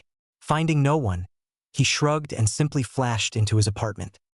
He had no idea what he was in for in this mission. Naruto woke up at his usual time of 5 o'clock, refreshed and recovered from yesterday's training. He got up from his bed, rubbing his eyes a bit. Walking to the bathroom, he finished his morning rituals and almost put on his regular running clothes, before remembering that he had a C-rank mission today. He shook his head and just put on a lower and shoes. He opened the door to his balcony and breathed the fresh, cool morning air. He shivered once as the air hit his bare upper body, but soon adjusted to it. He flipped onto the roof and began a series of stretches to simply warm his body up. Wouldn't want to exert too much today before the mission, he thought as he stretched every part of his body. With that being the last thought, he emptied his mind and enjoyed the silence that the village experienced in the early mornings before it began its daily chaos. After 1 hour, he had sufficiently warmed up his body and decided to have breakfast before heading to the gates. Making a half-ram seal, a shadow clone popped into existence, already knowing to make breakfast. It flipped his way into the apartment and into the kitchen while Naruto sat there, simply taking in the peace for a few more minutes. Kurama, in your ridiculously long life, have you ever taken time to breathe and admire the sunrise? What brought this on, brat? Kurama's voice was a bit laden with sleep, signifying that he was napping as usual. Naruto shrugged. Just asking. Despite what people tend to think about me, I don't rampage all the time, you know? Even I take time to appreciate the simply joys of nature, he grumbled. Naruto lifted an eyebrow. Wow, people really don't understand you as well as they think they do. Kurama nodded mentally before shooing him away. Now go away. Let the me rest in peace, he said, cutting off their conversation. Naruto shook his head. He must have a passionate hobby of sleeping which he adheres to like anything. He flipped himself back into his apartment, walking to his bathroom to freshen up. 10 minutes later, he was eating 4 scrambled eggs, all the while mentally compiling a list of what he should take with him. He created a shadow clone to clean up while he got ready. He dressed up as usual and sealed up whatever supplies he would need in a large sealing scroll which he brought from the Higurashi weapons shop. The folks over there didn't up the prices for him. He was considering selling his ideas for a modified explosive tag over there in exchange for a discount on his future purchases and a bit of secrecy. After all, he also needed those in the future. After double-checking everything, he picked up his scroll, slung it around him, and walked out of his apartment. He activated the trap seals which he had designed himself. While he knew no one had any reason to come to his apartment, he couldn't help but create them, just to test himself. With that, he flashed the Hiraishin seal on top of the gates of Konoha. XXXXXXX. Kakashi, Sakura, and Sasuke each had different thoughts concerning this mission. Kakashi didn't lose his sleep over it, figuring this would be a normal C-rank mission. Truthfully, he didn't think his team was ready to take on a C-rank. While Naruto and Sasuke had established a sort of friendship, this would be the first time their coordination would be tested. Naruto was clearly skilled. His taijutsu was between Michunin to Haichunin level, but Kakashi suspected Naruto had some sort of seal, probably weight or resistance, on his body to increase his overall speed and strength. Naruto hit it well, but the occasional stumble in places where there was no reason to stumble gave him the idea of speed and strength increasing seals. Naruto already had an effective arsenal of jutsus at his disposal. Kakashi deduced that Naruto must have very high chakra control to perform the jutsus that he did. While he only witnessed them in the bell test, he saw enough to put together that Naruto had no problem in ninjutsu. He also knew that he didn't have to worry about Naruto succumbing to chakra exhaustion, considering his status as Jinchuriki of the Kyuubi and an Uzumaki. Fuinjutsu was a branch of the ninja arts that not many chose to explore, considering how complex and vast it was. However, Naruto had already shown his proficiency with seals. It wasn't hard to believe that Naruto would use seals, knowing who his parents were. Sasuke was also skilled, but outclassed by Naruto. The boy had a loner personality, but had mellowed a bit in the last 2 months. Kakashi knew that the credit went to Naruto, who knew exactly how to push the Uchiha's buttons and had somehow created a bond of friendship between them. The boy's taijutsu was good, but he could only go so far without the Sharingan. Kakashi didn't worry about it, knowing that once Sasuke awakened it, he would close the gap between him and Naruto. While the Sharingan was an excellent tool to use for ninjutsu, it really depended on the size of the person's chakra reserves. And he didn't even need to speak about Sasuke's proficiency in using ninja tools. Sakura was perhaps the only problem in Team 7. Her actions leaned more towards an obsessed fangirl than a kunoichi focused on her career. She would always be asking Sasuke out for dates, leading Kakashi to consider if the girl only became kunoichi to get close to Sasuke. She wasn't physically strong, did not know any useful jutsu, proficiency with ninja tools was mediocre at best, and tried to make others feel bad to make herself feel better, as was the case with her and Naruto. Thankfully, Naruto seemed to be well versed in the art of ignoring Sakura. The only good thing about her was that she had excellent chakra control and intelligence, but that was of no use to her if she couldn't find a way to apply it on the battlefield. He had only taken this C-rank to show his team that the ninja world wasn't as easy and forgiving as it seemed. They hadn't even experienced their first kills, though that could change if they came across bandits. Sasuke had his normal, neutral expression on his face as he walked to the gates for his mission. His thoughts, however, were anything but neutral. Sasuke couldn't understand Uzumaki Naruto, no matter how he tried. Every time he thought he had figured Naruto out, the blonde would seemingly switch angles and leave Sasuke confused again. At first glance, he gave off the impression of a clown, but that quickly changed on the day of the graduation exam. Since then, Sasuke kept a close eye on Naruto. On the day of the bell test, Sasuke had been outraged at the skill that was displayed by the blonde. He suspected Naruto's taijutsu was at par, if not greater than his own. But to engage in a spar with a jonin, attacking and countering all attacks with a precision and fluidity Sasuke did not possess, was enough to ignite jealousy inside Sasuke. His ninjutsu was something Sasuke did not expect, but didn't exactly know why he was upset about it. So he didn't think much about it. Sasuke had somewhat expected Fuinjutsu and immense chakra reserves from Naruto, having read up on the Uzumaki clan and their prowess in the art. He could accept that, but that was not the most surprising thing that happened to him. He had thought that Naruto would hold a grudge against him for how Sasuke treated him at the academy, but instead of giving him the same treatment, Naruto had extended a hand of friendship towards him, telling him that he was willing to put aside the differences between them in order to work together. At first, Sasuke had refused, firm on his belief that he will be only held back. But Naruto persisted, to the point that Sasuke agreed if only to get him to shut up. And it was alright to work with him. Naruto invited him to occasionally have ramen with him at Ichiraku's. Sasuke had accepted every time, desperate to piece together the puzzle of Naruto. They usually talked about their training schedules. More like Sasuke wanted to know how Naruto became so strong. They talked about their childhoods, surprising Sasuke just how similar they were. Sometimes they just complained about Sakura, with Naruto rambling and Sasuke pitching in every 5 minutes. And the weird thing about these meetings, it became easier to talk to him every time.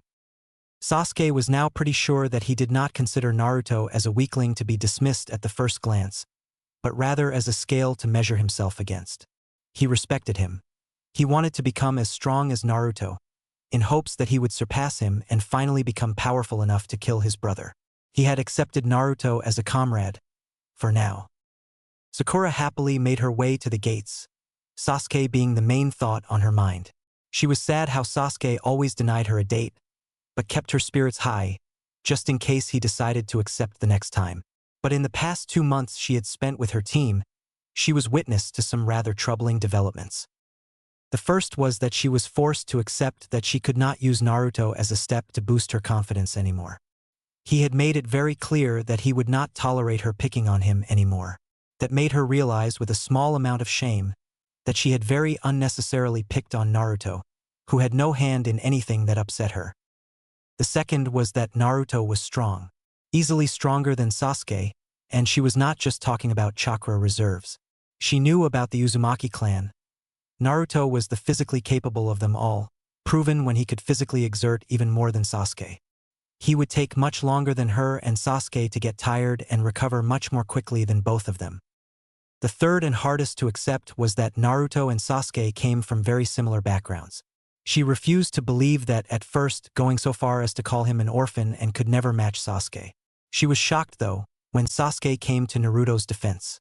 He admonished Sakura, saying that she had gone too far.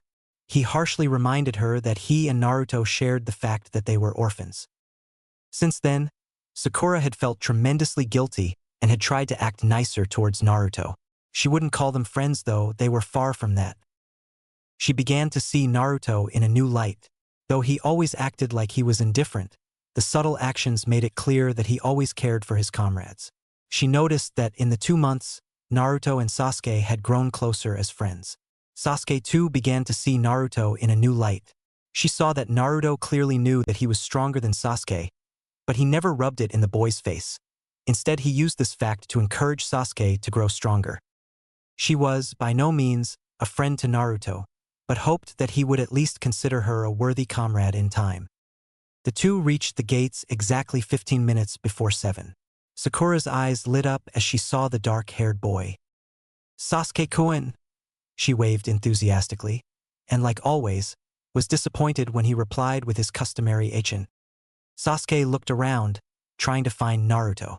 Perhaps this mission may force Naruto to reveal what he is hiding from us, he thought. A hand fell on his shoulder and he barely caught himself from yelping. Instead, he turned his head back as calmly as he could to see Naruto's smirking face. Sasuke tried to play it cool, but knew Naruto had already seen his moment of weakness. Before he could do anything else, Naruto chuckled and patted his shoulder. "It's okay, Sasuke. Even ANBU would be hard-pressed to detect me in the middle of my pranks." Sasuke raised an eyebrow at that, silently waiting for Naruto to elaborate, but he didn't. Naruto simply leaned against the wall, waiting for their sensei. Sakura had a confused expression on her face. "Naruto, why don't you have a backpack like me and Sasuke-kun?" Naruto replied, "Well, for one, sealing scrolls are just more practical to use. Takes time to take of your backpack and rummage through everything to find what you need. All you need to do in a sealing scroll is unroll it, push chakra into the required seal, and voila. So much quicker than backpacks, don't you think? Also, I modified this scroll to suit my needs. I trust my creation more than anything else." "That's an interesting outlook, Naruto." The three genin turned around to see Kakashi and their client coming. Tazuna was still drinking, but he didn't seem as drunk as he was yesterday. Kakashi looked at Naruto.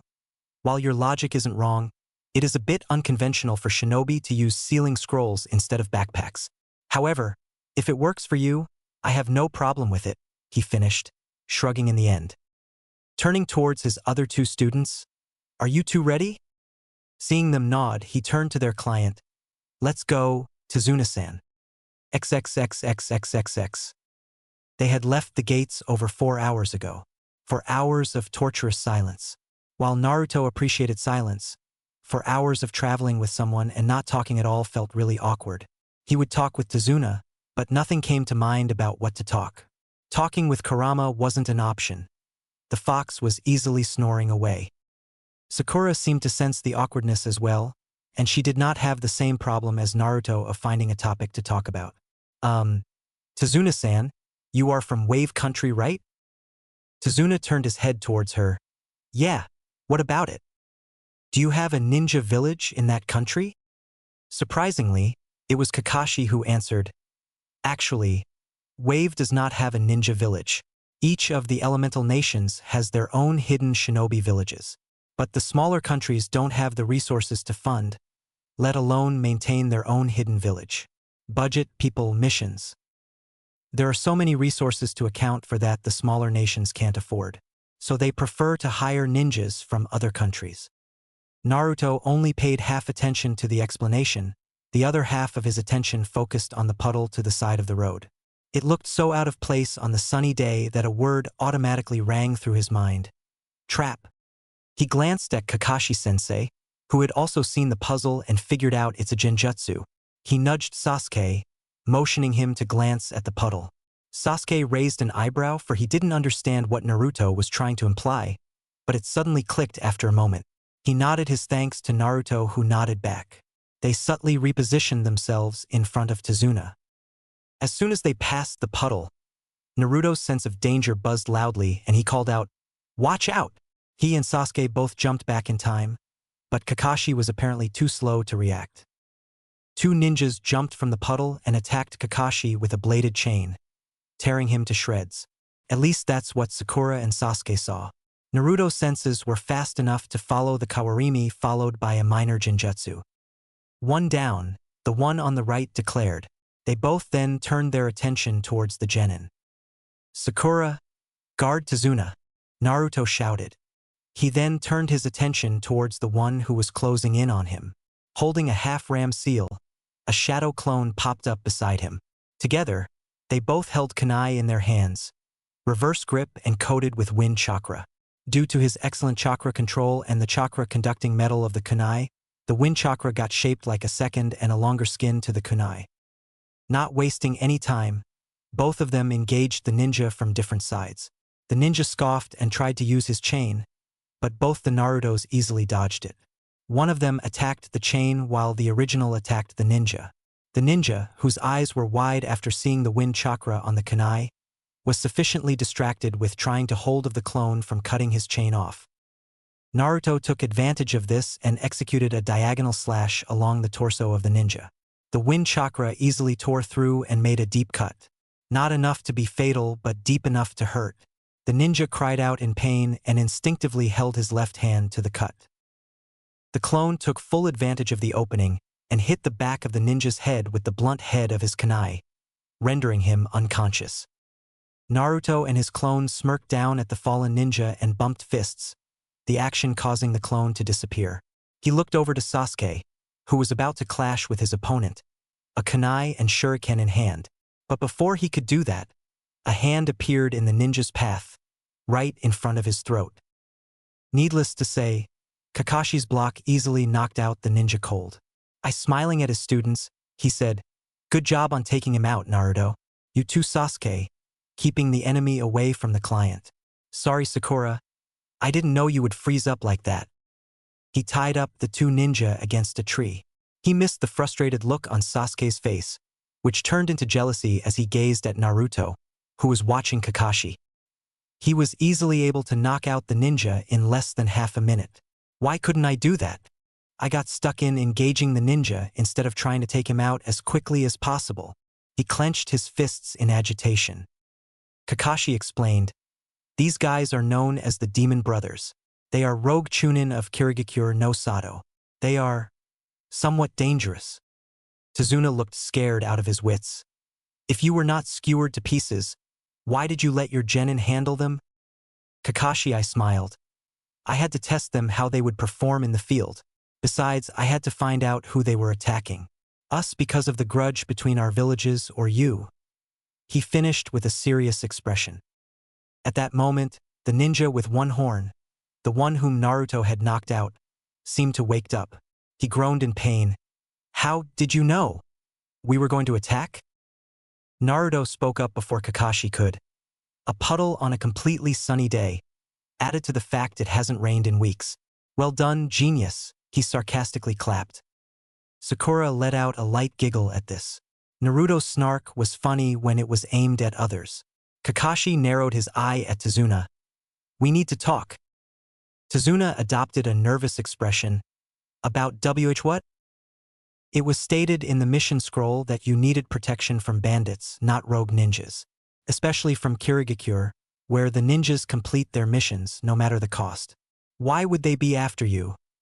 His tone was light, but the suspicion was heavy. "Unless they were hired specifically to take you out." Naruto added his 2 cents, pointing at Tazuna. Tazuna tried to think up an excuse, but it was already too late. With a resigned sigh, he asked them, "Have you heard of a man called Gato?" Kakashi questioned with a thoughtful frown. "Do you mean one who is among the richest men in the nations? That Gato?" "I've heard of him," Naruto stated. Kakashi raised an eyebrow, silently asking to elaborate. "He is the owner of a shipping company. When I last read about him, he was among the top 15 richest in the nations. Suspected for criminal activity, but no proof," he said with his arms crossed. "The very same," Tazuna agreed, "though now he is among the top 5. He came to Wave Country a bit more than 2 years ago. First we didn't think anything about it, but soon he had bought up all the shipping industry of our nation. You see, Wave Country is an island, so we are dependent on the shipping to get goods. But that wasn't the worst part. He used his monopoly to drain the country dry. The people live in poverty. Many lost their houses to Gato. Whoever protested is killed. He takes what he wants with his hired thugs, making sure nobody dares to oppose him. His shipping business covers his criminal activities. He deals with drugs, alcoholics, rare goods, even slaves. Everything and anything that brings him money. The only thing he fears is the bridge I'm building.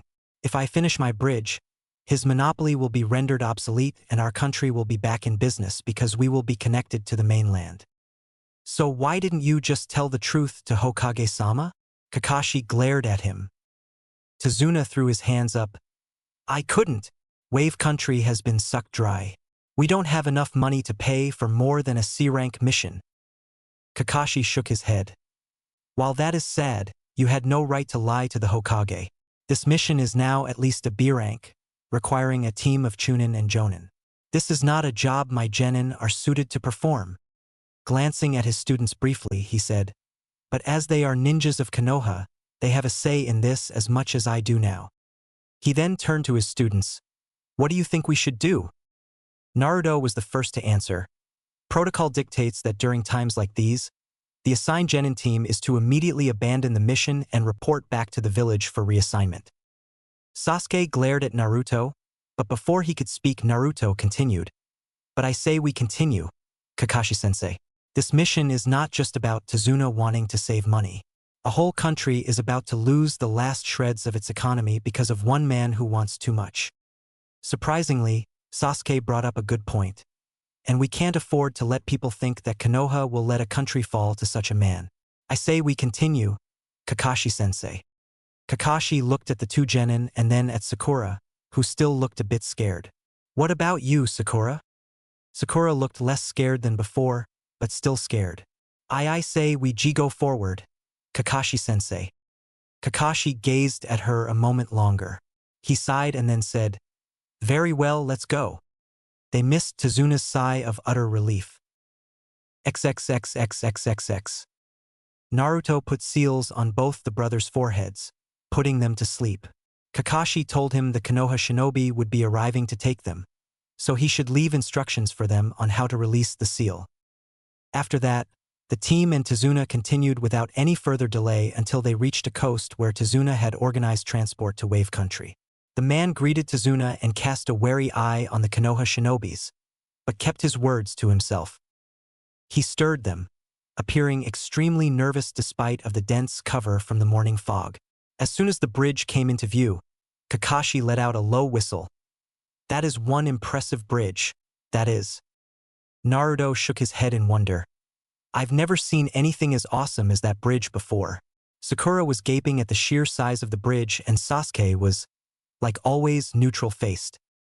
Once they reached the shore, the fisherman wished Tazuna best of luck to get home safely while Tazuna thanked him for his help. Kakashi asked Tazuna, how long is your home away from here? A journey of about 1 hour and a half.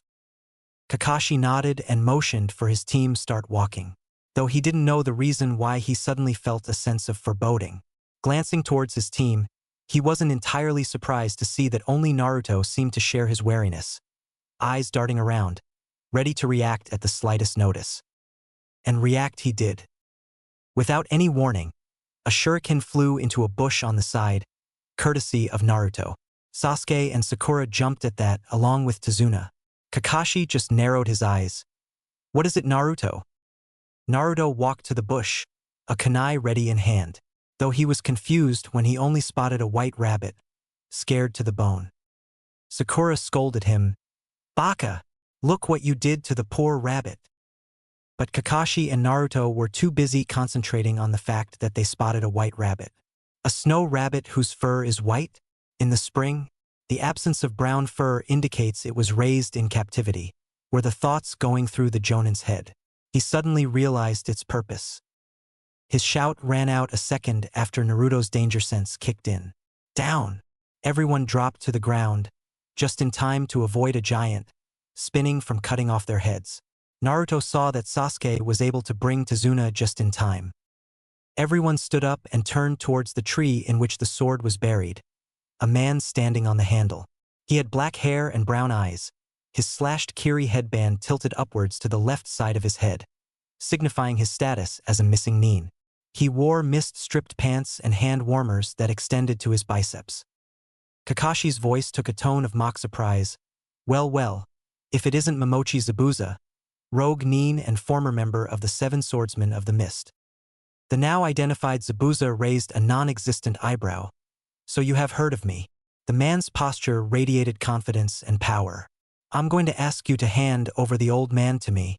You do that and you get to escape with your lives. Kakashi had a bead of sweat running down the side of his face. This is really bad.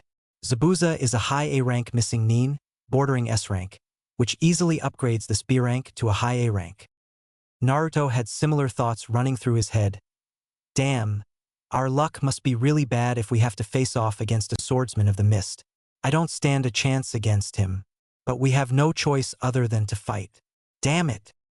Naruto took out 2 kunai from his hip pouches, held in reverse grip and ready to engage, but Kakashi held a hand in front of him. Everyone stay back. He is not someone you can take on. It'll be tough even for me, unless I use this, he said. lifting up his Hittite and exposing a blood-red eye with 3 tomos in a circular pattern. Zabuza gave a dark, amused chuckle. The Sharingan? This early Kakashi? I'm honored. I've read about you back when I was in ANBU. The man who is said to have copied over 1,000 jutsu. Sharingan no Kakashi. Sasuke's head whipped around to stare at Kakashi, more specifically, at his left eye. How does he have the Sharingan? It's supposed to be an Uchiha clan dojutsu. Did he steal one on the night of the massacre? Before he could think of anything else, mist slowly started to surround them. In just a few moments, the mist was so thick it was hard to see 2 feet in front of them. Suddenly, an incredible amount of killing intent filled the air, causing all of them to tense up. But Naruto relaxed after a moment, having gathered his wits. This was nothing compared to what Kurama put him through. Sasuke and Sakura were another story. Sasuke was frozen in his place, while Sakura was barely keeping herself from crying. The killing intent seemed to relax and Kakashi's voice rang out. Don't worry, Sasuke, Sakura. There is no way I will let my comrades die. Kakashi had released his own killing intent, easing up some of the pressure. Turning back, Kakashi said, He'll come after me first. Zabuza is a known master of the silent killing technique. Before you know it's over. Naruto whispered back, But sensei, aren't you at a disadvantage here? The Sharingan is not meant to see through dense fogs like this. You would be needlessly wasting your chakra. Kakashi had to admit Naruto had a point. Before he could say anything, Zabuza's voice came from all around the mist. 8 points. Liver, lungs, spine, clavicle vein, jugular vein, brain, kidneys and heart. These places, if hit too hard or cut too deep, are a one-hit kill. Where should I strike first? Naruto formed a single bird seal. Futon, Tappa, wind style, breakthrough. The burst of wind he expelled blew away all the fog, revealing Zabuza standing a few feet away from the group, sword in hand. Now it is better for you, sensei, Naruto smiled. Kunai held in reverse grips. He had already released all his resistance seals. Zabuza clicked his tongue in annoyance. Annoying brat, he cancelled out my jutsu. How the hell does a genin know wind manipulation anyway? Naruto saw it. Zabuza was staring at him with annoyance. But before he could react, Kakashi appeared behind his back, slashing at him. Zabuza collapsed in a puddle of water. Mizu Bunshin, huh? Naruto and Kakashi thought simultaneously. Zabuza appeared behind Kakashi, slashing him off. A flicker of surprise was visible when Kakashi too collapsed into water. Kakashi came up behind him. Nice try, he mocked. Zabuza chuckled. So you copied my jutsu, hiding in the trees and waiting to strike. Clever. He swung his blade towards Kakashi, who ducked under it and slashed his own kunai as a counter. However, the force behind Zabuza's blade was much more than Kakashi anticipated, and almost went down to his knees. Zabuza did not hesitate in giving a chakra-enforced kick to Kakashi, who was unable to dodge in time. Gritting his teeth, he crossed his arms and blocked it. He was rewarded with promptly being sent flying over into the water. Surfacing, he instantly knew something was wrong. The water was too heavy. Too slow, Zabuza said as he appeared behind Kakashi, weaving hand seals. Suiton, Suiro no Jutsu. Water style, water prison jutsu. In a matter of seconds, Kakashi was trapped in a dome of water maintained by Zabuza. Though both of them didn't notice Naruto's smile, having successfully copied the jutsu. None of you know what it means to be a ninja. When I was your age, brats, I already had blood on my hands. Sakura asked, What do you mean?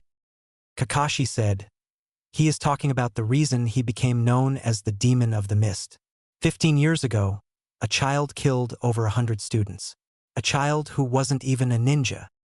Naruto lamely uttered, Oh. However, he was quick to recover. Well, here goes. Kakashi tried to stop him. Don't, Naruto. We have lost. Take the client and run. Hell no, sensei. We are not going without our team leader. You still owe us some real training. Naruto was about to use the water chain jutsu to disrupt Zabuza's control on the prison. but was forced to dodge the water clone that tried to take his head off. His heart was pumping, his adrenaline levels rising, his mind entering battle focus. He complimented Zabuza. Using a jutsu while maintaining another one? That's some really impressive chakra control. He easily weaved between the slashes. Zabuza, the clone, chuckled. Thanks, kid. You aren't too bad yourself, dodging my strikes like that. Naruto flipped back, putting some distance between him and the clone. Well, having a giant butcher knife like that doesn't exactly do you a favor in the Department of Speed, pal, he offhandedly commented. Forming the hair sign, he thought, Suetun, Mizurappa, water style, wild water wave. A wave of water rushed at the clone from his mouth, who jumped up to dodge. Smirking, Naruto formed the half-ram to weave the water towards the clone, who couldn't dodge midair. He was expelled into water. Not wasting any time, Naruto maintained the half-ram and formed over 20 shadow clones, who moved to engage the real Zabuza, who scoffed and easily dealt with them with his blade one by one. While this was happening, Naruto took the opportunity to shake Sasuke out of his stupor. Gripping his shoulders tightly, he harshly whispered, "Get your head back in the game, Sasuke. I need your help to free Kakashi-sensei." It seemed to do the trick as Sasuke snapped back into awareness. In a moment of acknowledging Naruto as leader, he asked, "What should we do?" Naruto unrolled his scroll and slapped his hand onto a seal.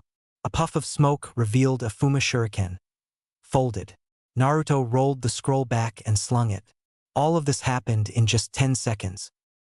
He handed the folded shuriken to Sasuke, who glared at him. "A simple Fuma Shuriken won't work, dope." Naruto thrust it into his hands anyway, an impatient look on his face that said, "Just follow my lead." As soon as Sasuke held it, a look of realization came onto his face and he looked at Naruto with wide eyes, who smirked and winked at him. A predatory smirk of his own appeared as he prepared to follow Naruto's plan. Zabuza had just finished off the clones when he spotted the Uchiha holding a Fuma Shuriken and running at him. The brat leaped impressively high and threw it at him. Zabuza was not impressed. He simply plucked the shuriken from air as if catching a frisbee. "Is that all you can think of, brats?" Suddenly, another shuriken appeared, hidden in the shadow of the first. Zabuza scoffed angrily. "You are underestimating me, brats. Still not good enough." He simply jumped over the shuriken, his other hand still maintaining the water prison. "Got him," Sasuke murmured with a smirk as Naruto beside him disappeared into smoke. Zabuza's eyes widened as he heard a poof behind him, seeing the second shuriken turning into Naruto, who had a kunai in hand. Naruto figured with a tiny smirk that just throwing a kunai won't do the job, so he would let loose the flying thunder god just this once. The kunai he was holding had his jutsu shiki on the handle. Just to maintain the appearance of a kawarimi, he had another kunai ready. He threw the kunai with his formula towards Zabuza, who cursed mentally. "I can't dodge that unless..." He released his hold from the water prison, jumping to the side. Just as the kunai cut Zabuza, Naruto threw the normal kunai a little bit upwards beside him and vanished in a blue flash, holding the handle of the marked kunai in his left hand. Spinning midair once, he landed a clean, open palm thrust into Zabuza's chest, who was too stunned at the fact that Naruto appeared in front of him in an instant. The purpose of the thrust was not to injure, but rather to mark Zabuza, so he would know where he is. Still, Zabuza skid back a few feet from Naruto, who landed on the water. Zabuza glanced to where Naruto had thrown the kunai from. He saw the kunai buried in a rock over there. Was that Kawarimi? No, if it was, the brat wouldn't snatch the kunai midair, but would appear with the kunai. Just what was that? His thoughts were spinning furiously as he gazed at Naruto, who was now holding two kunai in reverse grip, dark blue wind chakra sharpening them into mini swords. He can use Futon and Suetun ninjutsu, has enough chakra to use the shadow clone jutsu without worry. His chakra control is good enough for him to water walk, and he can use wind chakra to sharpen his kunai. Is he a genin for real? He dashed towards Naruto, who prepared to flash step away and, if necessary, defend himself. "That's enough from you, brat." Just as he was about to stab Naruto, he was blocked by none other than Kakashi.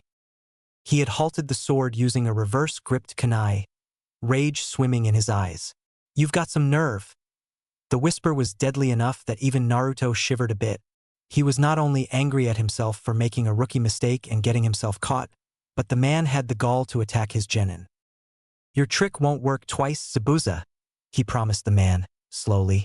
Without turning his gaze away, he spoke to Naruto. "Brilliant plan, Naruto. Distracting Zabuza by getting Sasuke to help you. Excellent job."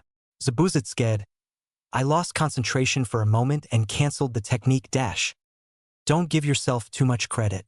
You were forced to cancel it." Kakashi's sharp voice cut it. Naruto nodded, and seeing his work was done, he put the kunai away and stepped back to Sasuke, who jumped a bit at his suddenness. He observed Kakashi, who had jumped away from Zabuza and was using the power of the Sharingan to its full effect. Immediately, he put his index and middle finger into the water, eyes on Kakashi's hands and senses on his chakra. He carefully sensed how chakra was being molded inside Kakashi. After a chain of 44 hand seals, 2 identical water dragons appeared, taking each other out. Zabuza moved in to engage Kakashi with his blade, while Kakashi parried back. They continued this for 2 minutes, after which Zabuza jumped back, starting a new series of hand signs. Kakashi wasted no time in copying them, and Naruto wasted no time in using his own style to copy Kakashi. Sasuke was in a daze, seeing the power of the Sharingan so close. Did he really copy all the hand seals? My moves. He is... Zabuza thought before they were interrupted. Reading them, Kakashi said, finishing Zabuza's thought. Did he read my mind? He is really pissing me off with that damn eye of his. Kakashi finished, for Zabuza, continuing to copy Zabuza's hand signs. Continuing with his hand seals with Kakashi copying Zabuza, the man yelled, "All you're doing is copying me. You can't beat me with those cheap circus tricks, you monkey bastard." Kakashi, yelling the same thing, continued to copy hand signs. Zabuza came to a slight stop, seeing an image of himself behind Kakashi. What is that, a genjutsu? Zabuza thought. His slight falter cost him the victory as Kakashi finished the jutsu ahead of him. Suetun, Daibakufu no Jutsu, water style, giant vortex jutsu. Literally, a giant vortex formed around Kakashi, much larger than his body. It approached Zabuza at incredible speeds, who was unable to do anything. It slammed into him, and he was washed away like an insect under the force of the jutsu, slamming roughly into a tree and leaving him dazed. Kakashi approached Zabuza with a kunai in hand, intent on finishing him off. Groaning in pain and bracing himself for his death, Zabuza asked him, "Can you see the future?" Kakashi answered, "Yes, and your future is death." Naruto's sweat dropped. What a corny guy! Just as Kakashi was about to finish the job, 2 Sunban came out of nowhere, hitting Zabuza in the neck. The man fell to the ground with a thud. All of them looked around to spot where the Senban came from, but Naruto pointed towards a tree, from which came a soft chuckle. A masked person was standing on a branch. "Looks like you were right." The person had long black hair along with a slender frame. The outfit was Kirigakure pinstriped, which stopped at his knees. There was a brown sash around the waist with a tail, wrapped around twice. But the most identifying thing about the person was the mask they wore. It was white with thin, curved eye holes and a red wavy design in place of the mouth, as well as the Kirigakure symbol etched in the top. The person was a hunter nin. Naruto couldn't quite place the voice as female or male. It was unsettling. He would assume it as a male, though. "I thank you for your help," he said as he jumped down. Kakashi knelt and checked Zabuza's pulse to see if the man was truly dead or not. Finding nothing, he concluded that Zabuza was dead. "I have been hunting him for quite a while," he said.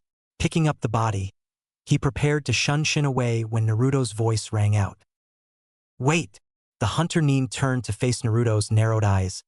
"As a hunter nin, isn't it your job to dispose the bodies on the spot?" The hunter nin saw the suspicion in the blonde's eyes and explained, "This body holds many secrets. The village would like to know them before doing that." With that, he was gone. Kakashi pulled his headband down. "Well, that is over with," and promptly fell face first into the ground. Sakura rushed to him. Kakashi-sensei. She turned him over to see that his eye was closed. It's probably chakra exhaustion, Sakura. She turned towards Naruto. He explained, the Sharingan is an Uchiha Kekkai Genkai. It is not meant for him and as such, consumes his chakra faster. He just needs time to recover. Tazuna spoke up, well, in that case, let's hurry to my house where he can recover safely. Naruto nodded and created 3 shadow clones. One of them hinged into a stretcher while the other 2 put the exhausted Jonin on it and started walking. Sasuke walked beside Naruto. Hey Naruto, the said boy looked at him. How did you know about the demon brothers before they attacked us? And what was that earlier? Putting your fingers in the water. Naruto turned to him, confused. Haven't I told you before that I am a censor? Sasuke's eyes immediately narrowed at him. What? Naruto sighed. This will take a while. XXXXXXX. Meanwhile, back in the village, the Sandaime was sitting in the meeting room with the Shinobi Council on one side and the Civilian Council on the other. The 3 elders, Hamura, Koharu, and Danzo stood on his right side. A civilian spoke up. Why have you called this meeting, Hokage-sama? Hiruzen did not reply to this. Eyes closed, an expression of deep thought. At last he spoke. Do you all, especially the Civilian Council, he glared at the mentioned council, know why the Civilian Council was established by my sensei, Naidame-sama? There was no answer from both the sides, but the elders and Shikaku seemed to grasp the true purpose of the meeting from the question. Koharu moved forward. Hokage-sama. You can't dash. She was silenced with a wave of killing intent. It made one thing very clear in everyone's heads. He is in a bad mood today. To assist the Shinobi Council in times of war. Last I checked, Konoha hasn't been at war for the last 15 years. Therefore, your entire existence is debunk. Outraged cries came from the civilian section, but killer intent from the Shinobi side for interrupting the Hokage silenced them. The Hokage glared at them. If anyone interrupts me one more time, I will have that person executed. Understood. He enforced that threat with killing intent. After seeing their urgent nods, he continued. The only reason, and I have checked the records thoroughly, he said, motioning to the big pile of paperwork beside him, that the only reason they exist is because of political mongering and bribing some members of the Shinobi Council. His eyes swept the entire room, intensifying the tension. My hands were tied after the Kyuubi's attack and the Uchiha massacre. The Civilian Council took advantage of this and began to take charge of more important tasks by bribing the Shinobi side, he said while glaring at the 2 elders, who didn't even look into his eyes. Until they finally managed to get their hands on the Shinobi Academy, the most important stage of the Shinobi's career, changing the syllabus and actually lowering the standard of Shinobi, the council gradually became more corrupt. Tell me if I'm wrong, he finished, practically glaring at everyone and daring them to disagree. Danzo grit his teeth. The Civilian Council was easily manipulated and as such was a form of power that he could control, not the Hokage. But it seemed Sarutobi had finally had enough of their bullshit and was going to dissolve the council. The worst about all of this.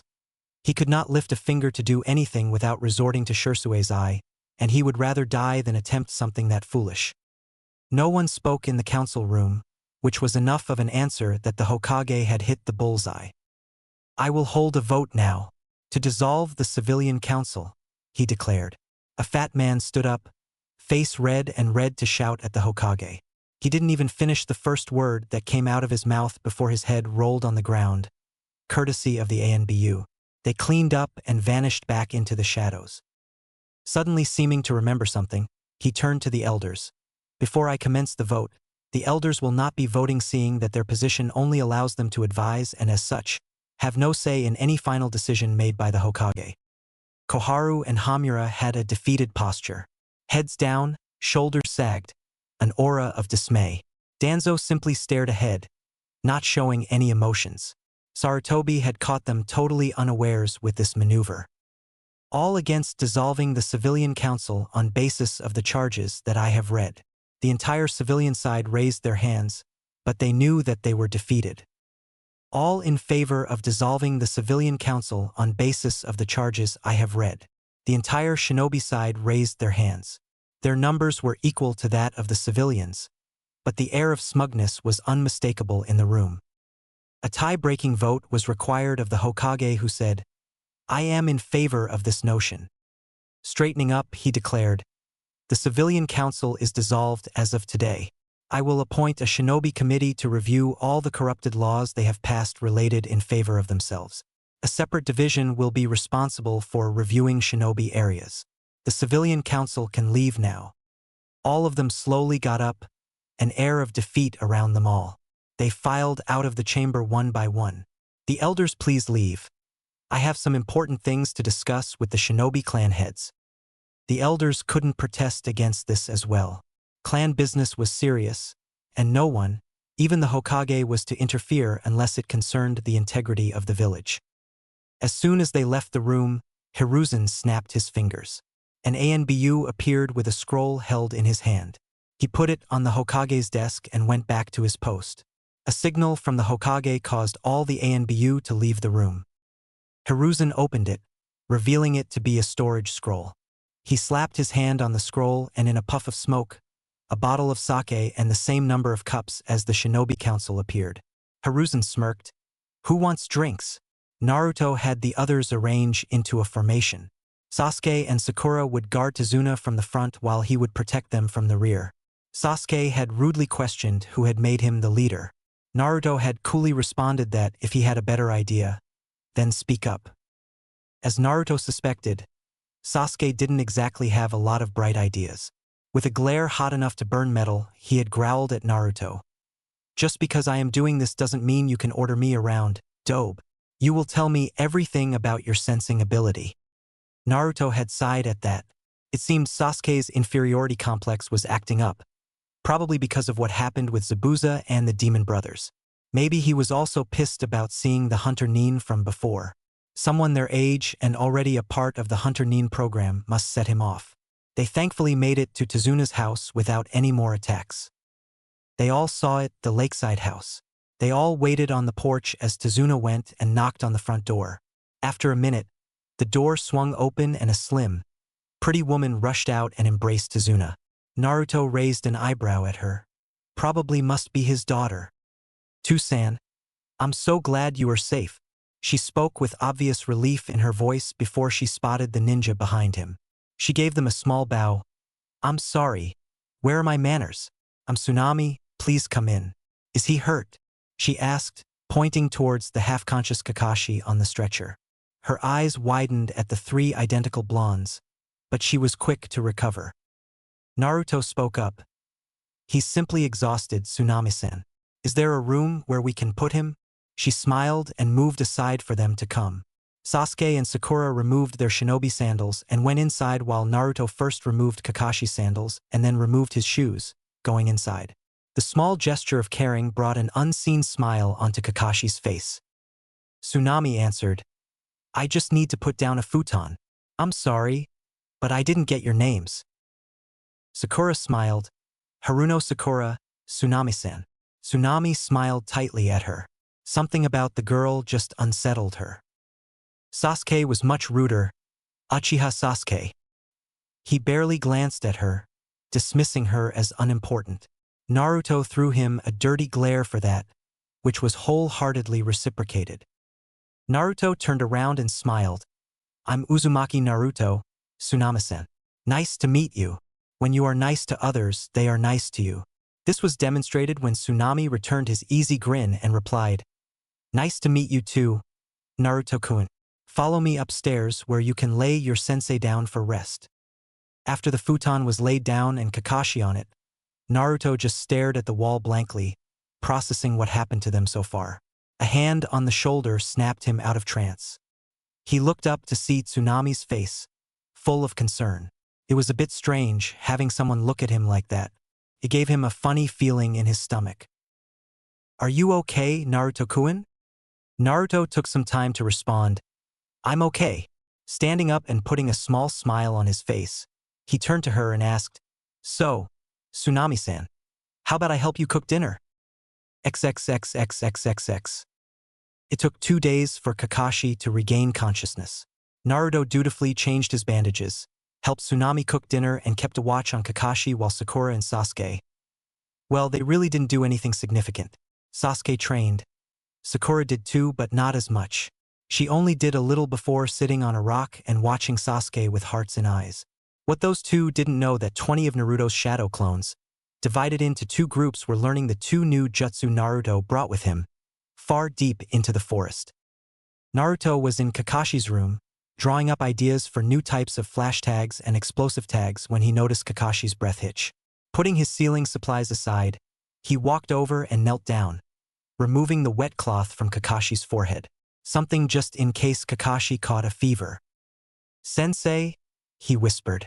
He saw as Kakashi attempted to get up while keeping his eyes closed. He placed a firm hand on the man's shoulder, pushing the man back down. "That would be unwise, considering it might set your recovery back." Kakashi opened his eyes with a pained groan, persisting even when the light seemed to burn through his eye. After finally opening his eye, he looked around and assessed that they had safely made it to Tezuna's home. He figured that his genin might have gotten pretty bored, especially Sasuke, if the occasional tremors indicating Sasuke's great fireball to burn off some steam. He looked to his side, seeing a mildly concerned Naruto looking down at him with his azure blues. He was reminded of another blonde who used to give him the same look. He pushed that aside and smiled cheerily. "Oh, hello, Naruto." A small smile came onto his face and he replied back, "About time you woke up. I'll alert the others." He stood up and walked over to the window and saw what he had been seeing for the past 2 days. Sakura sitting on the ground and having hearts in her eyes, and Sasuke blowing off trees. He decided to break their peace. "Hey Sakura, Duckus." He ignored Kakashi's snort at the nickname. "Sensei is awake." With that, he went back to Kakashi's side, not even checking if they were coming or not. 2 minutes later, Sakura and Sasuke walked through the door, coming to stand in front of their sensei. Sakura sat down in a whirl of pink and red, exclaiming in relief, "Sensei, you are awake." Naruto quietly scoffed and looked to the side. She was saying it as if she was the one looking after him for the past 2 days, skipping her training. Quick to claim others' credit, isn't she? Kurama's voice spoke, faintly lined with disgust. Naruto mentally rose an eyebrow. "Quite a long nap you took." Then he shrugged. "Also, she's not taking credit. She's just useless. She just wants to be seen doing something. I'm actually glad Sensei keeps his Sharingan covered. Otherwise, he would hate to accidentally copy her uselessness," he commented, prompting a snort of laughter from the fox. Kakashi decided to find out what he'd missed. "So, what happened after I went down?" Sakura spoke before Naruto could. "Well, after you went down, we carried you to Tezuna-san's house. You've been out of 2 days, Kakashi-sensei. We've just been training and guarding the house." Naruto wanted to say that she has been only fangirling Sasuke, who was the only one who watched the house. He also wanted to say that he has been taking care of Kakashi the whole time, but decided that it would look very petty on his part and opted to keep quiet. Also, what they didn't know wouldn't hurt them. He decided to speak up. "Sensei, we're gonna have to train to fight Zabuza again," he said with a serious look on his face. Sasuke turned to him, an eyebrow raised as if mocking him. "Zabuza died when that hunter Nin hit him with the senbon. Or did you forget that, Dobe?" Sakura nodded, as always in favor of Sasuke. "Does she even think for herself, or does she just follow him?" he mused. Naruto shook his head. "I never forget, Sasuke. But you probably have forgotten what we read about Hunter Nin in the academy. They are supposed to destroy the body on the spot, not take it away. Also, the senbon hit a very specific spot, in the back of the neck." He trailed off, opting for Kakashi to continue. Sakura scoffed. "Please Naruto." Sensei checked and there was no pulse dash. "I'm afraid that Naruto is right, Sakura. It is very much possible that Zabuza is alive," Kakashi grimly said. Sakura and Sasuke both had disbelieving expressions, letting Kakashi continue. "The back of the neck where the senbon hit. I think that the Nin most likely put Zabuza in a death-like state, which is most likely why I couldn't find a pulse as it was so weak." He further explained, "The weapon that Nin used has a low fatality rate unless it hits a critical spot. The Nin took Zabuza with him, even though Zabuza was much heavier than him. Also, he used a weapon with low fatality rate, With these 2 points, we can conclude that the Nin wanted to help Zabuza. Tazuna looked skeptical. Is it possible that you are overthinking this? Kakashi's reply was swift. No. Once a ninja feels that there's something out of place, they must prepare for it before it's too late. Naruto folded his arms across his chest. So how long do you think we have, Kakashi-sensei? Kakashi rubbed his chin in thought and said, I'd say about 1 week. He'll need that much time to come back to full strength from a death-like state. That's what I'd need as well. Sakura gave him a look as if he was crazy. Sensei, how are we supposed to train if you're to rest? Kakashi, I smiled. Don't worry, my cute little students. I don't need much to train you. A crutch is all I need. Excuse me, everyone, dinner is ready. A voice came from the door and all of them turned to look at Tsunami, who was wiping her hands of a towel. Kakashi, I smiled and asked her, Hello, you might be? Tsunami smiled. Oh, so you've finally woken up. Naruto-kun took good care of you then. He looked at Naruto, who had a faint blush on his cheeks and was looking away, arms still crossed. Kakashi resisted the urge to ruffle his hair, because the kid looked damned cute right now. Anyway, I'm Tsunami, Tazuna's daughter. Pleased to meet you, she bowed. Kakashi bowed as much as he could while sitting. Pleased to meet you too, Tsunami-san. Tsunami turned to Naruto. Please help your sensei down, Naruto-kun, and thank you for your shadow clones' help in the kitchen. Naruto waved his hand. They are an excellent kitchen crew for me too. Don't mention it. With that, Sakura and Sasuke filed out of the room, not bothering to help Kakashi up. Naruto gave a disgusted shake of his head and stood up, putting Kakashi's left arm over his shoulders. He helped him up, supporting his full weight like it was nothing. Arigato, Naruto, for taking care of me, Kakashi murmured. I smiling. It was quite weird for him. Only 2 cared for him like Naruto did in the last 2 days, and they were both Naruto's parents. Naruto shook his head, smiling. You are my sensei. I didn't do it because it was my duty to take care of you like you do. I did it because I wanted to. Kakashi gazed at Naruto with a wide eye, who ignored it and slowly helped the man downstairs. Using what little strength he had, he pulled Naruto into a one-armed hug. Naruto initially stiffened, but relaxed after a few seconds. No words needed to be spoken. He helped Kakashi sit on the table and sat beside him, close in case he needed to feed him. But he hoped Kakashi had enough pride to not face-fall during eating. The small gesture caused Tsunami to smile.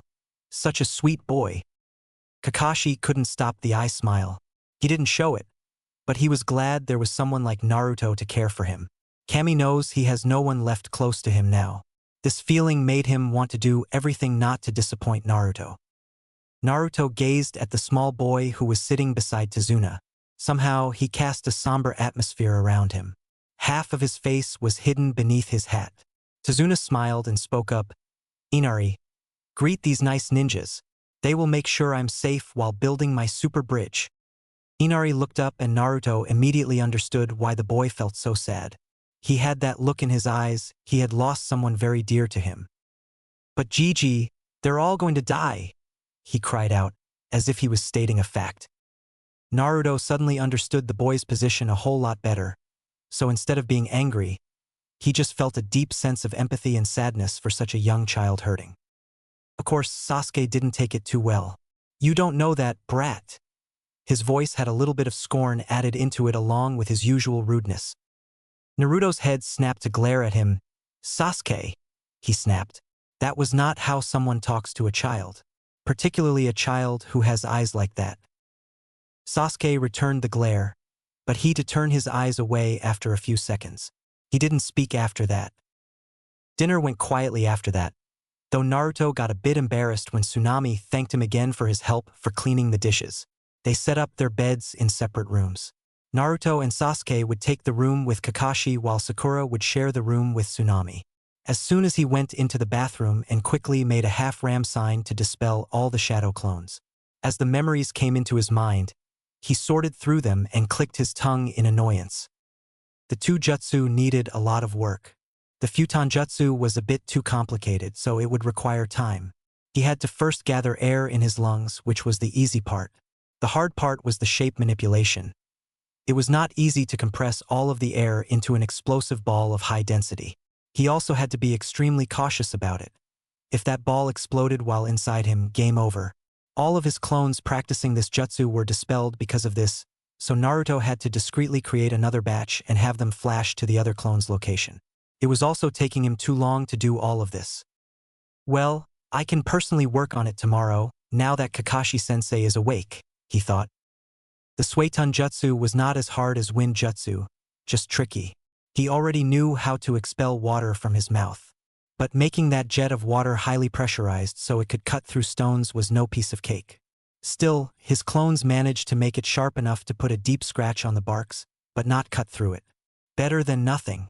I have to master these jutsu before we confront Zabuza again, he thought resolutely. He walked out of the bathroom and laid down on his bed, closing his eyes and trying to work out theories to master the two jutsus faster.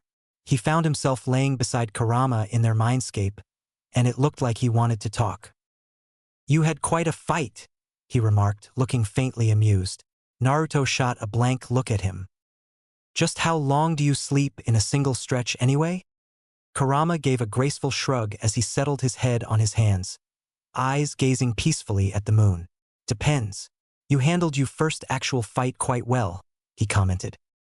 Naruto raised his eyebrows, unimpressed. "You were impressed with my fight with the demon brothers?" Kurama returned his own unimpressed stare. "I don't mean those weaklings. I meant Zabuza. You kept your mind calm, analyzed the situation, figured the best way to escape and a way to attack your enemy. Nice touch with the Hiraishin, by the way. Gives you a way to track him now," he said, grinning at the end. Naruto smiled. "Thanks, it means a lot to me." Kurama sat up a little. "I saw that you had some trouble with the two new jutsus." Naruto gave a grunt. The fox glanced at him. "If you want, I can give you advice on how to master them quickly."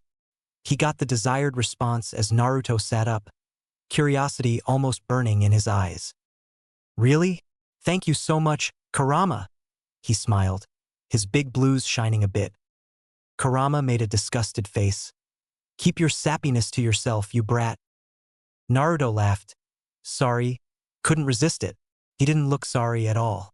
After he was finished laughing, he gave Kurama his full attention. Kurama began his explanation. "Your futon jutsu is only a bit tough if you look it closely. You are simply overthinking it. What you should do is when you gather the air inside you, gather it in a way that it is spinning and compressed. That way you can control its explosive effect and power. It should be fast enough to catch someone off guard, so build up a lot of pressure simultaneously when you create the air ball by creating a bit of vacuum. Use that pressure to give explosive speed to the ball." Naruto nodded, having made sense of the entire explanation. He would try that tomorrow and hopefully prevent a Sasuke tantrum. If he saw what Naruto was practicing, he would throw a fit. Kurama continued, "Your Suiton Jutsu isn't hard as you think. Think of it this way. If you have a pipeline with water blowing out of it onto a wall, you would only get a wet wall. But if that pipeline's opening was as made a whole lot smaller." He left it to Naruto to finish his line of thinking, and he wasn't disappointed. Then the pressure would be considerably high if the speed were to be kept the same. The high pressure would make the water sharp enough to cut through rocks. "You are brilliant, Kurama," he exclaimed with wide eyes. Kurama looked considerably smug. "Of course I am. The jutsus of you humans are laughably easy to us demons. There are only a few of them we can't do." Naruto shook his head, smiling softly. Kurama was entirely too proud of himself. But Naruto bit his lip, not wanting to offend the demon by pointing out that he got sealed for a total of 3 times. "All right, Kurama. Thanks for your tips. I'll master them in no time." He flashed a monstrous grin, which was returned by the demon in front of him. With that, he finally entered REM sleep. XXXXXXX. Naruto's eyes opened at his regular time of 5, but he stayed in bed, thinking things over. He suspected that Kakashi might know about his use of Hiraishin against Zabuza. He hadn't exactly hidden himself with smoke bombs, after all. And Zabuza might have been surprised by his trick, but Kakashi had already seen it in the bell test. Even though it was Kawarimi, but this time Kakashi had seen it with his own eyes. With him watching with the Sharingan, there was no way he would dismiss it as a simple replacement. He sighed heavily. He was not looking forward to the talk. There was so much to explain. Realizing his thoughts were leading him into nothing but distress, he got up, hoping to get some morning air. Keeping his steps quiet so as to not disturb Kakashi and Sasuke, he dressed up and headed outside, hoping to put Kurama's theories to test. He got outside, getting some relief from the slight chill of the morning air. He allowed his senses to spread, and a tiny frown made its way onto his face when he sensed someone making their way from behind him. Noiseless steps, probably hoping to catch him off guard. "I didn't know you were awake, Kakashi-sensei." "Well, I wasn't until I heard you move out." He came up beside him. I scrunched up in a smile. Naruto returned a small smile. The two of them sat in silence for a while, lost in their own thoughts. Kakashi finally broke the silence with a question. "What jutsu was that on the bridge, Naruto?" Even though he had prepared for that question to be asked, Naruto was still caught off guard. Kakashi noticed the minute flinch that Naruto couldn't hide, accompanied by a slightly fearful glint in his eyes. Realizing he had probably scared the boy, he backtracked. "I was just curious, Naruto. It was something like what you tried in the bell test." He trailed off, silently asking Naruto to elaborate. Naruto hated when Kakashi got like this, demanding answers from him. And the worst thing was that Naruto had no reason to hide anything from him. Steeling himself, he looked into Kakashi's single eye. "Before I say anything, Kakashi-sensei, can you promise me that you will keep this to yourself and only yourself?" If Kakashi looked surprised by his request, he didn't show it. He wondered just what Naruto was hiding that was so important as to not tell his team members. He was also requesting total secrecy, but Kakashi drew the line there. He narrowed his eye. "If Hokage-sama asks me, then it's my duty to tell him, Naruto." Naruto relaxed a bit at that. The old man already knows of this. Kakashi too relaxed at that. Keeping secrets from his leader, then having the said leader interrogate you was not fun at all. "So, you will show me?" The slight hope in his voice made Naruto smile, if only a little. Naruto gestured to his hand, where his sleeve was folded, exposing his wrist before the metal-plated gloves. Kakashi shrugged, offering his wrist. "Sure." Naruto wrapped his hand around Kakashi's wrist for a moment, then let go, turning back to watch the sunrise. Kakashi examined his wrist curiously, wanting to find out just what Naruto did. His eyes widened and he almost choked on his spit upon seeing a seal formula that looked remarkably similar to what his sensei used. His neck snapped towards Naruto, who was looking back at him with a smirk. Is this?" "Yup, sure is," Naruto claimed proudly. "But unlike his, the flash is blue. Since my chakra is a deep blue, you know?" Kakashi tried to recover from the surprise that Naruto had figured out the technique that made the Yondaime the most feared shinobi across all lands. Trying to keep his voice steady, he asked, "Can you demonstrate?" Naruto frowned but nodded. He flash-stepped to a tree about 100 meters away, missing Kakashi's look of surprise at the use. Without wasting any time, he flashed behind Kakashi, the Jonin's neck turning so fast Naruto sworn he heard it crack. Kakashi's mind was blown out of proportions when he saw the blue flash of Naruto's Hiraishin. The fact that Naruto had mastered one of the most complex techniques he had ever seen, hell, even his sensei had ever seen, was nothing short of stupefying. He recovered and looked at Naruto, who was watching him carefully. "I can see why you want to keep this a secret. Sasuke would throw a fit if he saw you using something that," Kakashi admitted. He could already imagine the scene. Naruto hummed, not at all bothered. He will keep it a secret until the Chunin exams, and if Sasuke finds out before that, it's not like he could do anything. Sasuke could throw all the tantrum he wants. He would never be able to learn the Flying Thunder God.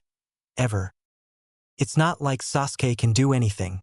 The amount of understanding of Fuinjutsu, chakra theory along with the dimension of space-time was just unreal. He won't be able to make it beyond just level 7 Fuinjutsu. Also, space-time is a very rarely studied branch of ninjutsu and Fuinjutsu. I very much doubt the Uchiha library has any research materials related to that. I was lucky my father had done his research so thoroughly, he shrugged. Kakashi nodded. He would hate to see, even though it was inherently and incredibly selfish of him, his sensei's legacy fall into someone else's hands other than his son. He got up, using the crutches Tazuna was able to find him last night.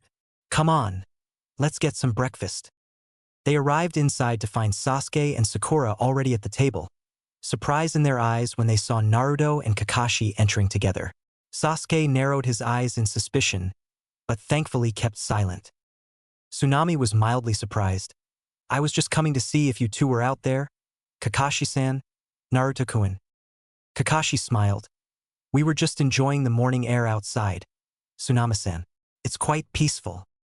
Tsunami smiled and gestured to the table. Please sit. Breakfast is ready. After everyone's breakfast was over, Kakashi took his squad outside, into the forest to train.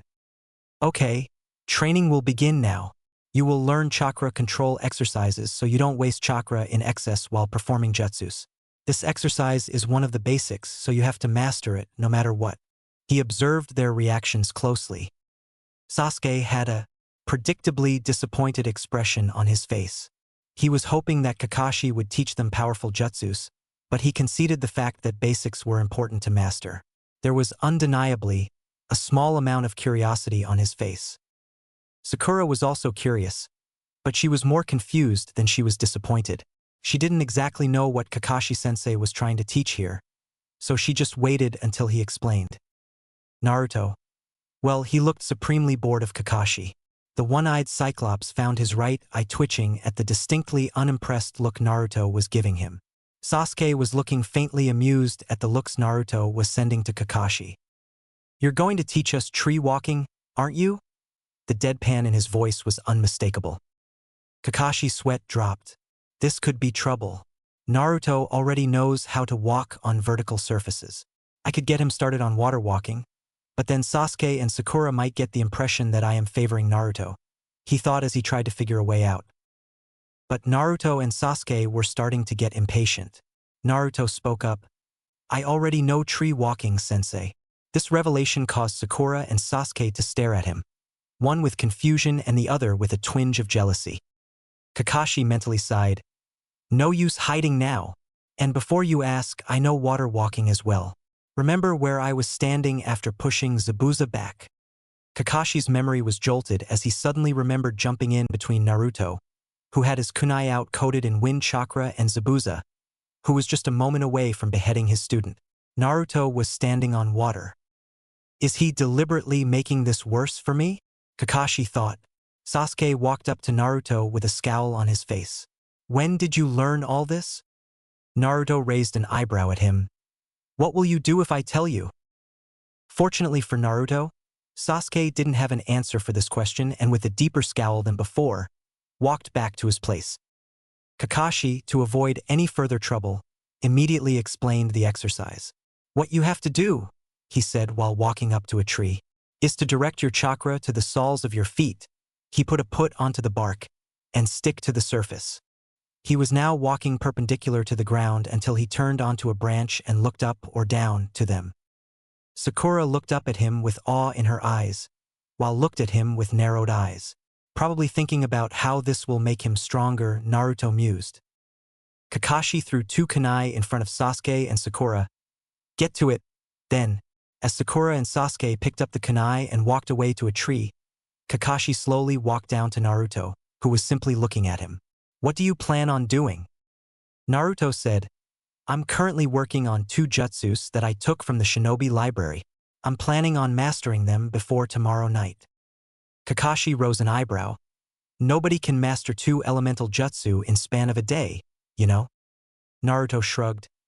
This nobody that you speak of can't use shadow clones like I can, sensei. Kakashi's visible eye widened. You know the secret of Kage Bunshin? Naruto smirked. Figured it out a long time ago, sensei. Now if you don't mind, I'll be training. Try to keep Sasuke away from me if you can. With that, he flash-stepped away, leaving a gaping Kakashi. XXXXXXX. Naruto found out that Kurama had hit bullseye on the analysis of both the jutsus. He created 40 clones, dividing them into 2 groups to practice while he tested the memories of last night himself. He was able to reduce the time required to form the compressed, explosive ball of air, but it took the clones the better part of 4 hours to reduce the time required to form the high pressure inside him to launch the ball off at high speeds. At the end of 5 hours, he was panting, sweating flowing down like waterfall on his naked upper body. All his clones were dispelled, including the ones practicing the Suetun Jutsu, just to return him the chakra needed for one last try at the jutsu, before he fell to chakra exhaustion. Naruto had his hands on his knees, trying to get his breathing to get normal. Once he wasted no more time in thinking. Speeding through the hand seals, he mentally shouted, "Futon. Kaze Jirai no Jutsu." He expelled a compressed ball of air from his mouth at great force at a tree. His satisfaction knew no bounds when the ball exploded on the bark, blowing away a large section of it and making the tree fall. He chuckled tiredly, falling on his back. "Man, these elemental jutsu sure are tiring. Hey Kurama, would you mind replenishing my reserves just enough so I can walk? I would rather not eat the soldier pill I have."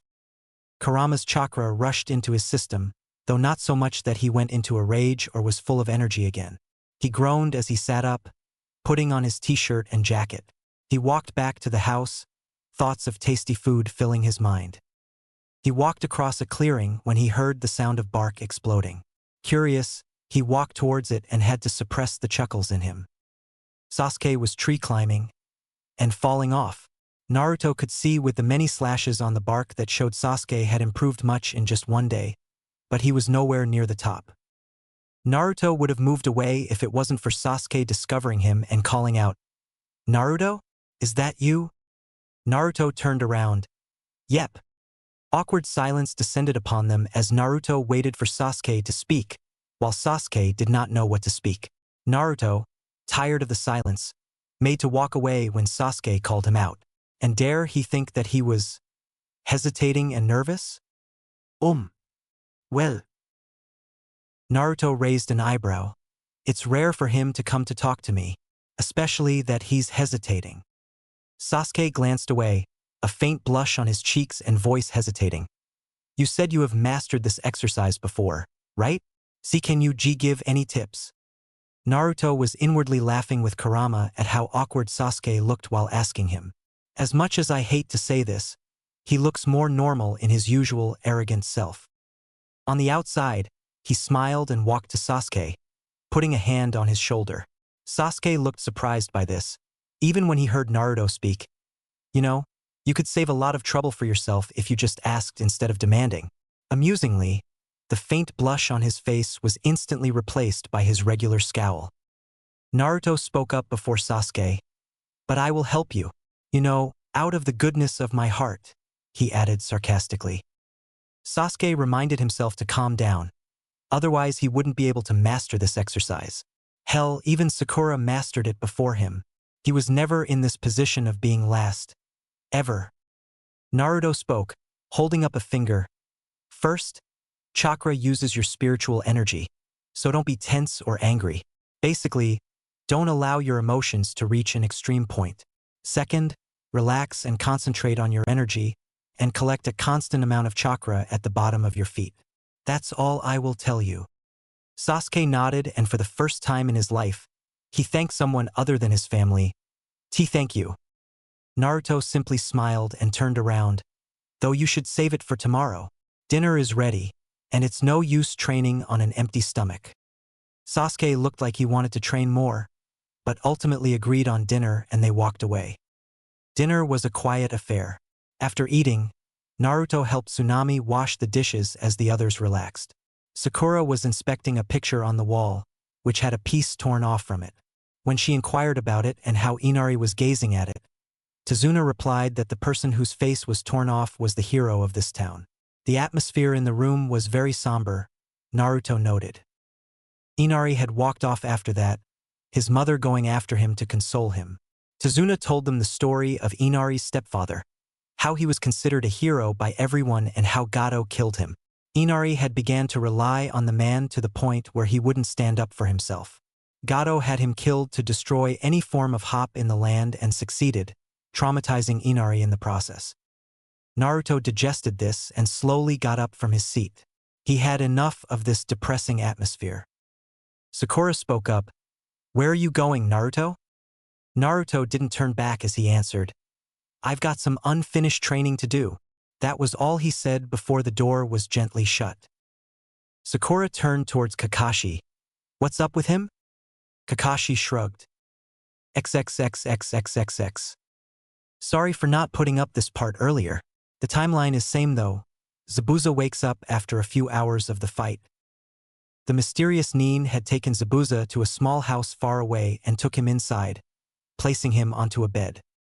I will have to remove the bandages so he can freely cough up the blood, if he has any to cough, he mused, his hand reaching to pull down the bandages. A rough hand suddenly reached out and grabbed his wrist. I can do that myself, Haku. Zabuza opened his eyes, which were quite bloodshot. He sat up, painfully groaning. He reached behind him to take out the senbon in his neck, small squirts of blood coming out as he pulled them roughly. Please don't pull them out like that, Zabuza-sama, or you will really die, Haku commented with a light voice, which failed to convey his seriousness. Zabuza grunted as he laid on his back. You're as vicious as ever, Haku. Haku watched his master lay on the ground. After a few minutes of silence, he spoke up. How will we face them next time, Zabuza-sama? Zabuza got a murderous look in his eyes. Next time, he growled out, more to himself than Haku. I'm taking away that Sharingan from that damned monkey.